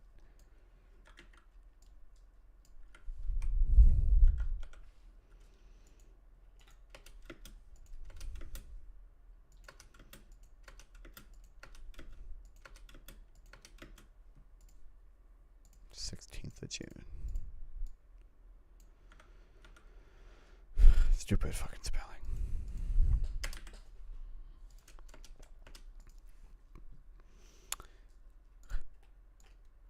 And indeed, this Israel's rejection of the refugees' claim for return, a position that remains intact to this day, rather than the expulsion of this position, is a real defining moment of the conflict. For the flight of refugees, even their dispossession, has throughout history always been a concomitant of war, and in many cases they were allowed to return once the hostilities ceased. The novelty this time lay in the refusal to even consider their return. The new state could by no means reconcile its existence and national development with the return of the dispossessed refugees, and this continues to this day to be a central bone of contention in the conflict. For the Palestinians, it is a vital belief, a defining principle of their national identity, their unifying collective dream. For the Israelis, it continues to be an antitheum, utterly irreconcilable with the survival of the Jewish state. Israel's victory in war has rarely produced bold or imaginative peacemaking. As Nahum Goldman, lifelong Zionist diplomat, put it, the victory in the 1948 war seemed to have vindicated the advantages of direct military action against the Zionist tradition, negotiation and diplomacy. For a nation whose millenarian history was replete with prosecution and humiliation, adaptation and compromise, a new way of action became available through military might and victory. In Nahum Goldman's words, the new way was an invitation to cut through Gordon's knots and shape creating history by facts. And shape history by creating facts. The state of Israel was born in a storm of military superiority, and was the product of victory, of power, and national will that had no precedent in history.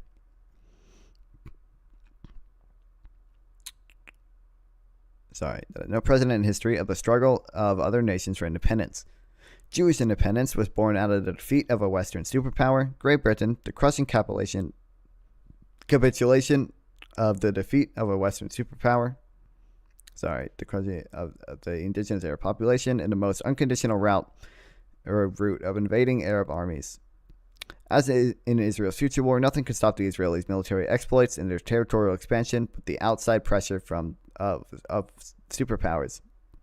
It was because of British and American pressure that Ben-Gurion ordered General Elon to refrain from taking over the Sinai Peninsula, and it was Ben-Gurion's fear that British intervention stopped him from proceeding with his plan to conquer the West Bank of the River Jordan and propose a threat to Transjordan Hashemite kingdom, whose survival was guaranteed by an unequivocal British commandment.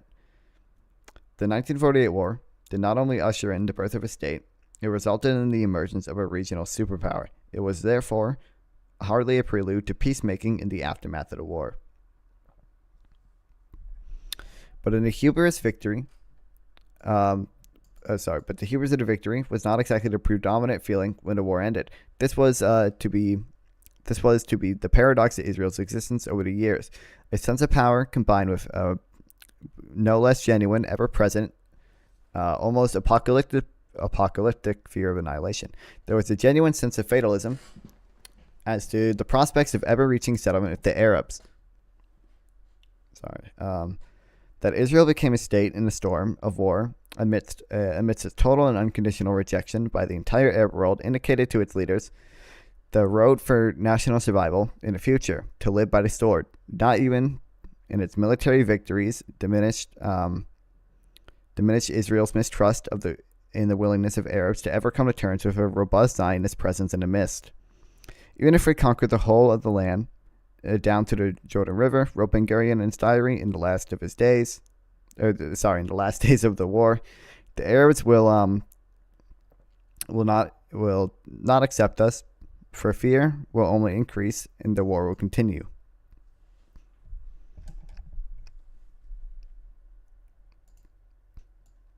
For many, the war ended prematurely. Hamim Guri, a poet of the 1948 generation and a major exponent of the spirit of labor right establishment at the time, wrote in 1950 about the sense of frustration of his generation not having conquered the West Bank, the imprisoned spaces of our homeland.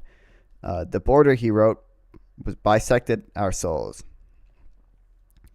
The unfulfilled dream of Greater Eretz Israel meant that the time to resist had not yet fully come. That the West Bank was now home for hundreds of thousands of Palestinian refugees who were evicted from their villages on this side of the newly established Green Line, the border that emerged between Israel and the surrounding Arab nations from the war in 1948, did not seem to trouble Hamim Guri's mind. But this was inconsistent with a tendency inherited from the Yishuv years to ignore the existence of Palestinians as a community and how to repress the memory of their plight. This collective state of mind can perhaps be best explained by the Israelis' conventional perception of the 1948 war. The first phase of the hostilities prior to the Arab invasion, the civil war between the Yishuv and the local communities, was probably the fiercest and the one that posed the most dramatic challenge to the survival of both communities. But the popular idea of Israel's war of independence, as cultivated over the years, ignored that particular parts of the struggle against the Palestinians fighting for their lands and rights. It was focused instead on the heroic stand of the tiny Yishuv against the invading Arab armies.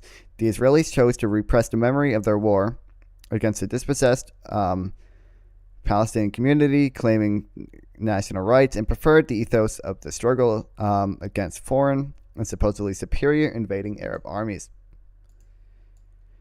Israel as a society also suppressed the memory of its war against the local Palestinians because it could not really come to terms with the fact that its finest sabras, the heroes of the war and independence, and the role models of the new nations, expelled Arabs, committed atrocities against them, and dispossessed them. This was like admitting that the noble Jewish dream of statehood was stained forever by a major injustice committed against the Palestinians, and that the Jewish state was born in sin.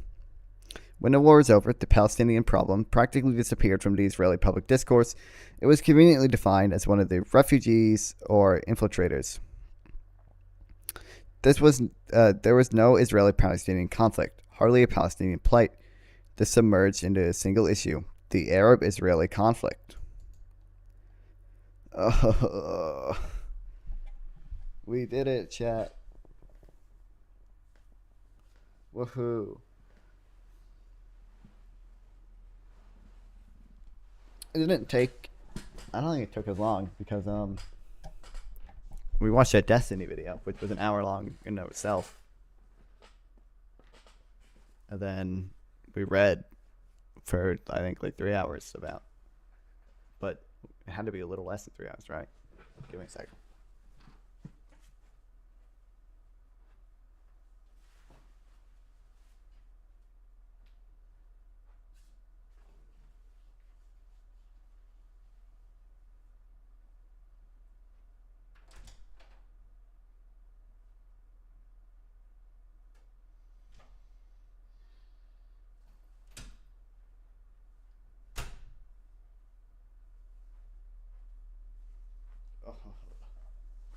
All right.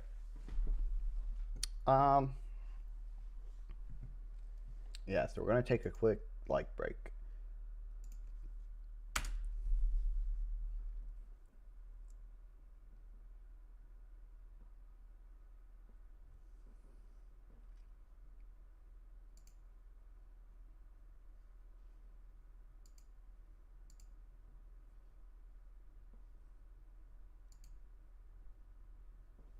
Jesus, I don't understand. I don't get it. I literally don't get it. Why is this getting views? What the hell?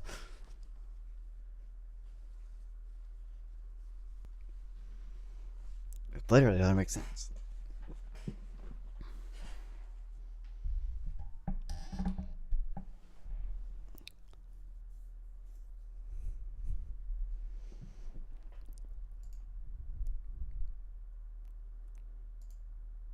$3.6K impressions. What the fuck? I don't understand why it's promoting. Why doesn't it promote the live stream I'm doing right now as heavily as you know, that?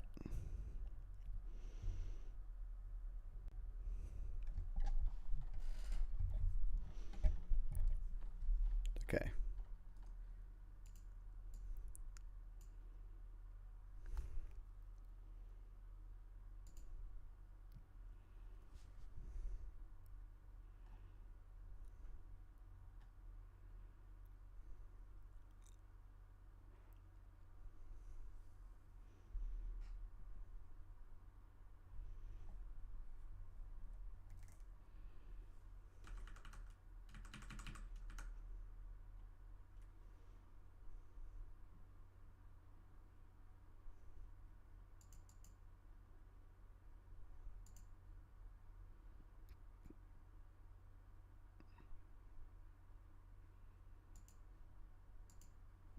What the fuck did he? What the hell?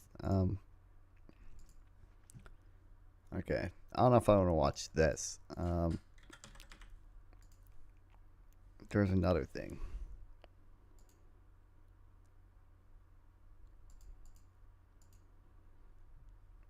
There wasn't.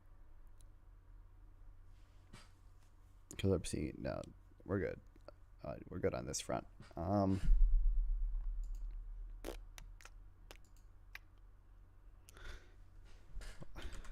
long has it been since?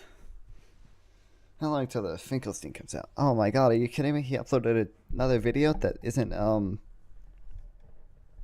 the Finkelstein debate.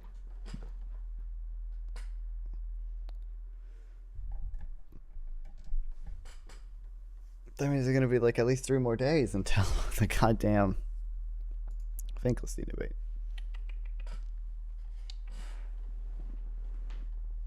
Oh, you idiot. Oh, look at this guy.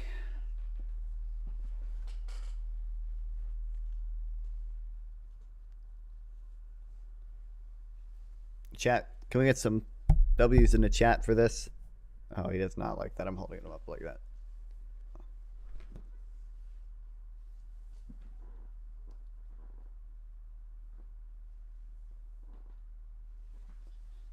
Jesus. Okay.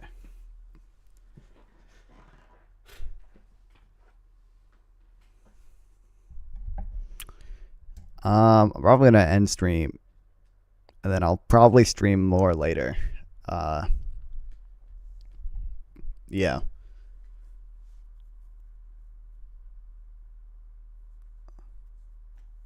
Unless my one person watching says something in chat and says, please don't end the stream, please.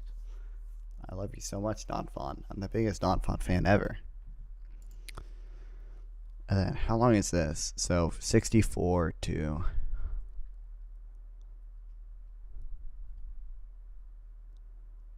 85.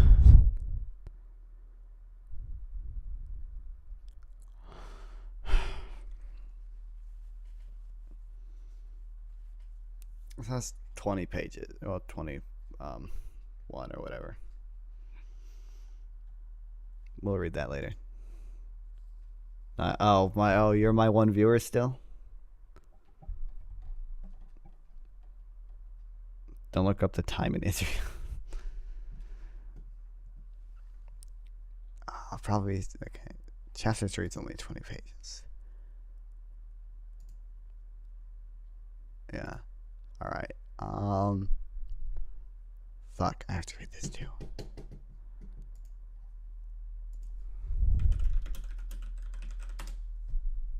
Jesus, man.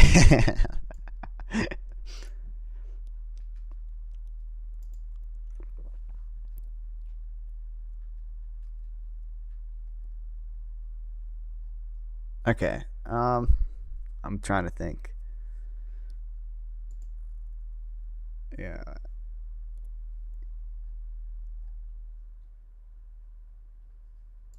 I don't know. I don't know. I don't know if I'll get to the sexual violence report. But I don't know if I don't really know if I need to. I need to finish this fucking thing too. Um. Yeah. I might finish this when I come back. I don't know.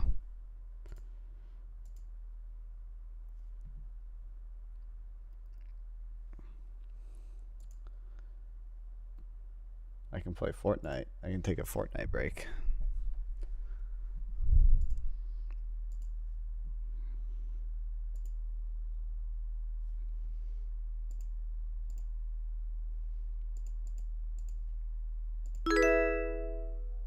Oh, thanks for the follow, Outsell. You came right as the stream is about to end. Congratulations. Let's get a twerk break for that.